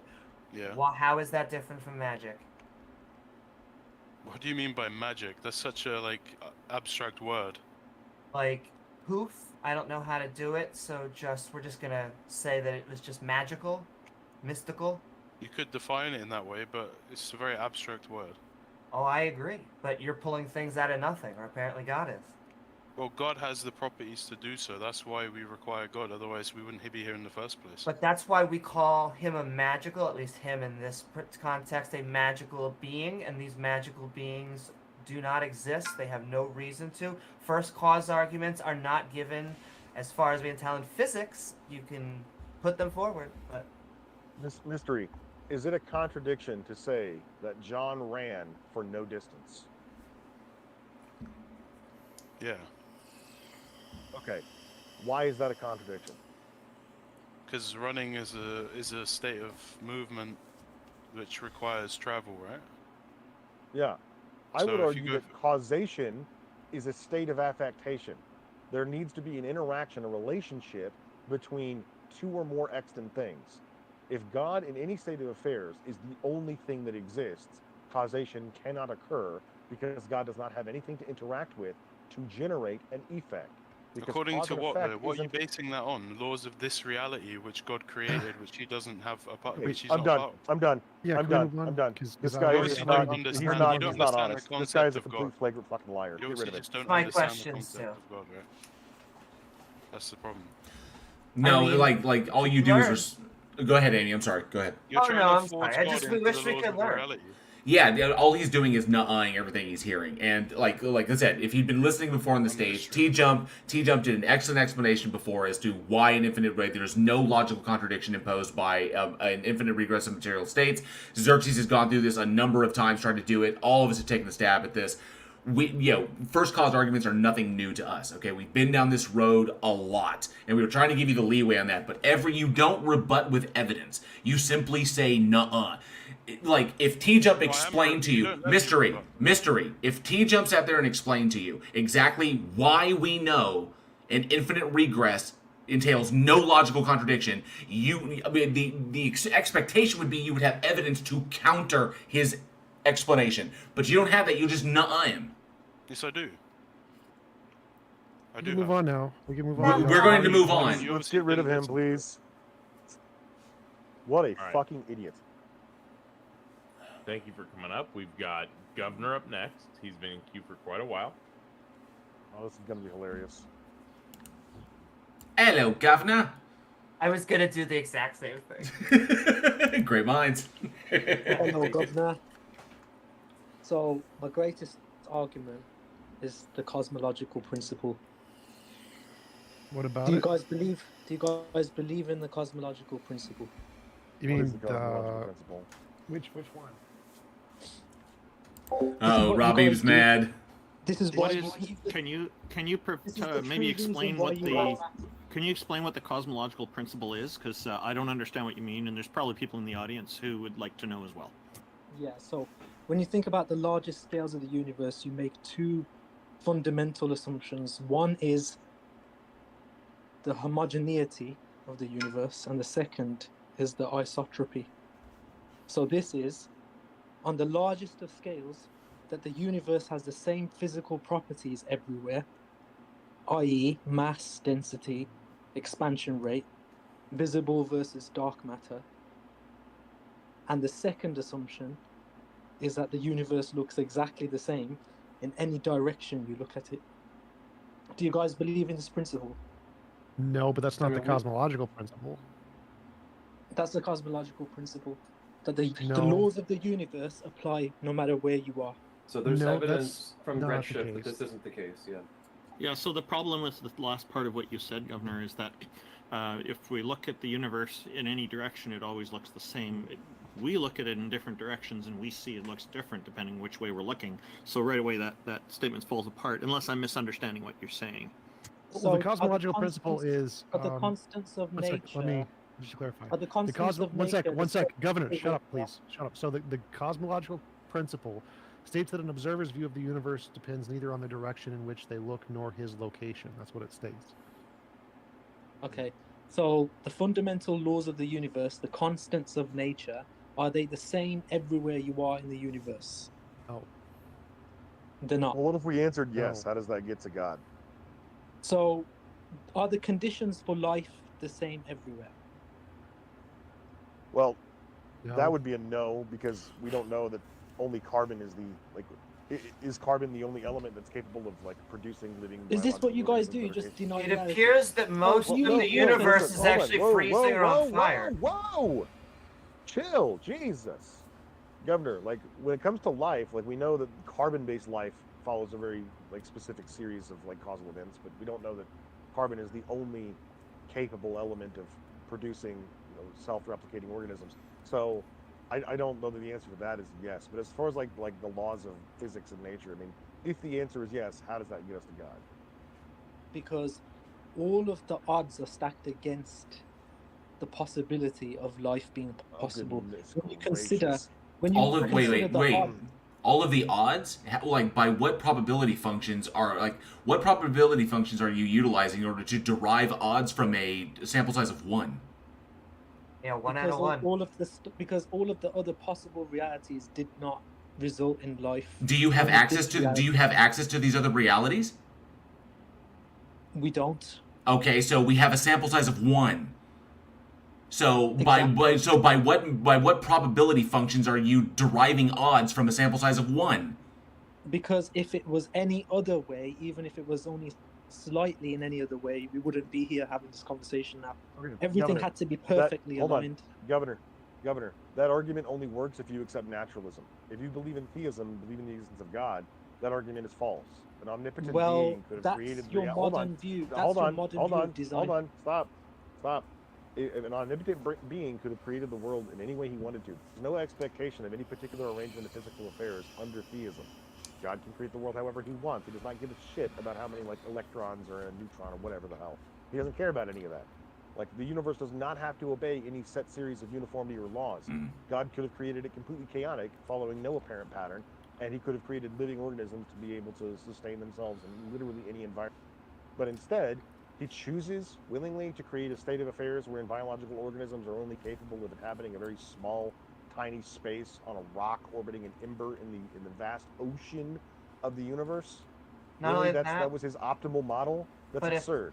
If life is carbon-based, it means it took billions of years until any forms of life actually evolved, and thus it was just a universe of hydrogen, helium, lithium.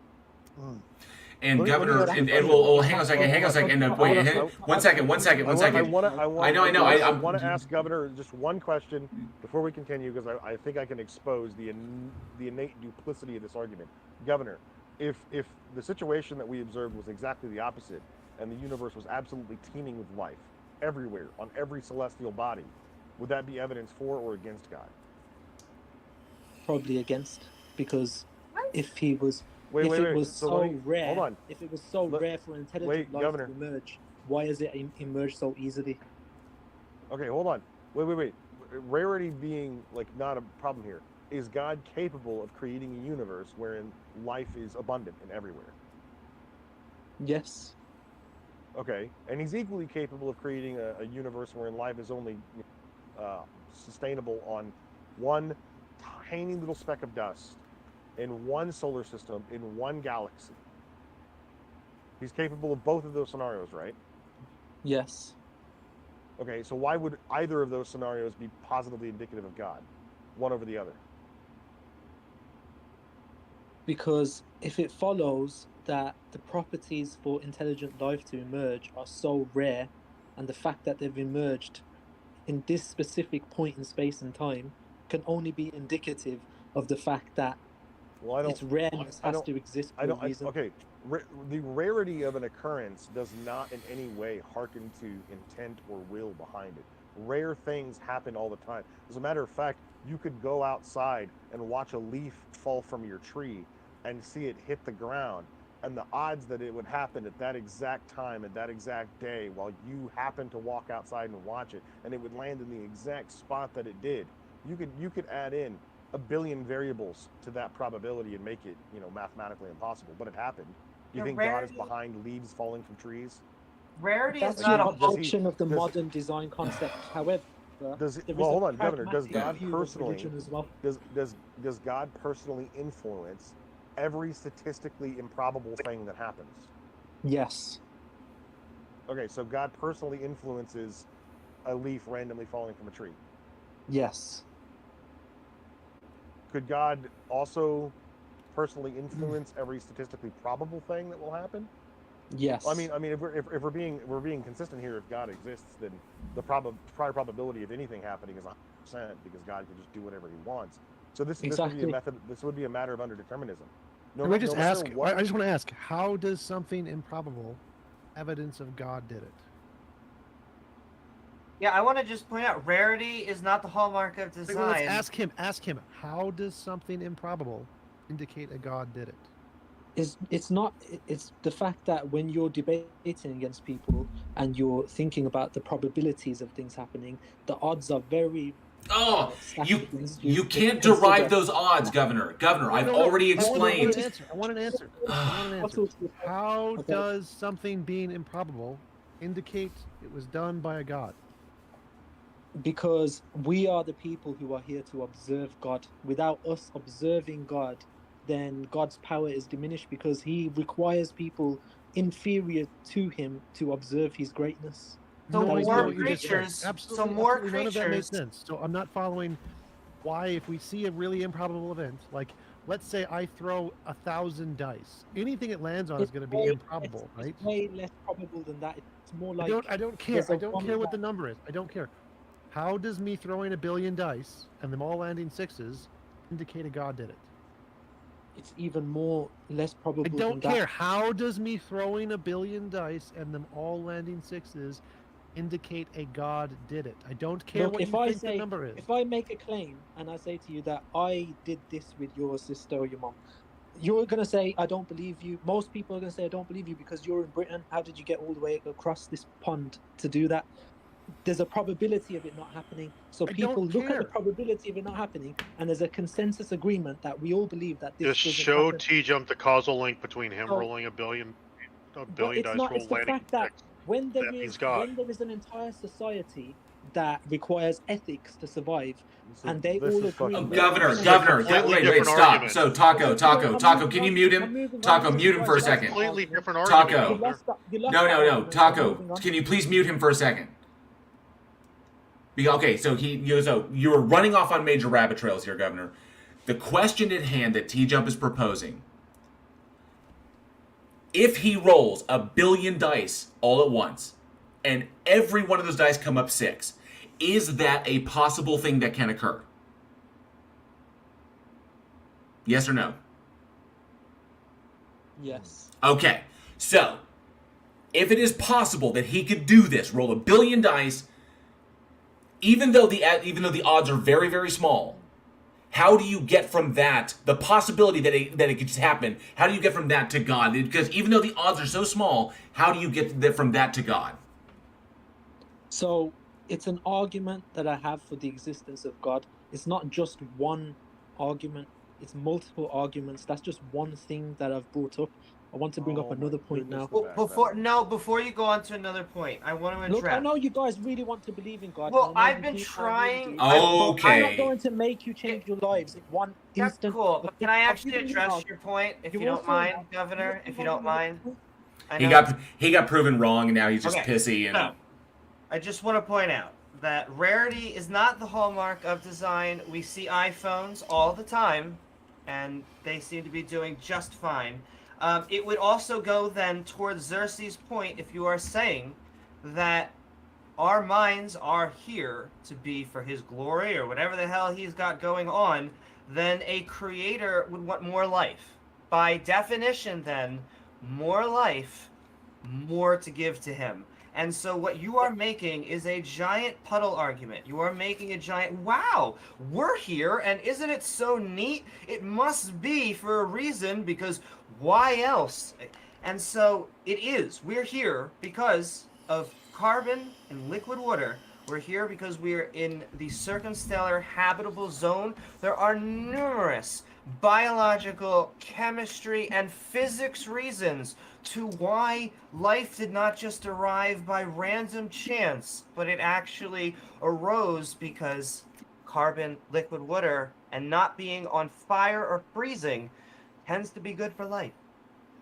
Governor, just one quick point. You're saying that we all want to believe in God. I have no interest in believing in God. I'm more interested in believing in a goddess, but I still just am not convinced in either case.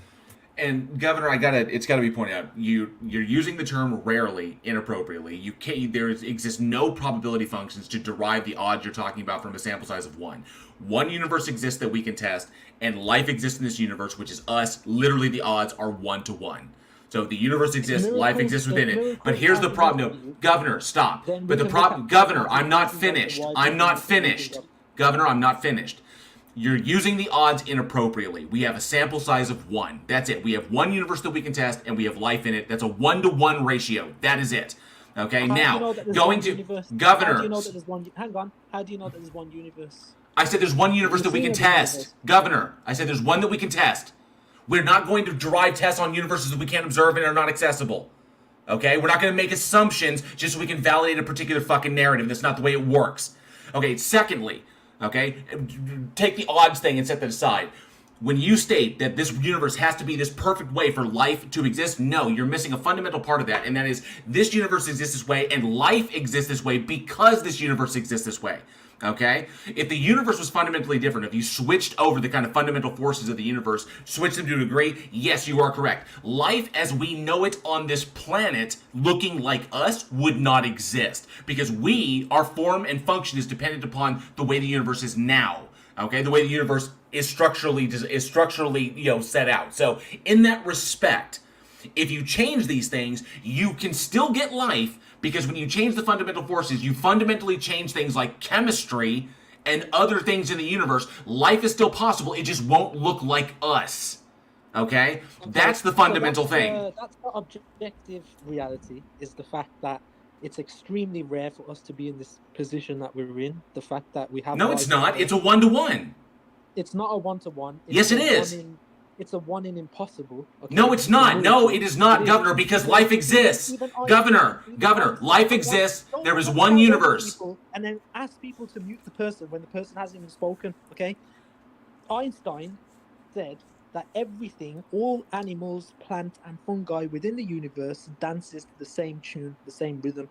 That's because everything in the universe follows the law of nature, no matter where you are in the universe. Okay, that's the cosmological principle. That's why Einstein wasn't a biologist, but a cosmologist, and made a stupid claim about something that wasn't his field. If you go to orbit, okay, you're not going to have the conditions you require to survive. If you go without water, you're not going to have the conditions you require to survive. If you go without God, this is irrelevant. This is irrelevant. Governor, stop. This is irrelevant. Governor, how many universes... Governor, stop it, or we're just going to boot you. We're just going to kick you if you don't shut up. Governor, stop ignoring what I put out and stop saying just nuh-uh. How many universes do we have access to test? 1. How many universes exist that have life in them? That's where you're wrong. We can test other universes? Every single person has their own subjective experience of the universe. So, but we're all interpreting the same universe, dude. Subjective experience inferior to your objective Governor, when we test the universe, we're all testing the same universe. Okay? It doesn't matter what you perceive. Some people do not occupy the same space. I don't give a shit about people's fucking magical thinking, dude. We exist in one universe. So all of humanity. Governor, so you don't care about people's subjective experience. You don't care about the existential experience of a person. No, I care about what they can. No, Governor, I care about what they can demonstrate. Governor, Governor, you can ask me a question and let me answer. This is what you guys do. You just shout over people. The atheist argument is. Taco, can you mute him, please? We don't want to believe in just mute him. Because if. So. You're going to ask me a question, and you're not going to let me answer. No, I don't care about people's subjective interpretations of phenomena. I care about what can be demonstrated. Not what they think or they feel a thing means, or whatever their personal intuition as to the value of it is to themselves. That is irrelevant. What is relevant is what can be demonstrated to be true. What is relevant is evidence. Novel testable predictions, to quote T-Jump on that, is so often. We have one universe that we can test. As a species, one universe we can test, life exists in the universe, the odds are 1-to-1. The probability of life in a universe is 100% as far as we can tell. given the current state of the universe. That universe can be changed at its fundamental level. It just means life that exists right now would not exist, but life would exist somehow else. It would look like something else. It would be a different element that it's based upon. Because when you fuck with the fundamental forces, the reactivity of certain elements changes. So it wouldn't be carbon, it could be silicone. Who knows? But when it comes down to it, the universe, by virtue of just like the way it is, the way light works, this universe could be teeming with life, and we could never know it because it's so far away from us that the light wouldn't reach us to indicate it. So there could be literally an advanced civilization out there that is living on a planet somewhere, but because we're 250 million light years away, they view our planet and they see freaking dinosaurs. Okay? And then we view, so that's what happens. Okay? The universe could be teeming with life. There could be millions, hundreds of millions of civilizations out there, and that's the mathematics of the universe. You can't just discount that. The mathematics of the universe, they virtually guarantee that we are not alone, but they also virtually guarantee that we will never encounter them. Because they'll either be long extinct before we ever get there, or we will be long extinct before they find us. Okay? You keep trying to add things to the equation that are unjustified. You keep trying to say that, oh, it's this, and you can't derive any of these conclusions logically. It's a constant of nature that no matter where you are, you're going to require the same conditions for life. It's also a requirement for an organized society to have ethics in order to survive. As I was saying before, I was rudely interrupted and then muted.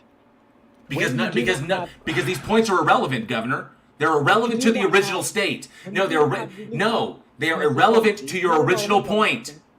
Why are you skipping to ethics, dude? We're still questioning your metaphysics, man. On the same point, I want to talk about. It's not the same point. You're skipping over to ethics. Yeah. We haven't even settled the metaphysics of Governor, you literally jumped. Governor, you literally jumped from cosmology. You literally jumped from cosmology and physics. Governor, you jumped from cosmology. You started at Governor. In 1 BC, okay? Governor, you started at cosmology and physics, and when you got trounced, you tried to jump to philosophy. Okay, so the pragmatic view of society is that we require religion in order to have ethics, because if people do not fear, Let's move on now. If people do not fear, you're just dropping the metaphysical argument. They're going to not behave. Blah blah blah. Empathy is something that we evolved. We evolved empathy. We understand this. We're social animals. We don't need a god for it. We're about marriage. We're about the sanctity of marriage and what it means. Yeah. I was gonna give you like a minute, but emotional appeal. Baked Alaska, you're up next. Just in time. I was hungry. You still killed shawarma for me. Now, is Baked Alaska referring to the dessert, or is he just a stone guy in Alaska? If it helps, JL. Why not both? I just saw an article on Twitter where it says that there's a substance in semen that... Stop, man. Come on, man. Come on, dude. Hey, let's end that. Hey, Baked Alaska, welcome. Thank you for joining us. What have you got for us today? Hey, guys. So I just wanted to pick up on some of the points in the prior conversations. Oh, sorry. Sorry to interrupt. Your volume is kind of low. If you could increase it about 20-30%, that'd be a big help. Okay, sure. Let's try to do that. Is that any better? We'll listen quietly. We'll do our best. Maybe if you speak closer to the mic, it might help. I'll try to. I turned his volume up on my end, so you can like increase his volume to 200% if you just right click his name. It doesn't come through on YouTube though. Did you want to talk more about like the cosmological or anthropic principles and arguments based on those? Yeah, I mean, I think those are good arguments. I mean, I kind of wanted to just zoom back a little bit because what I'm sensing in some of these conversations is the disconnect between believers and non-believers, and I think most of the people calling and all you guys are being intellectually honest in how you're approaching it. I think there's definitely a disconnect, and the way I look at it is when you're asking for evidence of something of this nature, you're going to end up getting sort of circumstantial evidence. I think the best analogy is like if somebody was to say like, what evidence do you have that another person loves you, right? Like there's no scientific way of establishing whether another person loves you. Behavioral evidence. Yeah, there is. Right. behavioral evidence, which is not conclusive. But there's also neurochemical evidence as well. Correct. There's fallacy. that, but that's True. also speculation. No, it's not. No, it's not. Speculation. We can actually induce it in human beings. We do not have Right, a scientifically Alaska. established, proven theory of the love chemical. There's just Yes, we do. No, we don't. Okay, then cite it. And who got the Nobel Prize for that? So oxytocin. No, you're confusing correlation with causation. No, Just because some chemical... Okay, one second. I just want to jump in. So this is a false analogy fallacy. It's common Yeah. among theists to try to compare like the reliability of science to this alternate realm of nonsense religious claims. All we need for evidence is something that can differentiate imagination from reality. Do we have that for love? Yes. Do we have that for neurochemistry? Yes. Do we have that for everything in science? Yes. Do we have that for religion? No. So I don't want any false analogies between science or scientific claims or anything about empirical reality because we already have ways to show those are real. We don't have any of that for a God. Zero of that. Okay, I disagree because I disagree with your ontology. Okay, you're trying. Basically, what you just said with imagination is you're basically arguing that there's an ontology to love and ethics and behavioral things that we put these labels on. You have no basis. Well, that's just to clarify. That's not the claim. So the claim here is that those have a methodological basis to show that they are not imaginary. Whether or not you accept that methodological basis, I don't care. The difference is that you don't have a methodological basis for God. That's the claim. There's a different. Okay, I get it. I got the claim, but I would say that's false because there's abductive reasoning that the same abductive reasoning that is used in science can be used to draw a metaphysical hypothesis that God exists. Well, it's not just abductive reasoning. So you only have abductive reasoning, which is affirming the consequent fallacy, by the way, for God, whereas science has abductive reasoning of empirically verifiable testable predictions. So we have the abductive reasoning, the philosophy part, plus actual real hard evidence, and you have just the abduction part, and you're trying to equate those two.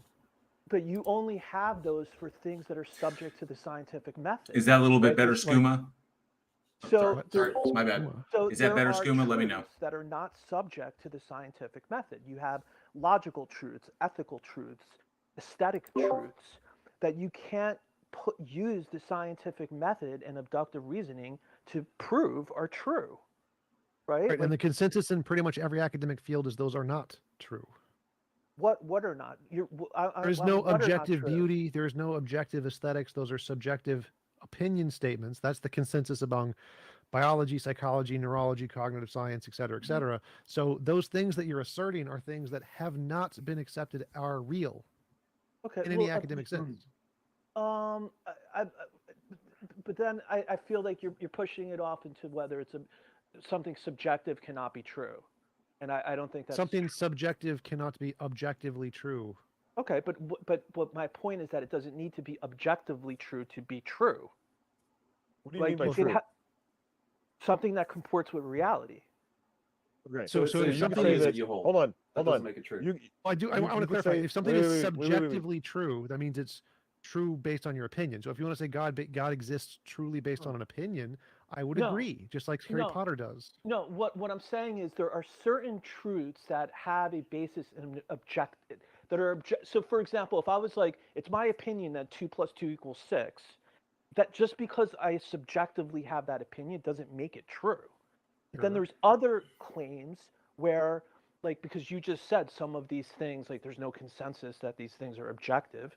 No, there's consensus that they're not. There is a consensus they are not objective. Right. So exactly. And what I meant by the subjective truth was that in relation to some of those claims, that it's not like 2 + 2 = 6, and I'm like, subjectively I think 2 + 2 = 6, and therefore it's true. It's in another category. And you I can't think what you're saying is that the person who would say that this value they hold is of supreme value to them is accurately reflecting what value they hold, not that it's universally true for everybody that would agree the same way.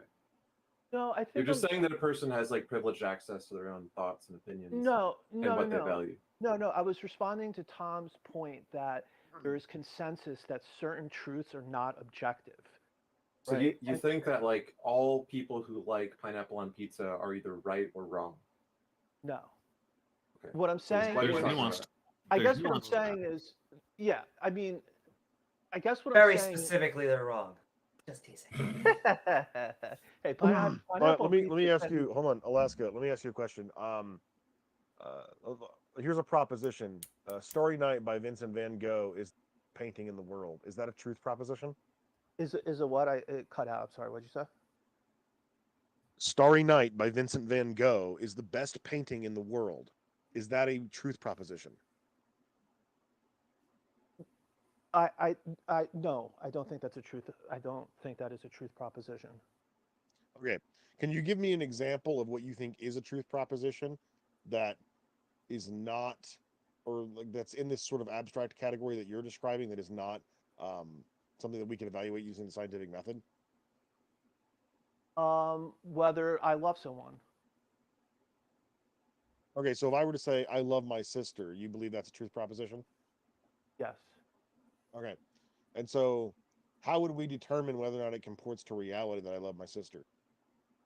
I'm not sure how we could determine something. I mean, I'm not sure how you could objectively determine something like that. That's my whole point. Well, what do right? we mean by love then? Like, what's the definition of love? What does it mean to love somebody? I think we have a common understanding of what that means, right? It might be difficult to define, but it means sort of that you care about them at a certain requisite level that goes beyond, mere affection. So it's a stronger. So, well, okay. So when people care about certain things or they intensely value them, that's coupled with certain behaviors that we can predict. So we have predictions. If I love my sister, then I will do certain things on behalf of my sister that I would not do for other people. And we can measure whether or not I consistently behave in a way that would comport with, having a feeling of love for my sister or my brother or my father or anybody. There's going to be counterexamples where people act inconsistently with how they really feel. That's the problem. Like, sure, maybe 8 out of 10 times. There won't be. So like if I were to say I love my sister, and then, or let me say a different one. Let's say I love my girlfriend, but then I routinely beat the shit out of my girlfriend, right? This sort of behavior would demonstrate that I do not, in fact, love my girlfriend. That whatever affectation I feel for her cannot be qualified as love, because love would preclude this sort of behavior by definition. So unless you want to create like a sloppy, inconsistent definition of love that doesn't immediately mitigate acts like, physically harming the people that you love maliciously, then I mean, I just wouldn't use that definition of love. No, I don't think, sure, I agree with what you just said, but what I'm saying is that I don't think you could reduce it behaviorally, because there's going to be cases where somebody acts inconsistent. Murder is not like a good example, but what I'm saying It's is not a that they perfect science, my guy. I'm just saying that there is a predictive method to determine whether or not the statement I love X person is truthful, right? We can approximate the truth of that. Does it comport with reality?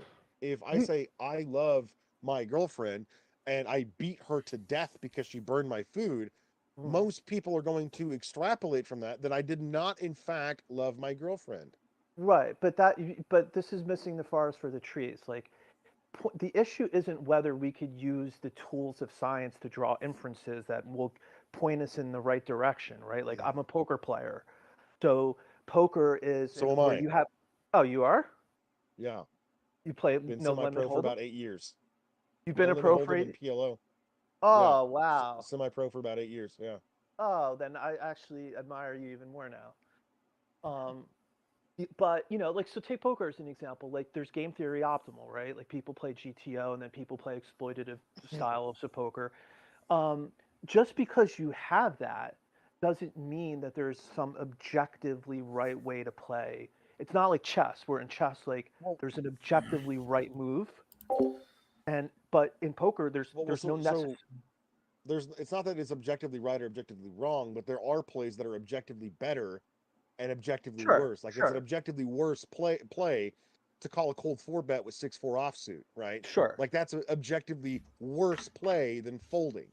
Correct. Like, but there's the certain like but the there's reason there is certain no objectively right or wrong plays is because, you know, you can get results oriented in poker. Like, you flop a full house with 6-4 offsuit, all of a sudden you're a genius, right?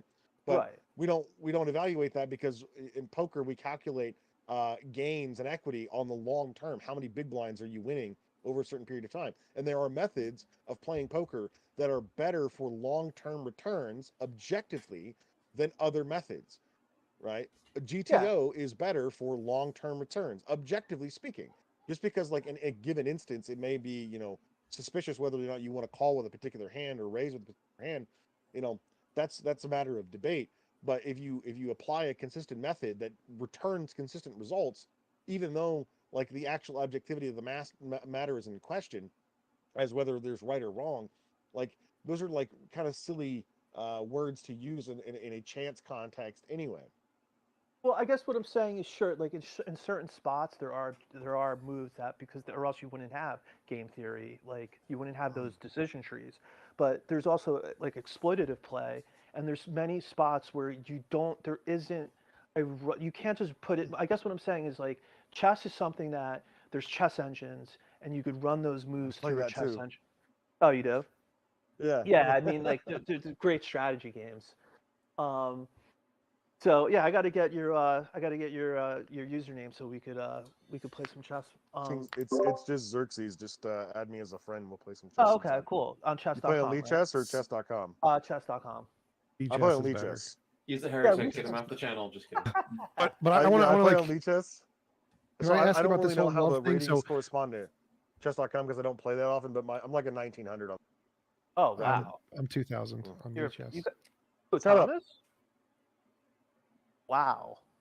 You guys are. I'm actually a paid chess coach, so I'm Oh Are you God, really? just get on camera and whip them out, you fuckers! Swear to God. That's awesome. So, can I bring up a response to something that someone said earlier? I'm not sure. I wanted to talk about this love thing. So, do you have an example of something? Because love, I think, is something pretty much everybody on the stage thinks we have full Hey, Donnie does that. Good scientific to see you, access bud. to. Thanks for Everything, being and here. most scientists think we have scientific access to. Is there something else that isn't something that we scientifically have a consensus on, can be demonstrated scientifically, that you think is of this new category that you're describing? Moral truths. Okay. And Right? so, of that, this will be a fun topic. so of moral TJ, truths, I'm going to politely request that I get to take this moral right, go conversation, ahead. because you take most of them. Okay. So, what do you mean when you say a particular thing is morally right? What are you describing about it? Like, obviously, we're talking about behaviors, right? We wouldn't diagnose. I know where he's going with it. I've heard this before in So, the we're Discord. specifically talking about the context of a particular behavior, and insofar as it affects other people, because generally we also don't really diagnose behaviors that don't affect other people. Yeah. Yeah. So, like, I one person might be able to say, like, me smoking, which I'm trying to quit. Actually, I haven't smoked in about a week. Props to me. Me smoking is an unhealthy thing for me to do, but it's not an immoral thing to do, so long as I'm not, like, actively blowing smoke in the face of babies. That would be an immoral thing to do, because I'm affecting another person based on my bad. So, what are you describing about a thing when you say that the behavior in question is morally right? What are you telling me about that behavior? Well, so I mean, I think the theistic answer is that, like, God is the good, and that things that are good are basically, like, that flow from God's goodness and are consistent with God's goodness, and sort of, and evil is like the absence of that good. Well, I mean, let's. The reason why we need to understand what we mean by goodness, because if we say that God is the goodness and goodness is God, well, then that's tautological and uninformative. So let's enter the Euthyphro dilemma. Are things good because God commands them, or does God He is good? I think because they are good, the things that He's commanding. I think it's neither of those. I think that's a fault. I think that dilemma has been, pretty much gone over. So it hasn't been. So my suspicion is that you're going to try and create the third option, which is that, similar to what you said earlier, that God's nature is goodness. Correct. But that's not informative. So, like, let's take honesty, for instance. Do you believe that God is honest? Yeah. Do you believe that God's nature is fundamentally honest? Yes. Okay. So is honesty good because it's an aspect of the nature of God, or is God's nature good because it's honest? No, I think basically what it is, and maybe you're I understand like why you're trying to get like a deeper explanation for it, but I think at a certain point, like you can't get beyond a certain description of something that's fundamental. Like you just reach that point where you can't. It would be like me saying like, you know, what is energy, or like what is a quark or something. So, Bake, if we don't hash this out, then the model of morality proposing is going to be functionally useless, right? It might So, be, but it's the ontology is what I'm concerned about. let me try to put this into other terms. Like if I were to say that, you know, murder is immoral, okay, and what is murder? Murder is the act of, you know, non-consensually terminating. Not a life, mahi-mahi, you know, Aaron. outside the context of things like war, the death penalty, or self-defense. Okay, so those would be the only exceptions to the rule. So if I just wantonly, you know, stab my neighbor in the chest because I don't, you know, like how high they built their fence, right? That would be immoral. Why I would consider that immoral is because my definition of immoral is a particular action or behavior which promotes unnecessary suffering or harm or diminishes human well-being, health, or happiness. Now, if your definition of immoral is that which does not conform to the nature of God, well, we hit a little bit of a snag there. Depending on which God you believe, perfectly conformable with the nature of God, kill people just irritating you.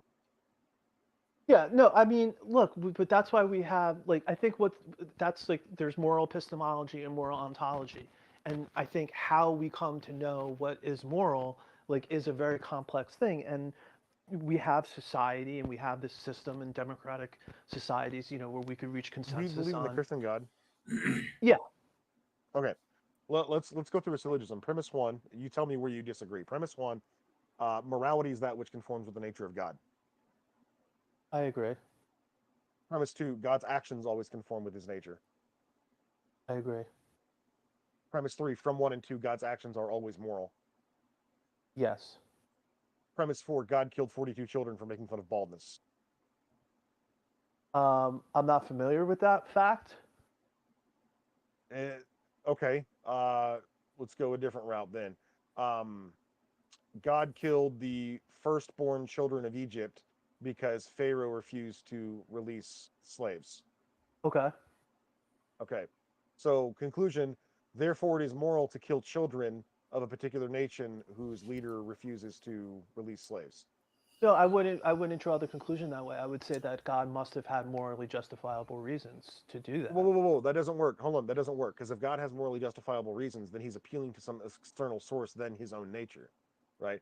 But based on the nature argument, whatever God does is de facto good by definition, right? So if for any reason God can morally do something that we can't do, well, it then necessarily follows that what's moral for us to do to one another is not predicated on God's nature.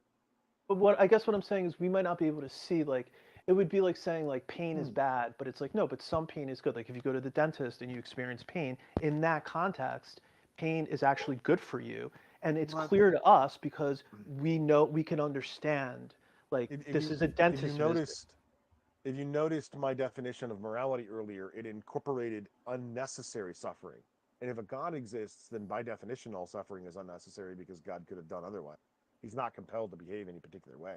So God could have, you know, released the Israelites from slavery without killing innocent children. God could have quelled the wickedness of Sodom and Gomorrah without destroying every person who inhabited the city. God could have found a different way to keep his chosen people, the Israelites, from complaining without, you know, opening up the ground and swallowing those who protested or allowing the camp to be infested by venomous snakes to kill tens of thousands of them. So there's plenty of ways God could have gone about doing certain things that would have been optimal. I mean, he's omnipotent. So unless you're going to argue that it's logically impossible for God to have released the slaves from Israel or the Israelite slaves from Egypt without slaughtering the firstborn children of every household in Egypt, from the lowest of servants to the highest of lords, that's a pretty heavy burden, my friend. Yeah, well, it is a big burden, but I mean, I think what it is that like we don't know, like we have limited knowledge of the world and the events in the world, and God is constrained by doing, like you said, only the logically possible things. And if he's created a world where we're free and people are free to do horrible things, that's not necessarily a given. But what I'm getting at here, saying that morality, what is moral, predicated on the nature of God. Okay, using that system, anything God does is definitionally moral.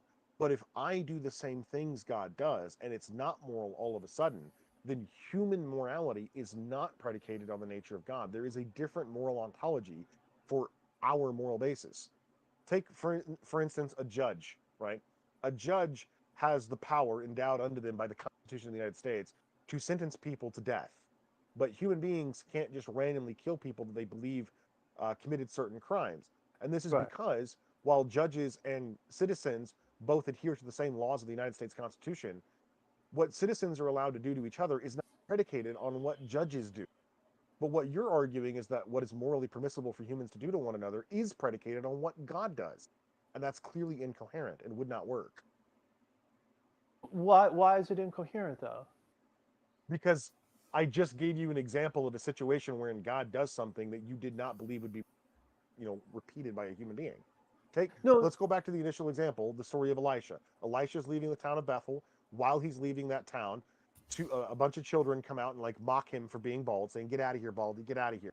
And then Elijah turns around to them and curses them in the name of the Lord, at which point God sends 2 bears to rip them apart. 42 of the children were mauled to death of the town. Mm-hmm. So you could go a couple different. He did it because they were making fun of this, or he did it because they were making fun of prophet, whatever the case.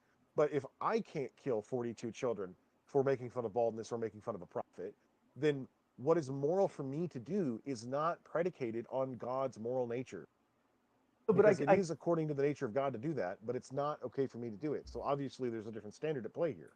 Yeah, there is a different standard, but isn't that sort of consistent with your judge example? Because if you're not similarly situated, no, because this would be the second horn of the Euthyphro dilemma, right? If this was the case, then there would be some objective Platonic morals out there that God is aware of, and he's merely relaying them to us. And there's a different set of rules for him than there is for us. But if our moral behavior is predicated on his own nature, then anything he does is definitionally moral, and therefore if we did it, it would also be moral. If it's not moral when we do it, but is moral when God does it, using his nature as the standard for what is moral for us to do. Just like we do not use what judges do standard for human beings. Just quickly interject. Sorry, hold on. Go ahead. Just to wrap it up, what is legal for a United States citizen to do is based on the U.S. Constitution, not the actions or natures of judges. Judges also adhere to the United States Constitution. They just have slightly different power than we do. There's just one question in our YouTube audience from Lorraine Grosfilla. She's asking, why is God assumed to be moral? Well, that's just a definitional thing. So they take the word morality and they just redefine it to mean that which is accordant with the nature of God, right? So the word moral doesn't mean anything in itself. It's just an arbitrary string of constant letters. That's all it means. It's just a word. It's a sound. And then we attach a concept to that sound. When I say a particular thing is moral, what I mean by that is it promotes human well-being, health, or happiness, or diminishes. What Alaska means by moral is that it conforms in some way to the nature of God, but his method of defining morality is inconsistent and inapplicable to day-to-day life, because there are plenty of things which are conformant with the nature of God that would not be moral if we were to do them. I guess so this is where I was seeing the disconnect. If God, for example, with the children, and I know there's things in the Old Testament where there are these sort of things that we look at as sort of almost moral abominations in a way, but one way that theists go to try to explain them is God is the giver of life, and that he could take life because he's so Alaska, pause. I'm not evaluating whether or not what I'm actually doing is moral. That's not my claim here. That's not what I'm trying to do. I'm not trying to say that God is baldness. I can make that argument, but that's not what I'm doing now. What I'm illustrating now is that if morality is in fact predicated on the nature and therefore character or acts of God, anything God does would be also moral for us to do. But because they're not, we know necessarily that what is moral for human beings to do is not predicated on God's nature. It could be perfectly fine. It's moral for God to kill 42 children for making fun of baldness and not moral for us to do that. Fine. But that would not be the system that you are describing wherein morality is predicated on God's nature. But why do you say that anything that God does, that if we do it, it's also moral, when my whole point is that we're not the same as God? Well, then that's just that's just moot at that point. Like if we're not the same as God, then saying that our morality is predicated on the nature of God is just silly, right? If Why? God's nature endows him, because if God's nature endows him with the moral things that we can't do, where are we getting our morals from? Clearly, it's not the nature of God, because what you're basically saying here, the active. So it's just derivative. Let's rework. It's just Hold on. derivative from him. No. Let's rework the syllogism, for instance. Okay, so premise one, morality is that which conforms to the nature of God. Premise two, which is wild that throughout God's this whole actions always conversation, conform to his nature. I'm Premise three, wishing God's that someone would actions are say, always you know, moral. we do have Premise actual four, God killed evidence 42 children for as making to fun of why baldness. morality exists and Conclusion, why it is humans moral have to kill children for morality. making fun There's of actual baldness. Okay, evidence we can trace. that follows. It hasn't the been logic touched on of that. We don't need syllogism. If you God disagree for with that morality. We conclusion, can explain you why have humans to have disagree morality one with of the evidence. So. premises. And so, unless you want to say right. the Bible is wrong, you can't. I think the disagree with first premise. four, I think I disagree with the first one. What was your first premise? that morality is that which conforms to the nature of God, which was your. Oh yeah, no. Yes, that's true. But I guess what I'm saying is like, it could conform. Like what we do has to conform, but that doesn't mean like it's identical to. It's just conformity with. So his morality could sort of be broader than ours. So like he could do things we cannot. If we did that thing. Okay, so well, no, that doesn't work, because if I were to say something like, all right, it is moral to kill children for making fun of baldness, right? That conclusion comes from the prior premises. So you have to disagree with one of the premises. If I were to say like, it's moral when God does it, but not moral when. Okay. Lars, the field of evolutionary game theory and our evolved capacity for empathy play major roles in these as a foundational structure for our moral determinations. Morality being extant to the nature of God. That the ability for us to empathize with other in our possession of mirror neurons were traits that were positively selected for because they allow us to survive by being empathetic with one another. And so empathy was positively selected for, the capacity for it. And so our improved empathy surviving on has allowed us to denote moral determination so we can maintain kind of like the social order and our survival. Already. So in either capacity, we're not predicating our moral decisions or our moral diagnoses on God's nature. So when I say, it's immoral for me to murder Jack because he, made fun of baldness, right? The reason why it's immoral for me to do that is not because it doesn't conform with God's nature. It very clearly does conform with God's nature to murder a person for making fun of baldness. So what is the fact of the matter that makes it immoral for me to do that?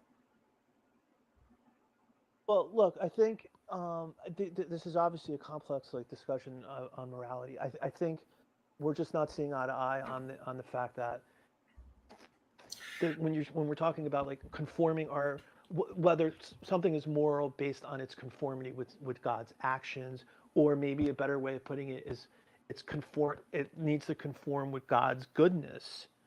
It's just saying because it conforms with God's goodness is uninformative. That doesn't mean anything. Okay, goodness is that which emulates from God according to your worldview. So saying God is good is just saying that God is himself. Yeah. That doesn't inform us that I have no way of knowing what is or isn't morally correct in that situation, because the God of the Bible is undoubtedly capricious. He changes his mind quite a bit. I agree with that. And that's why I'm saying I think that the moral epistemology question is a challenging one for the theist, but because there's not a lot of answers there. But let's make this a little bit more grounded. So you're arguing that in order to come to valid or consistent moral conclusions, that we have to believe in a God of some sort. That this is the best way of coming to this conclusion. Would you agree with that? No, it's. Hey, Leyland Squirrels, good to see you. I'm not arguing it from a practical. Yes, I do generally agree, because I think there's problems with any moral framework where. So, but here's a hot topic, Alaska. It is beyond reasonable dispute that the Bible overtly endorses and condones the institution of slavery. God clearly permits humans to own one another as property. Finally arrived at there. This is something that the overwhelming majority of the modern West has completely abolished. Okay, so I'm going to ask you a question. Is it moral to own a human being as a piece of property? No, it's not. Okay, God clearly allows for this, and even commands the Israelites to participate in this institution in certain instances, like in Leviticus and Deuteronomy.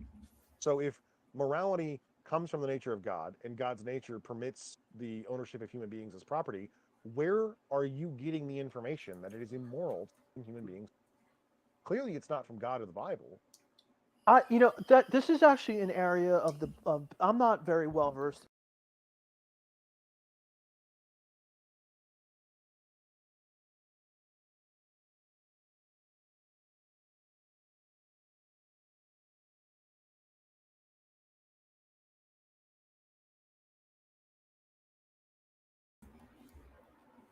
I don't know what happened there.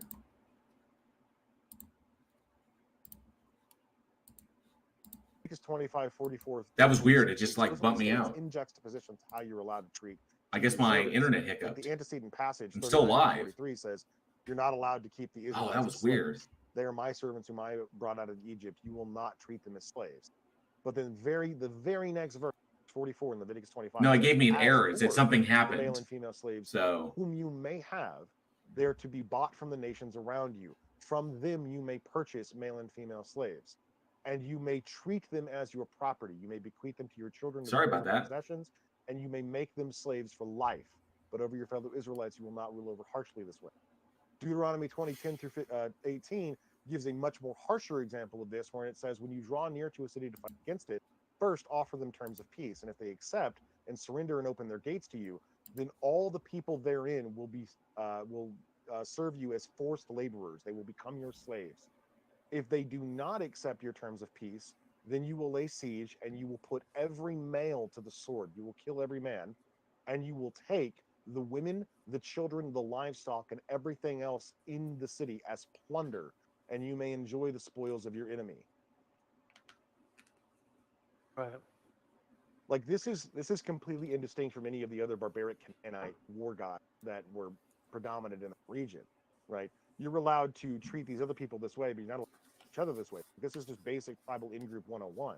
The God of the Bible very clearly allows for the Israelites to own human beings as property and even slaughter faraway nations, because that passage from Deuteronomy is referring to faraway nations. The nations that are close to you within the promised land, you will not let anything that breathes remain alive. You will annihilate them. The Jebusites and the Perizzites, the Hivites and the Hittites, the Amorites and the Canaanites, Philistines, all of them. You will purge them from the land. Everything, the livestock, the children, the women, the men, everybody. So the people who got to be slaves were the ones from faraway nations. So these Israelites are not acting in self-defense. This is not some self-defense war style. They are actively going out to other nations, other cities, conquering them and taking the women and children and men as slaves, or killing the men if they fight back.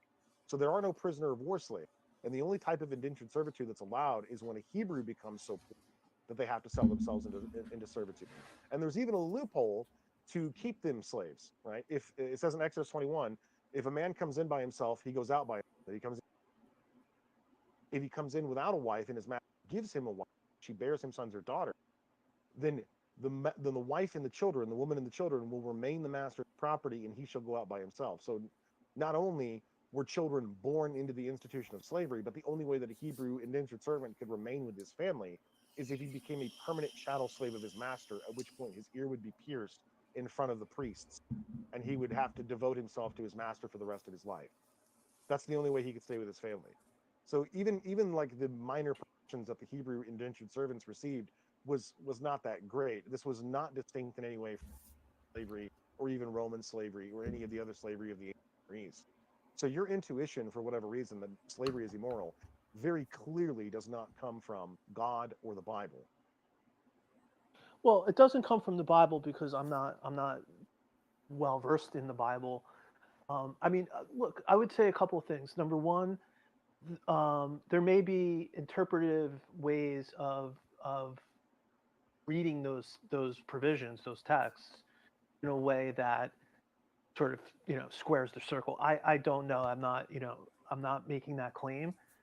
The other point I would raise is that something that I've heard. Yeah, Freight, again, it's in the I'm millions. not a historian, but like Why do you assume that though? Wait a minute, Alaska. Why do you assume that there's some other way of reading that so that it doesn't come off sounding as atrocious as just a plain reading of that? Well, because, like, for example, this it was going to lead into my next point, which was like many of the people who fought in the Civil War in our country were Christians, so they must have.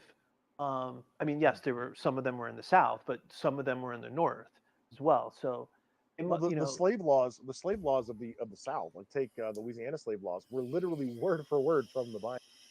You take a passage like Exodus 21:20, where it says that if a man beats his male or female slave with a rod, and he dies at his hand, then the slave master will be fined or punished. And if he doesn't die and gets up after a day or two, then no punishment, because the slave is his property. Louisiana Articles of Slavery, Article 173 from the 1847 slavery laws, states exactly the same thing. A slave is completely subject to the will of his master, who may discipline or chastise him, though not through unusual rigor, nor so as to maim him or cause his death. Right? The passage I quoted you earlier about, a woman and children remaining in captivity, children are born in slavery. It says the same thing in Louisiana Slave Article 181. It says that children born unto a mother who is a slave inherit the condition of their mother and are therefore slaves. I guess what I'm saying is, like, and this is one way I think Christianity differs from Islam, which is there are elements within the Quran which basically say, like, this has to be interpreted literally. Like, there's going to be people who come and tell you this means something else than what it says. I agree, Rebo. And those people have been corrupted. There's nothing like that in Christianity. So there's, I think, room for the person interpreting the Bible. Either one, there could be mistaken verses in the Bible, or they're not to be interpreted literally. And I think the religion has that flexibility. But it's it's hard for me to. Xerxes, do you mind if I ask a question real quick, Baked? Given jumping around in this whole, like, I have to ask, in this topic of morality, do you believe that human beings that morality is contingent upon a god, or morality is contingent on a god existing? Ontologically, I think it is, because I think the alternative. Yeah. Okay, so you believe that without a god, if no god exists, then morality could not exist. I think without a god, like morality would just be like basically what there's like a famous line with I think Michael Roos, who basically says that, like, morality is just like no different than our hands and our feet. Like, it's just a biological adaptation for survival. Okay. We're using the word morality, but it's not. Yeah. Well, even with God, though, even with God, though, like, God doesn't solve that problem, right? Because, as you were just very dutifully pointing out a minute ago, Christians can constantly reinterpret the Bible to mean whatever they want it to mean. Right. Morality is just equally as subjective. I have had personal conversations recorded on my YouTube channel of Christians saying things to me like, it is moral to have sex with children as long as you're married to them, or God allows little children to be raped because he's punishing them for sin, right? So clearly Christians can come to some extremely depraved moral understandings, right? There's also, like, the issue of homosexuality.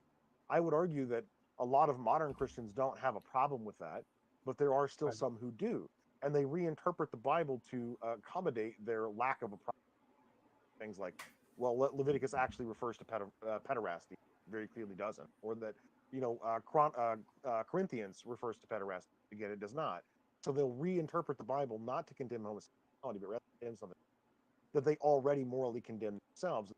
Doing is shoehorning the Bible into their own moral codex, which I think is what you're doing, because you think that there's some way of harmonizing the Bible so it doesn't support the institution of, because you personally don't support the institution of slavery, and you have created a moral system of morals in your mind that you think if a God exists, he would have to emulate these moral beliefs. That's putting the cart before the horse, my friend. Yeah, no, I mean, on some level, practically speaking, I might be doing that. I mean, I'm just looking at it more philosophically. Like, when we say that something is, I think we experience morals. I know some people don't even think we do, but I think we experience them, and we have a sense that something is wrong. That's where I was going with that, Big. Sorry to interrupt, but to kind of finish the point that I was getting to is, like, So human beings can make moral determinations. All right. So we know that we can make moral determinations, and we have an evidentiary and evidence-backed foundation for why we are able to do that. Okay. So human beings ourselves, we have the capacity for empathy. So now it's varied because the traits, the alleles that allow for the trait of empathy to be expressed by the brain is different for everybody. It's a very wide spectrum. Some people have a whole lot of empathy. Some people have very little empathy. Some people have none. Okay. Exactly. But Yeah. human beings are capable of empathy. Empathy is a trait that we evolved. Okay. And we see empathy in many, many other social species. Okay. We see empathy in other primates. We see empathy in the other great apes, the other members of the Homo genus. We see empathy in cetaceans. And there's many species out there that have empathy for each other. All right. Cool. So we have the ability to empathize with the other person. Evolutionary game theory, the field of evolutionary game theory, in the sense that we understood that cooperative action leads to more positive results long-term, selfish action leads to positive results in the short term for the individual, but negative results or disastrous results for the group in the long term. Coupled with our empathy and evolutionary game theory, our empathy allowed us to survive because we did not do things that eliminated unnecessarily individuals from the gene pool, because we need genetic diversity in order to maintain our cohesion as a species. So our empathy, those individuals who survived, their empathy was selected for through natural selection pressures. The natural selection pressures allowed us to survive, so empathy was selected for by nature. Now, those who have no empathy are selected against, because typically they're ostracized from the group. 100,000 years ago, we just leave them out in the wilderness and they would just die. We wouldn't allow them in the group because they're harmful. So empathy was selected for. And then over time, as more and more people survive who have empathetic traits and have strong empathetic traits, you're still going to get the zero empathy or the very little empathy, but we have ways of dealing with that. We put them in jail. We put them in asylums. We kill them, whatever. But in that respect, empathy was selected for. From that empathy, we derive our moral distinctions, what we should do, what we ought to do, what we can do, what we should never do, what we shouldn't allow. And from those, the ability to make those distinctions, we develop systems of rules. Okay, those like you should do this, you should not do this if you want to live in this society. From those rules come laws, and then in order to reinforce those into society, because the more people you get, the bigger your society gets, the more argumentation you're going to have. So you need a way to kind of instantiate them from a universal perspective. These are universal laws that you cannot disagree with, right? I don't want to interrupt and derail too much, but somebody pinged me and then DM'd me saying that the reason why God allowed things like, murder and slavery was because it was necessary given the economical conditions. But that's not true, because one, God is omnipotent. So circumstances to prevent these moral atrocities. But not only that, God explicitly says he'll do this in the Bible. In Deuteronomy 15, he explicitly tells the Israelites, do not be afraid that because the year of remission is approaching, i.e. the 7th year, to lend to your neighbor, right? Because don't be afraid that you're not going to get the debt repaid. If you give freely, I will provide, right? God is telling them he's going to supernaturally intervene and bless them so that they will not be in need. So don't hold out on your neighbor, because he will intervene in the natural course of events to prevent you from becoming destitute or poor. So no matter how economically devastating the decision to lend money, I don't know what T-Jump is doing in that particular instance, God will supernaturally intervene and prevent the consequences of happening. So no, the Israelites did not need to go around. T-Jump, you're hot micing, dude. Oh, really? Yeah. Yeah, so God is omnipotent. He can control nature. He does not need to let his people go around murder, rape, and that's not necessary. But that's the whole point. None of it is necessary. So all suffering which occurs is unnecessary if an omnipotent God exists. And so, by that understanding, God I'm going to lose my train of thought. Suffering on us needlessly, and would, by any definition of that, be immoral. So, given that we have evidence that can back up why we can make moral determinations. We have a preponderance of evidence that backs this up. We understand this from an evolutionary perspective, evolutionary biology, from a genetics perspective. Why do we need God other than to kind of reinforce things as a concept, but we don't need it for an ontology? We understand that the ontology of morality, of being able to make moral distinctions, even though those distinctions are subjective, okay, they're just subjective to the individual, to the group, to the community, to the nation, to the planet. The hard part is finding a middle ground up the middle of that, up through all of that. But we don't need a God to do that because we have an ontology for morality, and that is our evolution. Well, but I guess I kind of wonder if empathy is broad enough to serve as that foundation. I mean, so many moral things are not related to your empathy, right? Well, it's rooted in our survival, is what it is. That's it. Just like organisms have a drive to survive, a survival imperative. So that empathy was a trait selected for that improved our survival odds and improved and increased the odds of us passing our genes on to the next generation. Those who had no empathy were selected against because they were ostracized from the society, and their odds of passing their genes on were reduced. And this is like millions of years ago. So the unempathetic, or you could describe them poetically as the evil that is born, those who have no empathy or cannot empathize with others, or the mentally broken, or whatever you want to put it, these individuals were selected against. They still pop up because there is no set framework for like, this is what morality is and everybody's got it. Okay, morality is a function of the brain, but no two brains are identical, so you're not going to get identical empathy amongst everybody. So in that respect, we select against nature. So nature selects against it because our choice of who we ostracize is an evolutionary pressure in and of itself. So as we move along, now we don't just kick them out in the wilderness and let them die. Now we put them in jails and we put them in asylums, and they don't get to pass their genes on, and so on and so forth. So it's still there.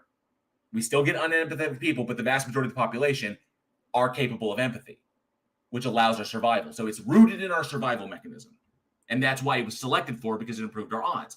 That's your ontology. That is where the basis, the foundation for our moral determinations comes from. Evidence-backed. So with the evidence backed, do we still need God to explain morality? Well, no, I think there's an explanation that is based on evolution, like you said. I mean, that certainly is an alternative explanation. Well, it's not alternative, it's the evidence-based. And it requires no God. So if I've got the evidence that supports the conclusion, how is it that human beings can make moral determinations? We look to our evolution and it explains this, what was positively selected for. Great. We have an explanation. We have an ontological explanation as to why human beings have the capacity to make moral distinctions. Because it's rooted in our empathy, which is rooted in our survival, which is positively selected for by evolution. So there you go. I don't need a God in order to make these determinations. Or I don't need to conjure a God, or maybe I do, to kind of justify how I want to behave. Right? So what's more likely? That a God arbitrarily set up the system where we can derive these things without a necessity for it? Or human beings created gods to justify how they wanted to operate in their group and in relationship to other groups that are outside of them? Okay, but I just want to make sure that we're clear with the implications of what you're saying. Mm-hmm. What you're saying is morality is just a tool for survival. Yes. It is nothing more than that. So if it's either it has some sort of adaptive benefit to us. Yes, it absolutely does. There really is no objective good and evil then. There are exactly. Well, I would say as far as objective goes, no.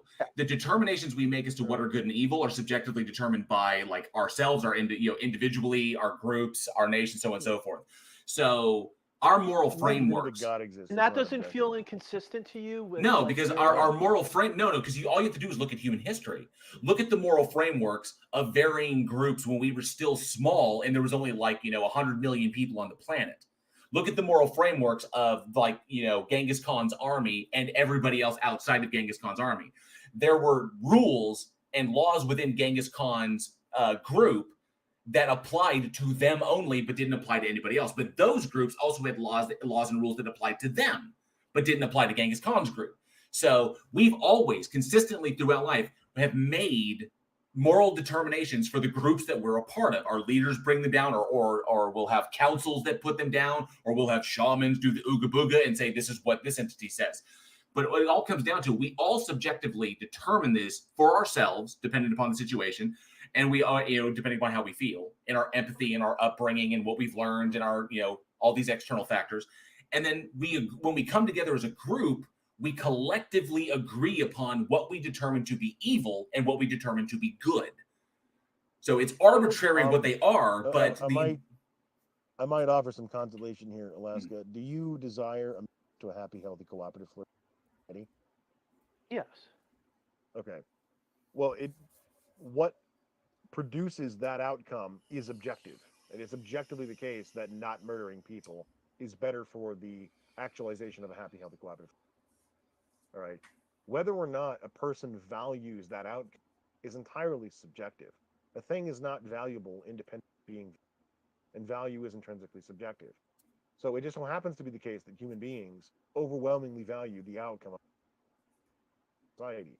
We desire to improve our circumstances. Whenever we encounter individuals in the society who do not desire that outcome, those are the kind of people who get killed or locked in the concrete box, right?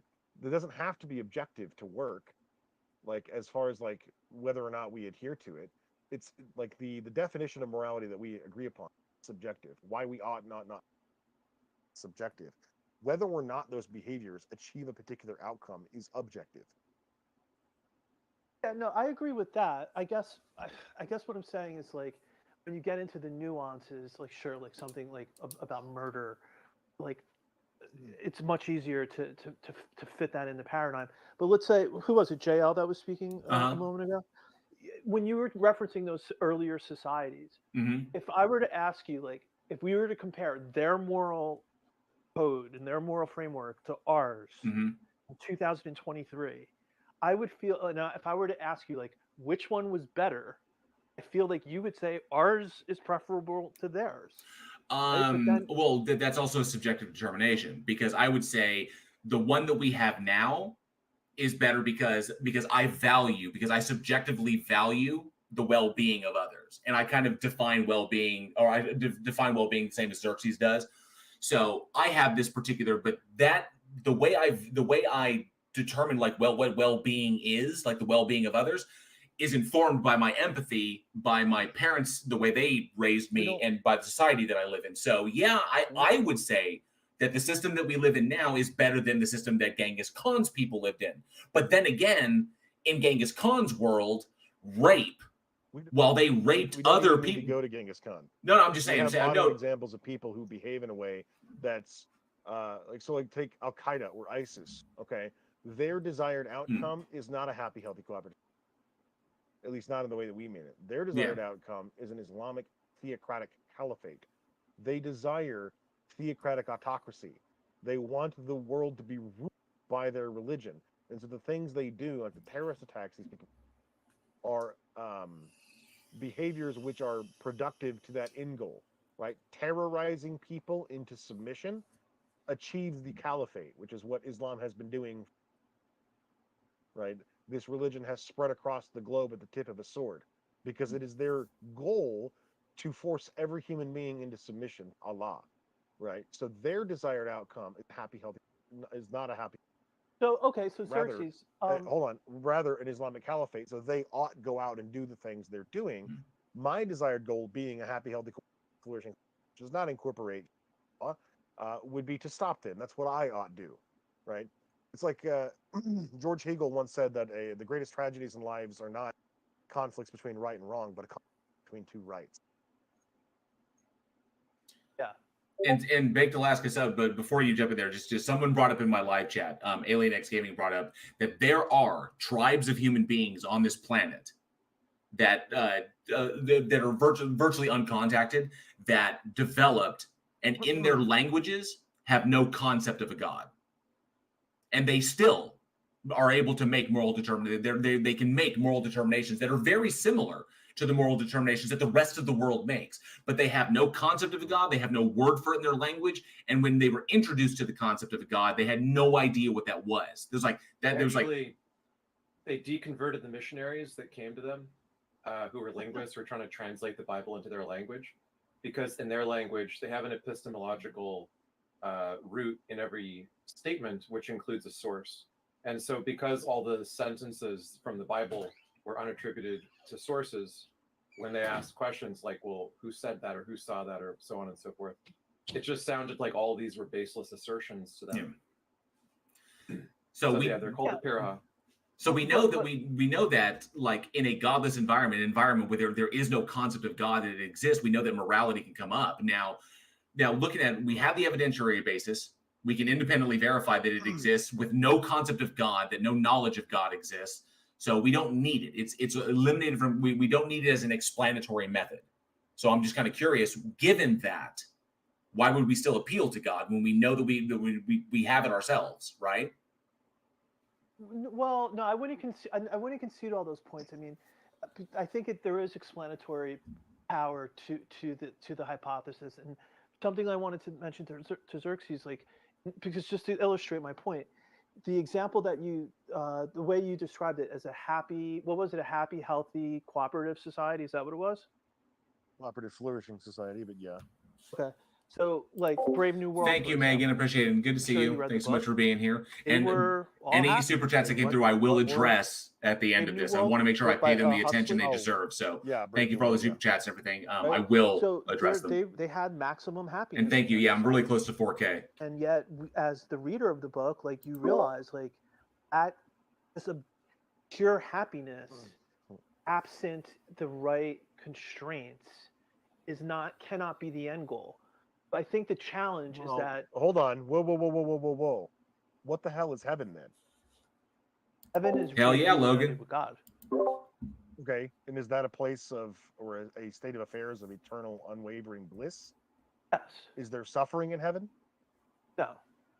Okay. So then utopia is still the end goal, even in Christianity. That's so seductive. Okay.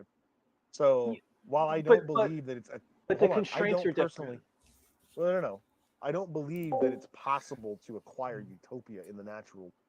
I'll be right back. I gotta let the dogs in. By nature, prohibits the complete reduction of suffering and anguish. Like, there's going to be some suffering and anguish, but an omnipotent God could create a state of affairs when there is not. If you play the game honestly, and you were to compare what would we expect to see in a world run by an omnipotent, omnibenevolent, perfect God versus a world which is not run by that, you would expect certain things. You would expect, first and foremost, that in the aforementioned world, the former, wherein there is this omnipotent, morally perfect God who created the universe and desires to have a personal relationship with every human being on the that we would just know that. This would be like an intrinsically knowable thing to every person in the world, and we wouldn't even be having this conversation. There's no explanation as to why God is playing peekaboo with the universe in the theistic framework, at least when you're a Christian anyway. But it's perfectly explicable in the non-theistic framework that some people would believe in a God and some people who believe in God would believe in different gods, predicated primarily on region, culture. Can't hear Xerxes. I mean, you kind of got the gist of what he was saying. He's saying that there's no reason. I'm not talking. I stopped talking. You cut out right before you finish your sentence. Yeah.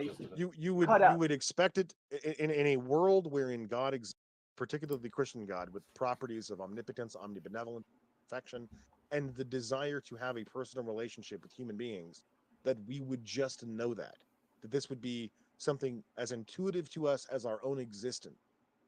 But in a world wherein God does not exist, you would expect that some people would believe he does, some people would not believe, and that the people who do believe in God believe in different gods based on culture, based on region, based on geography, right? It's not a coincidence the majority of religious people in the world share the same religious parent. Well, no, I think there is an explanation, Xerxes.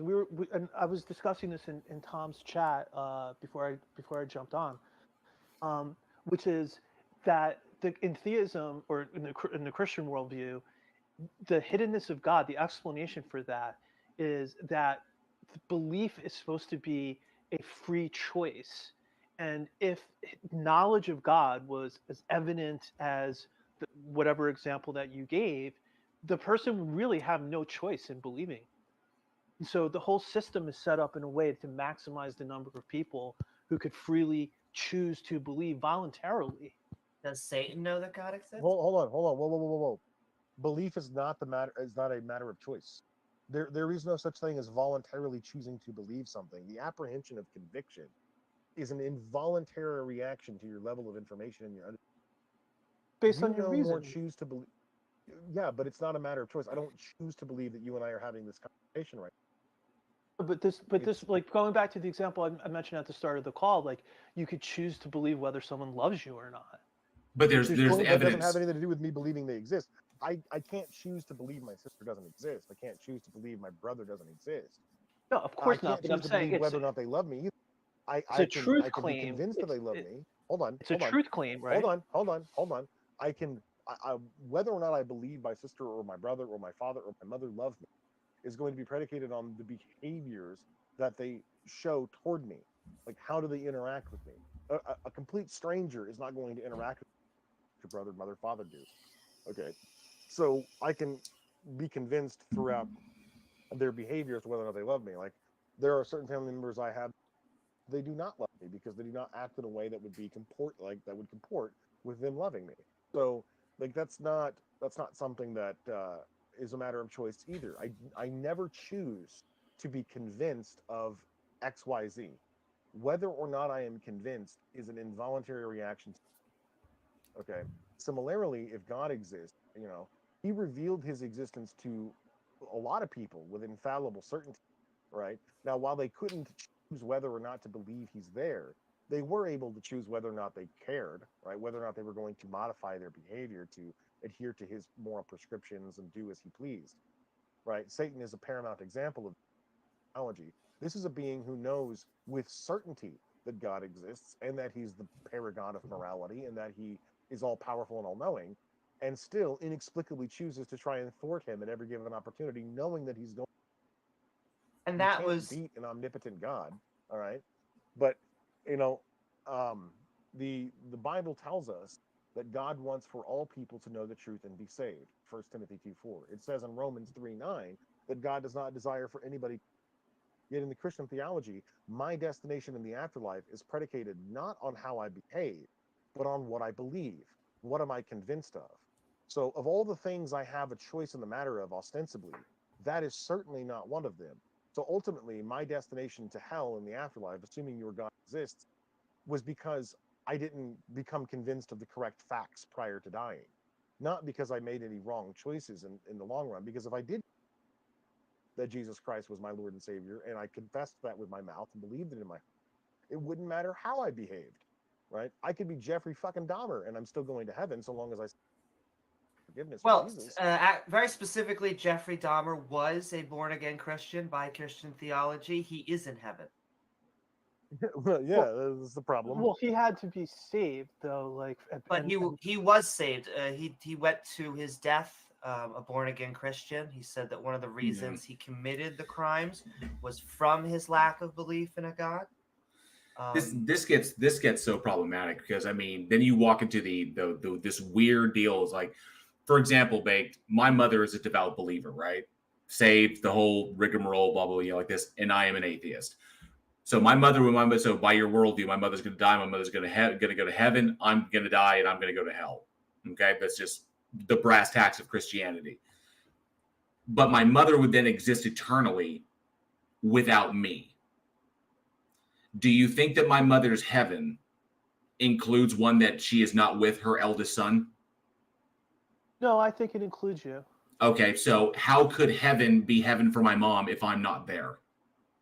Well, I think of this actually in the context, like I have a pet dog, and the way I look at it is like I don't know if like animals are eligible to go into heaven, but like you said, like my version of heaven, he's going to be there with me, whether that's just like in my mind or whether he's actually there. Like I might not be able to tell the difference.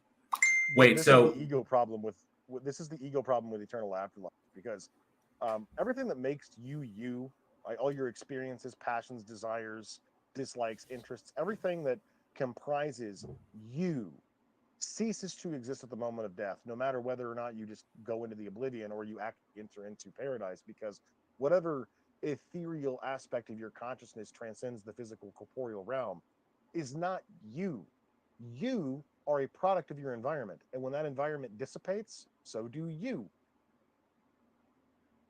Well, that's the concept of yourself. Like if you have like a soul or. Well, yeah, that's the whole point. Is like, for example, my mother. Okay, she dies, she goes to heaven. I die, go to hell. I am not in heaven. How can my mother's heaven be a heaven if I'm not there? Because her idea of heaven would be all of the family together again forever in bliss and whatever. But I'm not there. So how can her heaven be a heaven without me, knowing that I'm not there? But then you bring in this whole thing that, well, she wouldn't know I'm not there. She would kind of have this inkling that I am there, which means that my mother would be, which means my mother is being deceived. Okay, because she's being given a false sense of of her perception in order to quell the idea that her heaven would not be heaven if I'm not there. So she's getting a false sense when in actuality, the actual state of affairs is I'm in hell, which means my mother's being deceived. Or the aspect of my mother that recognizes me and loves me, it does not survive to go to heaven, and it's something else entirely, which means it's not my mother in heaven, but it also entails the other side, which means it's not me that goes to hell. So there's problems there in that. It's like, how can a heaven exist if your loved ones are in hell? How can heaven be heaven for me if the people that I love and respect are not there to enjoy heaven? It's a good question. It's a good question. I honestly, I haven't thought about that. But beyond my dog, I kind of assume like everyone else would be in heaven with me. But it is a good. I mean, it's a good point that you raised. I mean, it could be something like you know, in our. I always pictured it kind of like the way we dream. Like heaven was some variation of that level of awareness or consciousness, and if something happens in your dream, is that objectively true or not true? It becomes like very hard to answer that question. Can I ask actually, if does that mean in heaven there is a possibility that your mother actually is burning in hell, but they've created a version of her to placate you or at least feel good and have your version of heaven? You mean for JL? No, I mean for you. I mean, like, so it seems like you let's just take your dog analogy. You're saying that the dog could either not exist, but it doesn't have to, right? We could take it to humans. Let's say your version of heaven includes your mom. And so it turns out that she actually didn't believe in a God. She was just saying that, or even the wrong denomination. She was the Second Baptist Church instead of the First Baptist. And so she is now in hell. And the contradiction here is you don't want your mom to be in hell. And so they've created a version of her, like this dream world, like your dog. Is that your mom? Are you? Yeah, I mean, like, it could be, because I guess the question it's like, what do we really experience? Like, if there is a heaven and your consciousness like goes on to that afterlife, what is that experience really like? Like maybe it's nothing like our experience here, where we have kind of like these separate, distinct thoughts and things. Because like also like supposedly like, you know, in heaven you're not supposed to be able to sin, or there's no evil, so then your freedom is restricted. So there's obviously like there's boundary constraints, and maybe there's some way of making it coherent, like in that framework where, you know, because if your freedoms are going to be limited, like maybe there's some way that God makes the person feel complete. And well, our freedoms are kind of already like the speculation that you're doing here now, like in our sort of awareness, just pure euphoria. You're breaking up a lot, Xerxes. You're breaking up a lot, dude. Can you hear me now? Is that better? Much better. You're good. You're just running out of time. So go ahead, Xerxes. You were just dropping out a bit. Yeah. That's all. No, my bad. It's the filters on my microphone. Yeah. So this speculation that you're doing about how God could, you know, implant euphoria into our self-awareness. Well, he could have just done that from the. He never needed to create this physical corporeal realm wherein wanton amounts of unnecessary suffering would occur and atrocities would be committed in his name, and he would even participate in some. I mean, this is an omniscient being who knows all future outcomes. Okay, so either you believe that he willingly decided to create this particular universe or the other, which would paint him in an extraordinarily bad light, or he didn't have a choice in the matter, which creates a modal collapse, and that comes with its own bag of worms. But switching back to the problem of non-belief for a minute, why do you, Baked, think that there are people in the world who are not convinced your God exists? If he really exists, and he really wanted everyone to be saved, don't you think the first step to that would be us all knowing that he exists and that the facts relevant to our salvation are true? Yeah, I mean, like, I think ultimately, it's a good question. I mean, I think, and to bring it back to what your last point was, I think the essence of like our lives is like freedom. It's almost like as Americans too. I think like it's hard to think of living without like the freedoms that we have, and those freedoms. It's like So we've that's never why. not had them. But if your God really exists and he is the paragon of moral perfection, why wouldn't you want to be the autonomous slave of this entity, right? If you desire what is good and what good is just doing whatever God wants you to do, why would you ever desire to have any other option? Like God had to create us with the desires for things alternate to his will, right? He had to create us in such a way that we would desire certain things beyond what morally permits. He could have created us in such a way where we didn't desire certain things. Like I don't have a choice over what were. Like I But don't that's what I mean. What would be the choose. point of that? What would be Well, that we like just be what's the point of, robots? what? Yeah, but what's the point of the inverse? That most of his creations will suffer eternal conscious torment and fire? I would much prefer to be a robot than be eternally tortured. And I would prefer to not exist than be in heaven, because an eternally unchanging state of affairs is just a nightmare. Because it's like eternal, and it's like literally, if you have eternal bliss, okay, the thing about being human is that change is necessary. Like change the state of affairs is necessary. You need stimulation like that. An eternal state of affairs that's just like bliss eternally and just like one state that never changes. I cannot think of a greater hell than that. At least in hell, there's pain, and the pain is commensurate with the torture.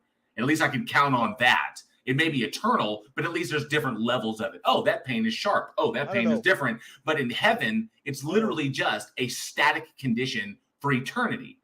And it's like I don't know. I agree with you there. Like JL, like hell is at its most primitive concept is the worst possible misery, and I don't think that it's like conceptually possible to desire the worst possible misery, because yeah, but if you're at 100%, if you're at 100% the worst possible misery for eternity, then it never changes, and then it all becomes equal. Then your state of affairs simply becomes normal, and eventually you acclimate to it.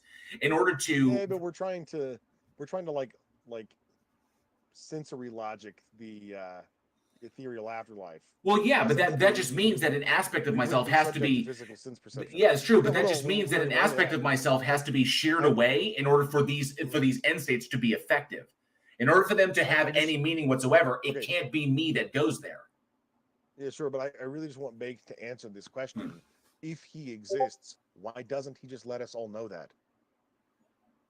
Well, no, because this is what I think. I thought I did answer this earlier, because if God did that, then there could be like a lot of negative consequences, because you don't know how people, like, for example, like what I find so amazing is intelligent people, morally good people like yourselves, like everyone who've spoken to so far, seems like very intelligent, very moral, and yet like that. And I'm saying, like, if under this theistic framework, like if you believe in God, like you could go to heaven and get eternal bliss, you're still choosing not to believe. You're still making that choice where you're like, no, we're not. Belief isn't a matter of choice, Bake. You're not choosing to believe God exists. It's just what makes the most sense to you.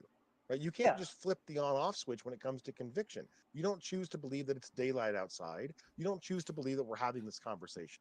You don't choose to believe that you're not Superman, nor could you choose to believe that you are Superman and jump off a roof to prove it. But you have to choose to have an open mind. No. Like Baked. There is a difference between understanding that a certain thing is the case and choosing what you do in response to that, right?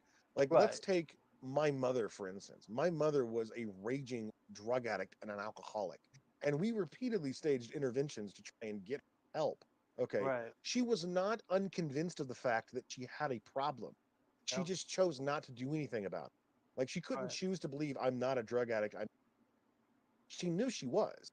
Like, this was not a matter of dispute in her head. She just didn't care to do anything about it. And similarly, in this, and I could drop down to my knees and ask for this, or I could go out and find, you know, that the fact of the matter is that what we choose to do is not entirely predicated on our knowledge of the time. It's partly predicated, sure, but I have never in my life met a Christian who says, God saved me. I have a relationship with God and Jesus, but they don't believe he exists. Do you think that you're in any way being compelled, coerced to do as God wants you to do just because you happen to be convinced he exists? Okay, so we're going to need to bring this to an end. I'd like to give Baked Alaska 1 minute to come up with some final thoughts on our conversation. Will 1 minute be enough for you? Yeah, definitely. Thank you. And I really enjoyed the conversation. I mean, like, I'm keeping an open mind. I'm not one of those people that just like, I'm so dug in, and I take a lot of, like, this actually, like, there's several takeaways from this conversation that I kind of have for homework for myself. But just on the last point, like, I had an opioid addiction problem for a really long time. And so I'm so familiar with that because I knew had a problem. I saw that, like, how much money I was spending on it, the damage it was causing in my life. Nah, he likely heard something every outside. day, like, you just live day to day. And with you know, like, you have a problem, but you, like, to then take the step to actually fix the problem is like an entirely different issue. And like how that eventually came about, like, it really had to, like, leave a path of destruction in my life that, I'm still reeling. I don't want to rail off into, like, the negative consequences of drug addiction. Like, what we're talking about right now is like apprehensions of knowledge, convictions in what is the case about your reality and experience and environment, right?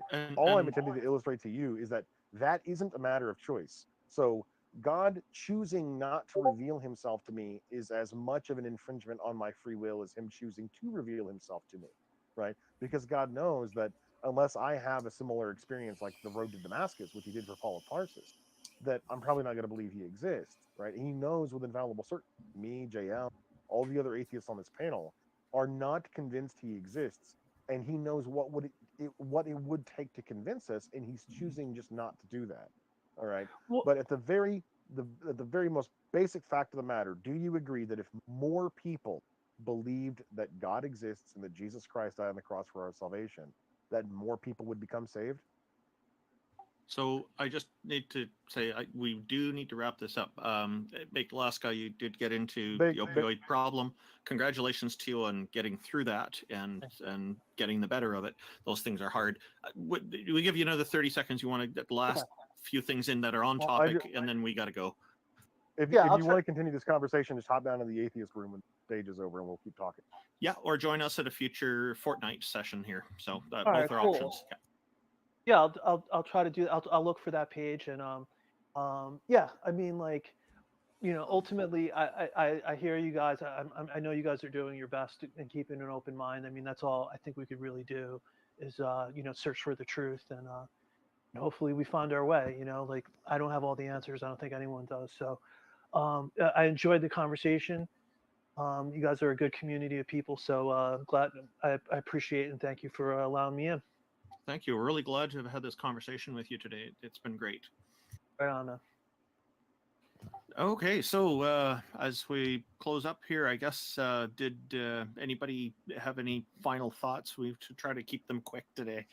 I'm going to go open up the atheist room and drop a link in the Heathen Hangout chat. Sure, yeah. Peter, did you have any final thoughts? Let's try to keep these brief.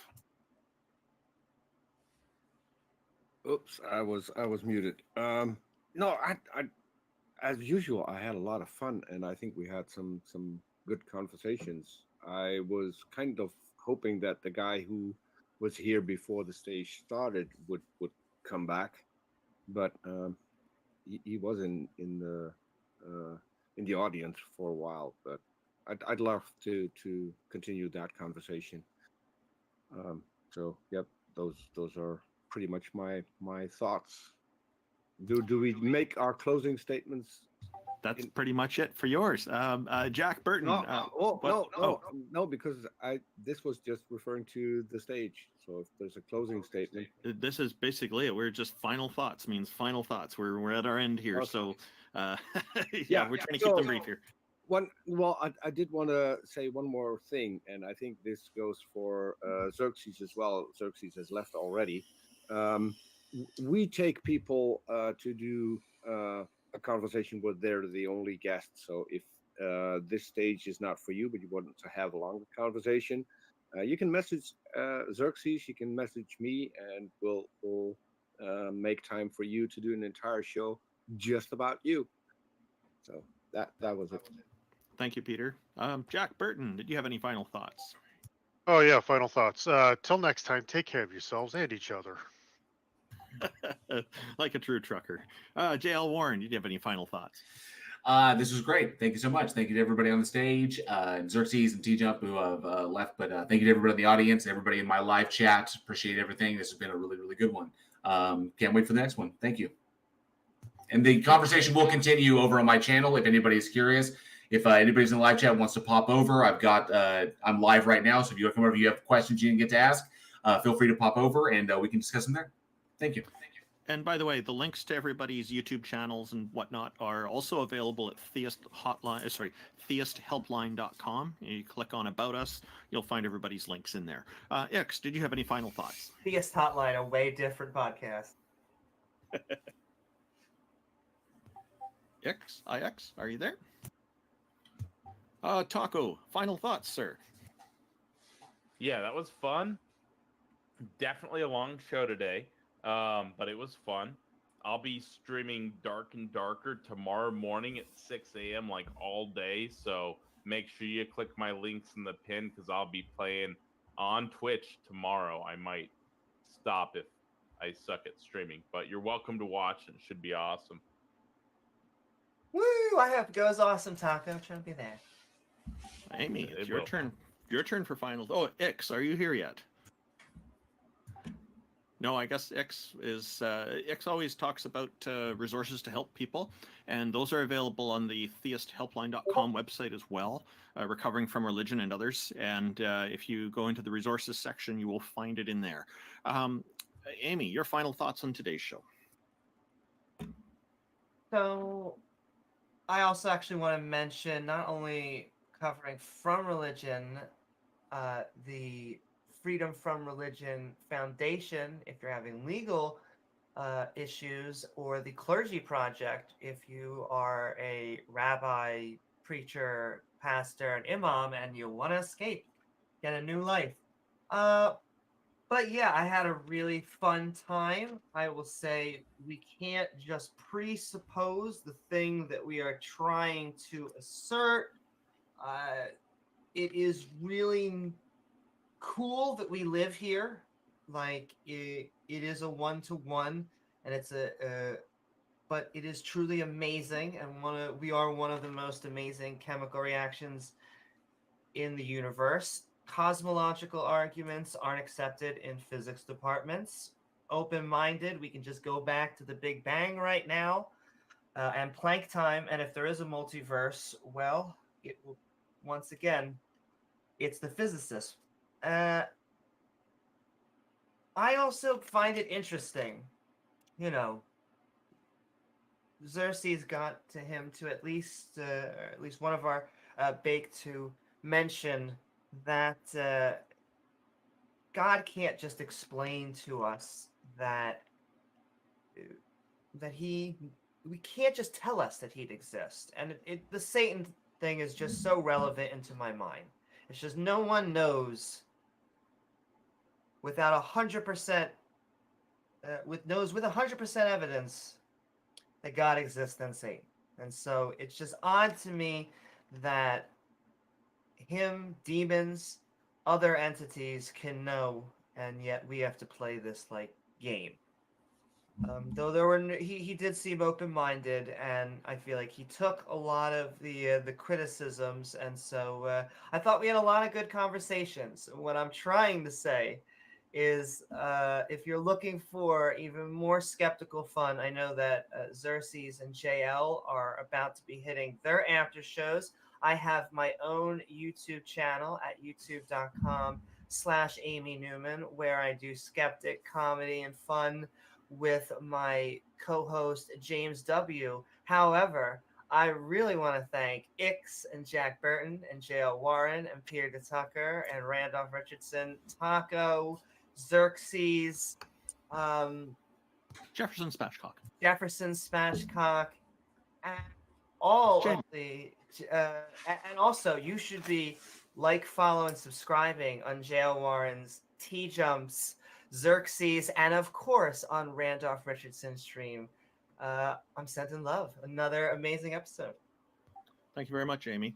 And thank you to everybody in our audience who's tuned into our shows today, our different channels. We really greatly appreciate it. And also for people who did not get onto our show today, we regret that, and we will be on again in a fortnight from now. If you are interested in our fortnightly schedule, take a look at www.theisthelpline.com. There's a schedule option right in the menu bar at the top that'll show you the schedule for the whole year. And a special thanks goes to our sponsors. The main one here is the Politics Discord for making this stage available and hosting an audience here for us, making all this possible, and also to Canadian Atheists for helping with some of the costs with the website. So again, I appreciate all that. What Amy had to say was great. I think I'll just leave it at that. And Taco, you want to close things up? That will be fantastic. Thank you, everyone. We'll see you in a fortnight. Thank you, Thanks for having us. Bye.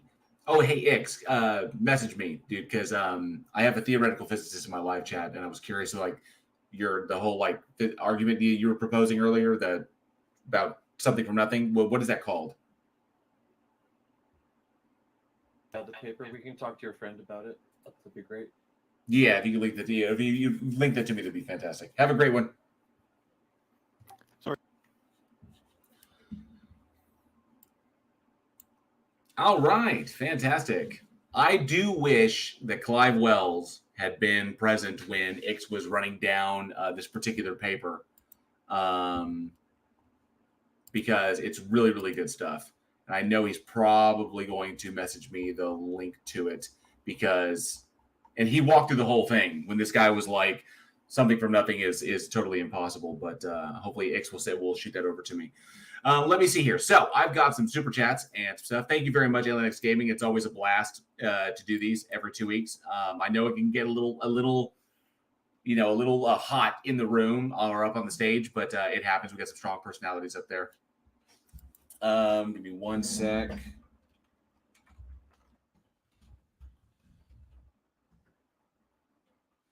And so I want him to give me that link so I can share that link with Clive Wells, because I'm curious as to Clive's take on this as well, which is really interesting. Let me see here. So I've got some super chats I want to get to and a question as well. I started the ones that I saw. If you had a question and you asked and I missed it, I didn't get to it, then go ahead and just go and restate it, tag my name, and then I'll be able to see it. So I'll see it pop up, but I got these 1 stars. So Turing Test 2 for 10 pounds says, if God not real, how do you explain ghosts? Alternative energy. So thank you very much, Turing Test, for that super chat. I appreciate that. But I also prescribe ghosts aren't real. But thank you very much, Turing Test 2. Some old dude for 20 American dollars, 20 freedom dollars says, I've never made a mistake. Once I thought I did, but it turned out I was wrong. Well done, sir. Glad you were able to sort that out. Thank you very much for the super chat. I do appreciate that very, very much. AlienX Gaming for 20 American, 20 freedom dollars says, keep doing what you're doing, although the money I'm giving you has been changed to say, in AlienX we trust. LOL, miss our little chats, brother. Dude, you've been gone too long, and I'm glad that you're back. So I hope I hope it's not temporary. I hope we see more of you, more of your streams, and we see more of your presence. But thank you so much for hanging out, dude. And AlienX Gaming, because for some reason the stream jumped out, he commented 2 freedom dollars that I was smited. Thank you very much, AlienX Gaming. I do appreciate that as well. Thank you for the support there. This was a bit of a long episode, so I want to grab this link. Spontaneous creation of the universe from nothing. I don't know if Clive Wells is still in the chat. Is Clive Wells still here? Oh, and I see another super chat. Thank you so much. Frayed Edges. for 10 Aussie dollars says, who are you going to call? Clive Wells. Clive Wells is who I'm going to call. Thank you very much for that support, Fred Edges. I appreciate that. All the super chats are amazing, and they help to keep this whole thing running, keep me doing this, so I can focus on making excellent content for you. So Clive Wells, Clive Wells, there he is. Got the link. No, ghosts aren't real. No, okay. So Clive Wells is there. Let me post this. Okay, so I posted a link for you there, Clive. Your input on that would be intriguing. So that would be really, really cool. So just let me know about that. Let me see. I did have a starred question. Oh, wait. Road to Los Angeles said, did you get the Professor Dave Explains what I just sent you? Yes, I did, and that was hilarious. And, of course, that dude over at the Discovery Institute is an idiot. So, and I watched Professor Dave's previous ones. The guy is just like, it literally is just at this point cope. He's just trying to cope with the fact that Dave wrecked him. But Dave has always been funny as hell. I love it when just his debate against Hovind, his debate against Jesse Lee Peterson. I love when Dave wrecks on people. It's freaking hilarious. So let me see. One sec. What was Professor Dave explaining? He was talking to that dude from the Discovery Institute, James Tour. James Tour was basically knocking down abiogenesis science, and he produced some videos. Dave responded to them and completely knocked them out of the park. And so because he needed to cope so badly, Tour responded to the critiques with a whole bunch of nut-uhs and a total misrepresentation of papers and all kind, just complete dog shit. For someone who has his level of education, it was like complete dog shit. And so Dave came back and wrecked him even further. And this time it was absolutely hilarious because it's just good stuff. Wrote in no last name, sent me the link for that, which was really, really good. And I sent that link, and I got that link in the chat for Clive Wells. So, all right. So, and I have this was a bit of a long, not the longest. I've been live for like 8 hours straight before, but I don't plan on being live that long. But I do have a question here. Lars says, Bridge the Divide, another question. Someone in the Discord said they believe in God because it gives them encouragement and comfort when life gets hard. How would you approach this argument?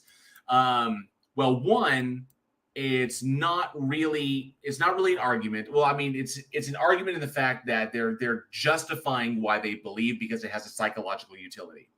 Now, does that make it any less irrational? No, it is irrational because it's purely based upon your feelings. Now, that's okay. You can believe that. You can choose to believe that. People have the right to believe whatever they want to believe. It's the point when they believe that when they take the position that what they believe gives them the right to start infringing on the rights of others or dictating how others are allowed to live their lives. That's when it becomes problematic. That's what T-Jumps mentioned earlier, is that when theists believe that they can arbitrarily, because they happen to believe in a particular thing, dictate how everyone in America gets to live their lives, or everyone in the world should live their lives based upon their arbitrarily determined or God or their faith-based position. That is bad. That's that theocratic authoritarianism. And so no, they can believe what they want, and that's fine. But if they're running around espousing that this is a true thing about reality, then they need to be able to back that up. But if it's something that they hold for themselves, then that's perfectly justifiable. It's irrational, but it's justified to them. And if it helps them get through stuff, great. And if there are evil people out there that are not evil, that don't act in evil ways because they believe in a God, I would recommend they still believe in a God, because I don't want them running around doing evil things. They're terrible people, but at least they believe in a God and something to stop them. So at least there's that. So there is a utility. There's an emotional utility and a psychological utility. I recognize these things.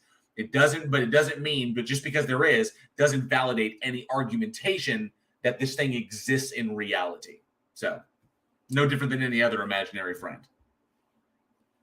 So that was pretty much it. So I hope that answered the question there, Logan. Logan Simmons said, fair warning, never put two redheads together in the same room. Ooh. Yeah, I agreed, Fred.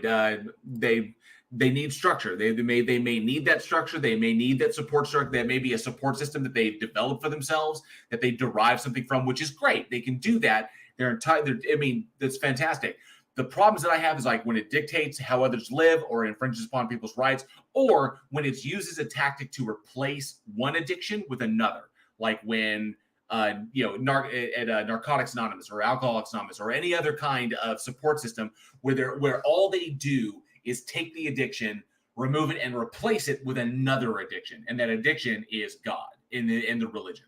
So, Regios, thank you so much for 10 freedom dollars. Says 8 hours is too much unless I have more people in with better discussion topics. Agreed. This is I would agree with this. And the big heavy stages are typically kind of a problem. They can become problematic because we have a lot of personalities up there.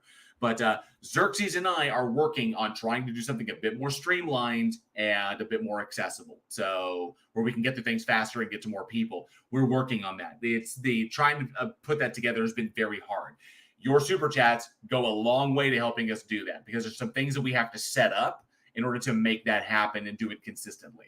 And in other words, have people calling in so that we can talk to them directly instead of just using Discord. Clive Wells says the paper looks fine, and thank you for the super chat, Regios. I do appreciate it. Welcome to the live chat, dude.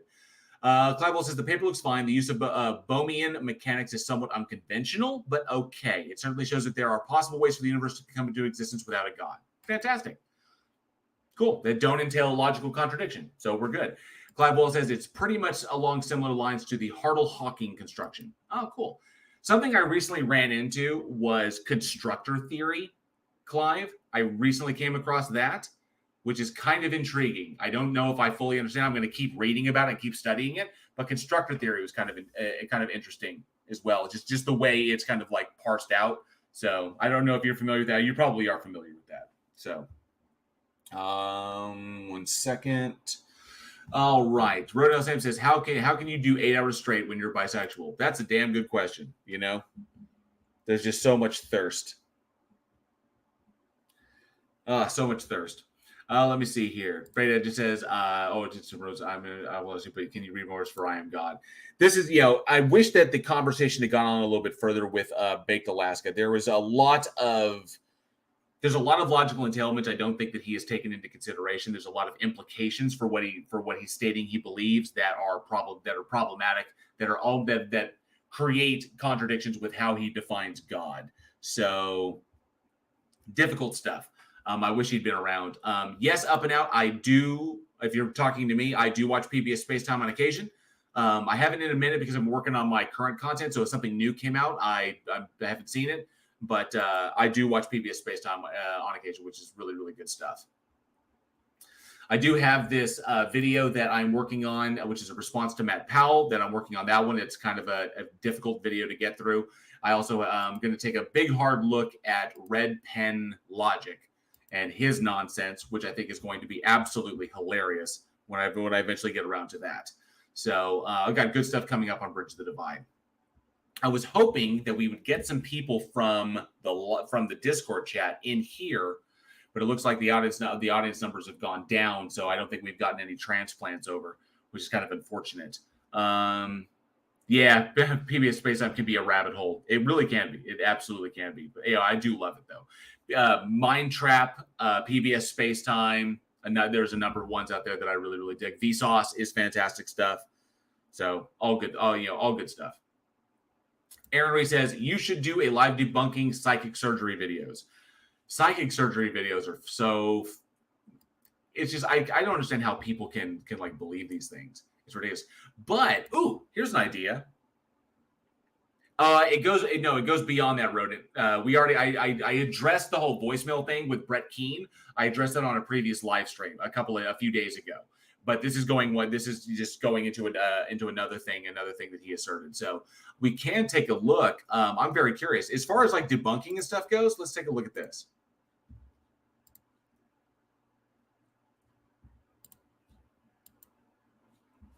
One second.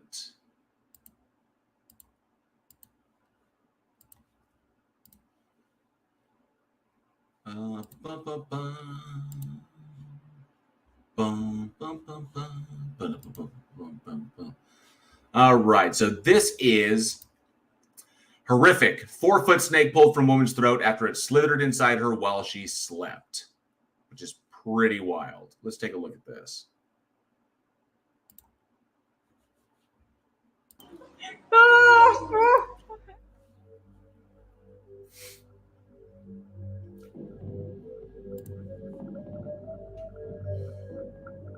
Going in there with the endoscope, yeah.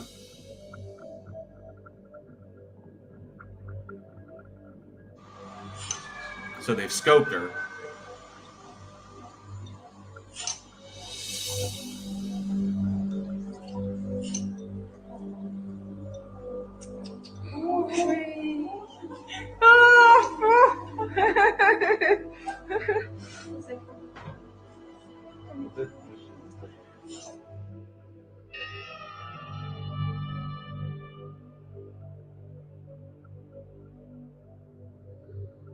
Ugh.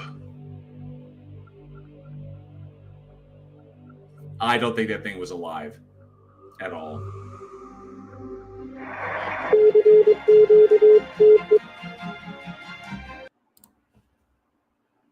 I don't think that thing was alive at all. So, so that was pretty intense. Yeah, I wanted to check that out. But that was the video that the worm guy was. Alienix gave me this crazy. That's awesome, though. That was the video that the worm guy was talking about, that he was referencing. He was referencing that whole the snake thing. And he was going to try and misconstrue it some way, but he got mad at T-Jump, and he got booted. Ronosim says that lady has a future on Pornhub. That's how they made. Yeah, that's how those actresses are made. That's hilarious. Oh man. So, dang, I was kind of hoping we'd get some people over from the live chat. Where did the snake go? They probably got rid of it with the biological waste. Oh, thank you so much. Some old dude for 20 Freedom Dollars says, second time around, ignore if already answered. When an electron in an excited atom drops to a lower energy level, is there an efficient cause of the electron doing so at the particular time it did so? Wow. So I think, without trying to trying to mess that up myself, as far as like the efficient cause of the electron doing so, I will actually I will acquiesce to, is that the right word? No, I will appeal to Clive Wells, who may be able to answer that in better detail than I can. So, but Clive Wells, if you're still in the chat, when an electron in an excited atom drops to a lower energy level, is there an efficient cause of the electron doing so at the particular time it did so? And I'm going to do that. It's not the only resource that I have.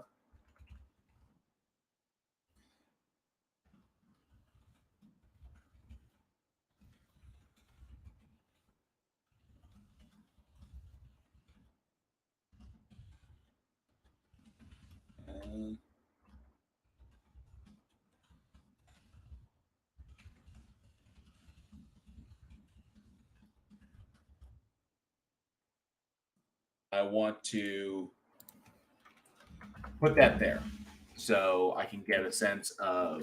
Oh, somebody just saw, Janice Farmer just saw it and said, "Oh, that's nasty. Oh, that's nasty." Where is Clive? But also put it out there to X. X may be able to answer that with it to a better degree of accuracy than I can. I don't want to screw that answer up because I don't think that answer is a simple answer. Aaron Reese says, Mr. Twitch, it would have to be the esophagus leading into the stomach. If it was the trachea, she would have suffocated. That's true. It had to crawl down her actual throat, like she swallowed it. Didn't Dr. House save someone with a really, really long tapeworm? Yes, Megan, I remember that episode. It was an episode of a girl who had, I can't remember the name. It was where she can't feel pain. And she was having all of these symptoms that couldn't be explained, but the variety of them together indicated that she had a tapeworm. And because she didn't feel pain, she didn't feel how large it had gotten in her intestine. And so he managed to cut her open and pull it out. And it was like 15 feet. So, and he was bummed because it wasn't the world record. I remember that episode. It was SEPA. Thank you, Megan. Yes, it was SEPA. You have a SEPA. I remember Wilson saying, you have a SEPA patient. So he was intrigued by this. Let me see. There are a lot of things, strange things in physics. Frodo says there are a lot of strange things in physics, like you can't tell when a particular atom of uranium will decay, but a group of them will decay at a predictable rate. Yeah, it's interesting stuff. Yeah, wild stuff. Lars says, Bridge Divide, a question from earlier. A family member is trying to guilt me into forgiving someone who did something heinous to me by saying it's what Jesus would do. What do I say to them? You're not Jesus. You're not Jesus. You are, just because someone else would do something does not make them the arbiter of what you choose to do for yourself. They are not the arbiter of your mental health. They are not the arbiter of your feelings. They are not the arbiter of your actions. You choose what to do, what is best for you. And if someone harmed you, it is not even a matter of commensurate to the harm. If somebody did you harm, you have no obligation to give them anything in return or to absolve them of anything in return. You have no obligation to do it. Oftentimes we work towards forgiveness because there is a psychological and emotional utility to forgiveness that is beneficial to us because it allows us to not allow that anger or that resentment to control us or define us. There's a utility to that, but you are under no obligation to give forgiveness to anyone. You can from an empathetic perspective and from a psychological health or mental health perspective for yourself, but you are not obligated to give them anything. You're not obligated to say you forgive them to their face. You're not obligated to even let them know that you're thinking of forgiving them. You can forgive them in private. You say, I forgive them, and never tell them. And you're under no obligation to do that or share that with them. Okay? You're not Jesus. You're not some fictional character. You're not an itinerant rabbi that wandered around Iron Age Palestine and then pissed off the Pharisees and then got executed for heresy.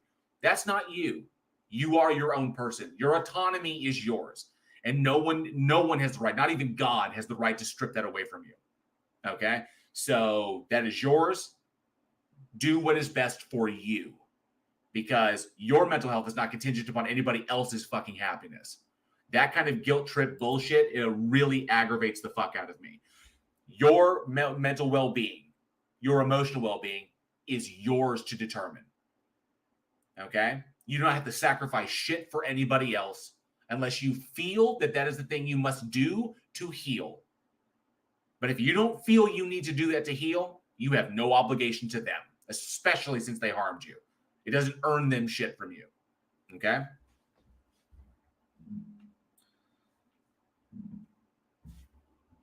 So I hope that answers you. It's absolutely my pleasure, Lars. That guilt trip bullshit is just unconscionable. That you need to sacrifice this notion that you need to sacrifice your mental health or your emotional well-being or your comfort in this world just to be comfortable in the world, that you need to sacrifice, especially being around that other person, that you need to sacrifice that just because someone else said that you should. Fuck that noise. That's not you. Their interpretation of situations is different than yours. So yeah, you are entitled to how you feel. What you feel is valid. And then it's just reconciling how you feel with the world. And you can choose how to do that. You can get therapy if you want. Maybe you don't need it. It's totally up to you to decide, but no one can dictate that for you. Reggio says, can only see giving forgiveness depending on actions. If there was an active work towards a change by the person, forgetting is unlikely since always chance for no change happening. This is true. There's the whole thing. Sometimes you can forgive, sometimes you can forget, but sometimes you can't do either. So Turtle Move says, response, Himmler would torture them. Should I do the same? Probably not if you value your freedom. Yeah, Alien X. Hugh Laurie is British. If you ever had a chance to check out a bit of Fry and Laurie, brilliant shit. Hi, my name is John. Oh no, my name is John. You telling me your name is John? I love that sketch. That is hilarious. And true, Megan, forgiveness is earned. It absolutely is. Oh man. This has been going on a minute. I was hoping somebody would want to pop in, but apparently nobody does. Let me see if there was anything over. Was there anything for me? I didn't see anybody tag me in anything while I was going on some of my characteristic rants. No. Heathen Hangout? I don't think anybody mentioned me or tagged me, which is odd because typically I get a lot of people who are really, really mad. about some of the things that I say. But I think everything I said was pretty coherent today. Intelligence, blah, blah, blah. No. Wow. Nobody tagged me in all that time. That's wild. That never happens. I usually get at least 5 or 6. Sometimes they're like Muslims that are like, you're going to die. And then sometimes they're Christians who are like, you're stupid. You're, blah, blah, blah. So, wow. I'm impressed. Maybe I'm improving. I'm making a dent. International Bill of Human Rights. Yeah, nothing in there for me. What a shame.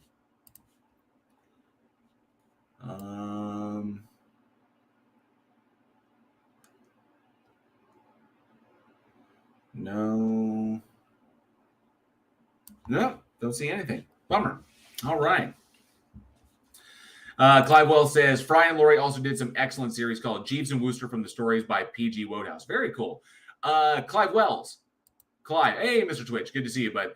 Clive Wells, did you hear the question that was asked previously in a super chat? If you did not, I will throw you this. So the question is, when an electron in an excited atom drops to a lower energy level, is there an efficient cause of the electron doing so at the particular time it did so? So by my understanding, there was a material cause, but is there an efficient cause of the electron doing so at the particular time it did so? So, oh, you did? Did I miss it? Shit. Brian Laurie, dang it. Maybe it jumped on me. Or I was in the middle of a rant and I missed it. Son of a bitch.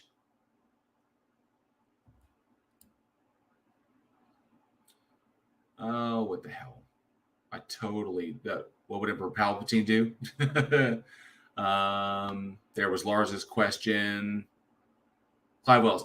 In general, there is no cause unless it is stimulated to do so, as in the operation of a laser. So there isn't even an efficient cause. That's interesting.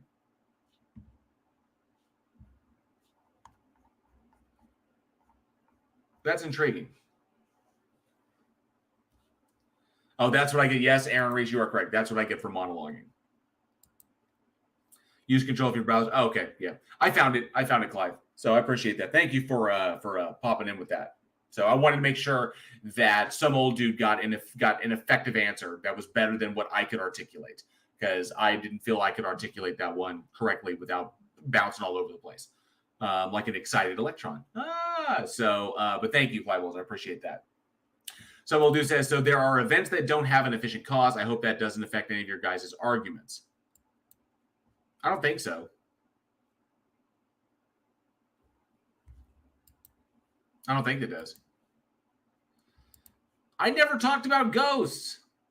You're killing me, dude. I know Clive. I've never met a theoretical physicist who trolls as much as Clive Wells does. That's impressive. Clive, tell me, when you get to that level of understanding of reality, is all that's left is trolling? Is that really all? Is that like all that's left? You got to let me know, dude. It's like when you achieve a certain level of understanding of reality, and you begin to see things like kind of how they are. You get to see the kind of you see the image in the puzzle before it's completed for everybody else. When you do, is it just nothing but trolling? I just got to know. When it comes down to it, like the meaning of the life is just like once you figure it out, you just get to troll everybody else until they get figured out. Clive Wells says yes. Yeah. That's hilarious.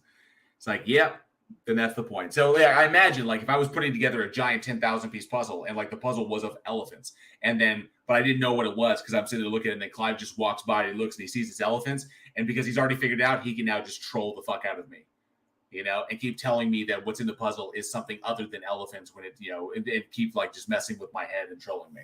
So yep. Alien X Gaming's got to go. Good to see you, bud. Thanks for popping in. I do appreciate that. Thank you very much. And I think it's been going a little over 6 hours now. So nobody popped in. Nobody popped in from the Discord, which is kind of a bummer. I was hoping. Clive has already solved the Wheel of Fortune, but still wants to spin again.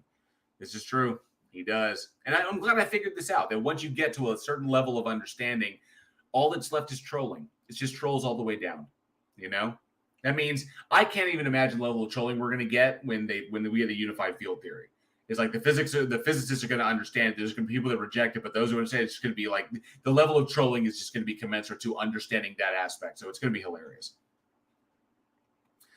Apparently, I am so into ghosts, I started making bosses out of clay. That's hilarious. Squiggly math and hoodoo, spooky action at a distance. True. Well, my friend thinks cooking, like the art of cooking, is like alchemy because he can't cook for shit. So whenever he sees people like cooking in the kitchen, when he sees me cooking in the kitchen, he was like, what is this? Ingredients, throwing things in pots, boiling water, heat. Yeah, to him, it's all just, hoodoo. It's all just alchemy to him. All right. Logan Simmons says, how many beers are you down? Don't worry, it's Sunday. I've got you covered. I am down no beers because I don't drink beer. And it's just a taste thing. I'm just not fond of the taste of beer. I am a wine person. I'm a wine and a whiskey guy. So, but whiskey only in special circumstances. Because I typically only good whiskey. So it's, not always available. But typically when I'm celebrating with friends, some big achievement, we'll crack out the whiskey. But if I want to drink socially, it's probably going to be a full-bodied Merlot. Something really strong, that kind of evokes my carnivore instinct. So, yeah. Megan says, kind of meets the definition of alchemy. Yeah, it kind of does. Kind of does. Wine. Try the wine. I just remember that from Clockwork Orange. Try the wine. I haven't gotten an opportunity to cook for a party in a long time, and I miss it because I really, really like cooking. I try to come up with intriguing dishes. I think like the last party that I served, I did shrimp. I did squid pasta with shrimp scampi, and I paired that with a really, really nice Pinot Grigio, which was fan-fucking-tastic. So I was really pleased with that setup. But I hope to eventually get. If I ever get down to Dallas, I get together with my friends. I get a chance to cook. I'm going to do that because I really like cooking, especially good, like good, strong, good, big planned out meals. Really good stuff. Oh, awesome, awesome, Megan. Very cool. All right. Well, since Tina's a party at JL's. Yeah, right. End up feeding all of YouTube. So I think that's going to be about it. I think that's where we're going to wrap it up because I didn't get any more people in, and we got to take a look at that video. And I don't want to debunk anything. I don't want to look at anything because I'm currently working on some videos, so I don't want to spoil anything. So as far as it goes, a huge giant thank you to everybody in the live chat. A huge giant thank you to all of the super chats. Thank you very, very much. Those really help to make this channel go and do all the cool stuff that we're trying to put together to bring to you. And of course, the stuff that I'm working on in the background with Xerxes and a number of other people, so we can bring you a stage that's a little bit more controlled and a little bit more fluid. Kind of a quieter, more constructive place out in the. I think I'm shy of like 4K. I think I'm still shy of 4K, Megan. My pleasure, Lars. Absolutely. Thank you so much for hanging in and being there. Let me see here. My channel, I am currently at 3.98 is what it says on that screen. And if I go to 3,989, so I am 11 away from 4K. I am 11 subs away from 4K. That's where I'm at. So, and thank you all so much. Oh, thank you, Megan. I appreciate that. Yeah, I'm 11 subs away, which is actually kind of cool. If I hit 4K, that'd be badass. Then on to 5. Hopefully, then on to 5. Because 3 to 4 was surprisingly easy. And then hopefully 4 to 5 will be easy as well. Hopefully, I don't plateau for like 6 months like I did before. But love y'all. This is fantastic. So thank you. A huge giant thank you to everybody, all the new subscribers, all the people, all the channel members that have supported the show, with their monthly channel deal, and of course all the super chats. They go a long way. If you are interested, if you're new here and you're interested in being a channel member and you weren't gifted one by some of the amazingly generous people in the chat, the link is in the description. You get access to all of the cool emojis that I've made for you, and of course the channel badge, which is the expanding mind meme. So the longer you're with me as a member, the more your mind expands. See what I did there? So of course you have access to all of that, and of course you get to hang out with me at premieres and things. It's an absolute blast. Rodin says, can you meet me in Discord at 6 p.m.? So that'd be 8 for Theater Discord. I think I can be around for that. I think I can. So Discord, so in the Week in Horror server. So as far as Bridge the Divide goes, I've got new content coming up, new videos. I've got response videos coming up and some cool stuff. And hopefully I'll have some news about a new stage that Xerxes and I are developing. Also, look for the announcement very, very soon. The official Darth Dawkins store is going live, darthdawkins.com. That is going live, and you will be able to get your Darth Dawkins squeak toy for your fur babies at home. So if you want to hear Darth Dawkins arguments all day long with the joy of your pet, the Darth Dawkins official squeak toy will be available soon. So I will make a big announcement when that goes live in the community tab of my channel. Week in Horror, the horror film podcast that I do with my filmmaking buddies, with Johnny O and Eugene and Alex and Aaron. And you see Aaron Reese here in the chat a lot. So that is every Wednesday, 7 p.m. Central. We have a new episode coming up this Wednesday. It's every Wednesday, 7 p.m. Central. Come hang out with us, talk about scary movies. If scary movies is a thing you dig, but we do that every single week. The link is down in the description. My Atkinson says that's just mean. That's not mean. That's awesome, right? Do you want to see it? Do you want to see it? Hang on a sec.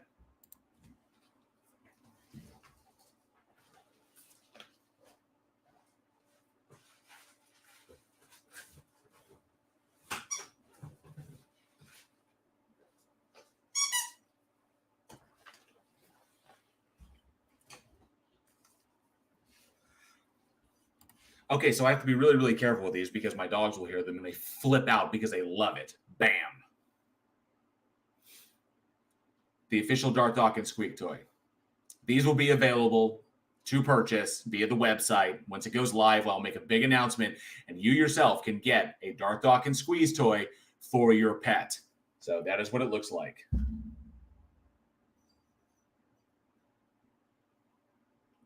That art was designed by me.